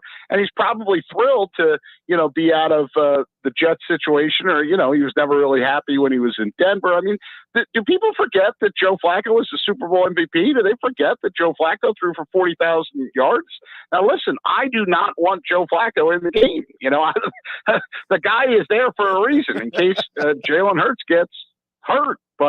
But I'm okay with the fact that they brought him in. Well, my favorite part of him here, Pete, and I mentioned this a couple times already the last 2 days, is also that he had a billion different coordinators in Baltimore. He had Cam Cameron, he had Jim Caldwell, he had Marty Morningweg, he had Gary Kubiak, he's played for Adam Gase now. He's had all these different coordinators. So literally he can walk in the quarterback room and be like, oh, I've seen that before, and explain it to Jalen Hurts. And I think that's an awesome asset, because remember last year, Carson Wentz, bad play, comes to the sideline, talks to Nate Sudfeld. What the heck is Nate Sudfeld going to tell Carson Wentz to help him be a better quarterback? Whereas Hurts is a bad play, he comes to the sideline, there's Joe Flacco. That I trust a lot more. I think it's a much more benefit to the young quarterback. I mean, you got to get the feeling that, and did you steal this word from Domowitch, or did Domowitch steal it from you? I'm looking at some Paul Domowitch stuff about Flacco here, and he says that he definitely likes Flacco better than some of the other free agent quarterback Drek that's still on the market. I thought that was your word, Josh. That's actually Marcus Hayes' word, so he stole it from Marcus Hayes. See, we all beg, borrow, and steal. Yes, it's a great game show. But anyway, I listen. I like the Flacco move. I think it's a big benefit for Jalen Hurts. So I'm with everybody there. And I know for guys like UPT, you love the nostalgia. He's from South Jersey, blah, blah, blah. I had a picture with him. I actually, we always look in education. We always look for fun ways to start the class off, just to kind of wake them up and get them paying attention.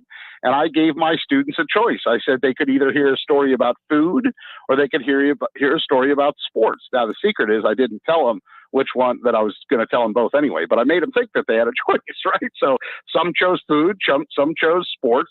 And if they chose sports, I told them the story about Joe Flacco and that he's a New Jersey native and that he was the Super Bowl MVP and that I met him at Atlantic City Country Club when he came for Ron Jaworski's thing. And then I showed them a picture of me and Joe Flacco, right? And if they chose food, then I told them about National Cheesesteak Day and I showed them the guy that ate those 2 foot long cheesesteaks in about 3 minutes. So, that's a fun way to start the show. Yeah, I would have gone with the sports one too, just knowing your stories after that. But we have culinary at school, so we kind of got to admit we got to hit all the boxes, Josh. Yeah, but you're in a media class. Why do I care about culinary if I'm in a media class? Well, there is some media involved because there's no longer that event on Super Bowl Friday at the Wells Fargo Center. So instead of that, it was called Cheesesteak Bowl. You know what I'm saying? Like and it certainly got media attention. If you want to teach it from an aspect of how do you throw on an event that gets a lot of attention, look at the hot dog eating contest every July 4th. Pete Thompson, happy hour with the PT here on the Sports Bash on 97.3 ESPN. On the phone line, we'll get the video up and running again. It'll probably be working on Tuesday when Gill's back. By the way, Pete, I'll pop up the text board. George texted in earlier. He says, hey, no worry. I've heard many segments on other stations go perfectly smoothly, still not be as entertaining as your live troubleshooting. Keep up the great work. So at least somebody was entertained by our troubleshooting moments about earlier in the segment here. Yeah, I mean, I could see your lips moving, but I couldn't make out the words, no doubt. I mean, and it frustrates me because then you were like, well, come on, leave and come back in. So when I left, I was like, all right, just so I know that I'm not losing it, let me call up a YouTube page and play it, and it played great through the headphones. So clearly my Yeti mic is possessed, or I'm possessed, or the laptop is possessed, or something like that. All right, well, while I have you. Apologies to Linda Blair. Yeah. While I have you, I got to ask you about the Flyers because. Oh, do you? Well, I do, because Deja Vu was last night, and this team is going to be back at it Saturday afternoon at 1 p.m., Pete. And I'm just like, I don't know how you feel because you're the bigger diehard than I am, but I'm exasperated. I'm tired of watching this team give up easy goals. I feel like every time they get a goal now, it's because it's 3-on-1 or 3-on-none or 2-on-none or 4-on-2. And it's like, what is going on? Why can't this team play defense? Yeah, and so they're clearly having issues with defense. It wasn't all the goalie, although there was one soft goal in the first period last night. I think the biggest thing is there's something wrong in the room, Josh, and I don't know what it is, but there's something wrong with the character in the room. When last week in that 9-0 loss, it was Oscar Lindblom that finally picked the fight. Are you kidding me? And I know the game has changed, but did you see Ghost's quote after the game last night? He said, we are letting guys just effing absolutely beat us up. And that's Ghost. Well, Ghost isn't going to plant anybody into the boards. That's not his game. Ghost certainly isn't going to drop the mitts and get in a fight. And they called up Samuel Moran, who's 6 foot whatever, 6'7", I believe. Right. So then if you're going to call up a guy like that, and he did get in a scrap, but if you're going to call up a guy like that, nobody is afraid of the Philadelphia Flyers right now. You want to know the problem with the Flyers right now, Josh? Nobody is intimidated by that team one iota. And I can't believe I'm saying that about the former Broad Street Bullies back in the day. I understand that the game has changed, but you still have to have a physical presence. And right now, it's like, a 5-star hotel with a mint on your pillow. Come on in. Would you like a massage? Here's a coupon for a free beverage down at the hotel bar. I mean, they are so welcoming and accommodating to every team they play that there's no physical presence. So I hope, Josh, that on Saturday, somebody hits somebody clears the porch in a way or gets physical in front of the net. I'm so sick and tired of seeing two guys staring at the goalie instead of trying to turn their head around and see who's coming in on that last minute shot. I just want to see have a presence. It was embarrassing last night. Of course, I'll still watch. And I said to one of my best friends, I talked to him last night. I said, I've been watching this team since 1984. I've been watching this Flyers team a long time, and I've never been disinterested until last night. Last night was that one where the audio was on, but I could care. And by the time it was 3-0, I was like, what time's the Sixers? What time does the Sixers start? Sixers are still on that West Coast trip, by the way. You can hear the Sixers tomorrow night at 10 o'clock here on 97.3 ESPN. Flyers at 1 p.m. on Saturday. He's Pete Thompson, happy hour at the PT. We got him on the phone. We made it work. As all guests appear the Boardwalk on Hotline. And Pete will be back on Sunday with the Schweimer for the locker room, Pete. Yeah, I'm going to be sitting where you're sitting, and I hope that I have more success than I had with myself. No, how does that work? I hope I have more success than this with. But, I don't even know. I haven't even talked to Billy yet. So I don't even know who his guests are or what he's going to tee up. It will be funny to see. I bet I'm just speculating, but I bet that Billy is going to be in this camp. Like, I can't believe they're trading down. What a mistake this is. I bet he's going to bang that drum. So I better prepare some rebuttals of why it's a smart move to get more assets. Well, first of all, you should always prepare rebuttals with Billy, just because. Second of all, Billy wrote his article about his show before the Eagles news happened. So none of his article is about the Eagles news. It's only about the Sixers and the Flyers and the Phillies. And his guest on Sunday is Bill Meltzer. So that should give you an idea where Billy's mind is. Yeah, it's all about the puck, but that's fine. Look, I like Bill Meltzer. That'll be fine. Maybe I'll try to see if I can offer up some Eagles guest that Billy will want to have, and he'll be like, "Oh yeah, oh you want to do that? Oh, that'd be a good idea. Yeah, let's get him on." So maybe I'll try to do that and get an Eagles guest on. How was my impression? The impression wasn't great, but the delivery of it was great. So. Listen, but Josh. Oh my goodness. All right. We kid because we care. Yeah. Billy, we don't hate you. We love you. That's why we make fun of you. All right, Pete, I'm going to let you go. I got to finish up the show. Have a great weekend. I'll probably talk to you at some point over the weekend. Have fun with Billy, and Gil will be back with you on Tuesday. Thanks, buddy. All right. Good talking to you. Have a great rest of your day. Pete Thompson, as all guests, appeared on the Boardwalk Honda Hotline here on 97.3 ESPN. All right. We got to wrap the show on the other side. I'll give you my FanDuel Sportsbook picks for the weekend and more here on 97.3 ESPN FM, the 97.3 ESPN mobile app, powered by First Bank of Seattle City. And we are live on Facebook, YouTube, and Twitter. And yes, Billy Schweim commented on the stream. But Billy, I'm not going to put your comment on the screen because of the fact that you are saying you are prospectively working on a guest, and I don't want to lead anybody on to think that you already have that guest. So why don't you save that until you actually confirm that guest?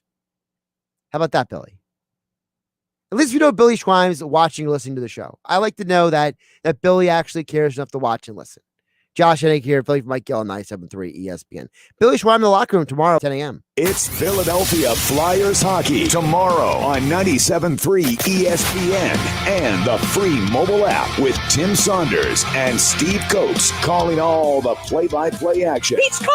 The Flyers host the New York Rangers tomorrow. Coverage begins at 1 p.m. It's Philadelphia Flyers hockey on the radio home of the Flyers in South Jersey. 97.3 ESPN and listen live on the free mobile app.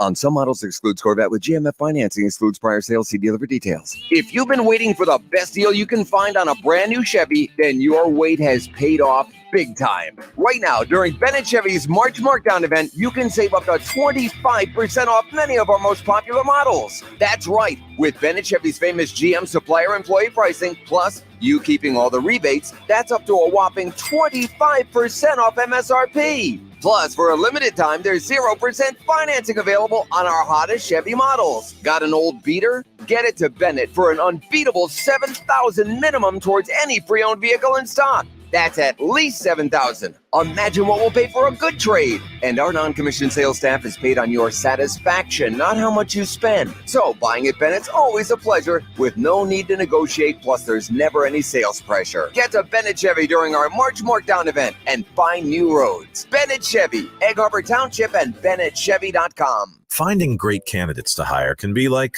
well, trying to find a needle in a haystack. But not with ZipRecruiter. Its powerful technology actively finds and invites qualified candidates to apply to your job. So while other companies might deliver a lot of hay, ZipRecruiter finds you the needle in the haystack. See why 4 out of 5 employers who post a job on ZipRecruiter get a quality candidate within the first day. Try ZipRecruiter for free at ZipRecruiter.com/free. That's ZipRecruiter.com/free. If you're a first-time buyer, finding your first real home can feel like this. Hot property. Not going to last long. Multiple offers. 30-year fixed. We need earnest money. But a realtor has the expertise to strip away all the noise and focus on what really matters to you. You're going to love this place. Great neighborhood. School is walkable. It even has a huge yard so Henry can practice his penalty kicks. Finding the right place starts with you and a realtor with the expertise to make sure your voice is the only voice that matters. Realtors are members of the National Association of Realtors. That's who we are. Hey, it's me, your cousin from Boston. I'm on the radio doing ads for Sam Adams. Now I'll be known as the Sam Adams guy instead of the dude who fell in the quarry. Sam Adams Boston Lager is crisp and refreshing, which is why I bring a six-pack wherever I go, except the movies anymore. Sam Adams from Boston with love. Here's the legal part. Watch how fast I can read. The Boston Beer Company, Boston, Mass. Drink responsibly. Now, is that 30 seconds? Are we even close? What's in store this week at Staples? A big deal on ink. That's kind of a big deal. Staples has the technology, furniture, and supplies you need for a totally productive workspace. And right now, you can earn 40% back in Staples rewards when you purchase any 2 ink or toner cartridges. Shop in-store or get same-day delivery powered by Instacart. Ends 3/27/21. Limit 4 in-store and on Instacart only. Visit staplesconnect.com/ink rewards for details. Instacart delivery subject to availability. Additional fees may apply. Research shows that people remember radio ads with repetition. So to help you remember that Liberty Mutual Insurance Company customizes your home insurance so you only pay for what you need, here's a repetitive ad. Okay. Research shows that people remember radio ads with repetition. So to help you remember that Liberty Mutual Insurance Company customizes your home insurance so you only pay for what you need, here's a repetitive ad. Only pay for what you need at libertymutual.com. Liberty, liberty, liberty, liberty. The push to the 2021 NFL Draft is on, and it all starts with Pro Days. The top prospects from the top schools put to a final test. Get a glimpse of the next generation of NFL stars. Devontae Smith, Kyle Pitts, Zach Wilson, score! Everyone's watching, and NFL Network is here for it. Who will become a star on Pro Day and move up on Draft Day? That's a touchdown for Justin Fields. Pro Days, over 90 schools, all month long on NFL Network. Now, back to the Sports Bash on 97.3 ESPN. Wrapping up the show here, Josh Hennig hanging out with you. Final segment of the show. Of course, my appearance here on 97.3 ESPN. Being brought to you by my friends over at FanDuel Sportsbook. There's always that one team that ruins your bracket. That's why this year I'm betting a tournament on FanDuel Sportsbook, because on FanDuel, your first bet is risk-free. New users get up to $1,000 in site credit if your first bet doesn't win.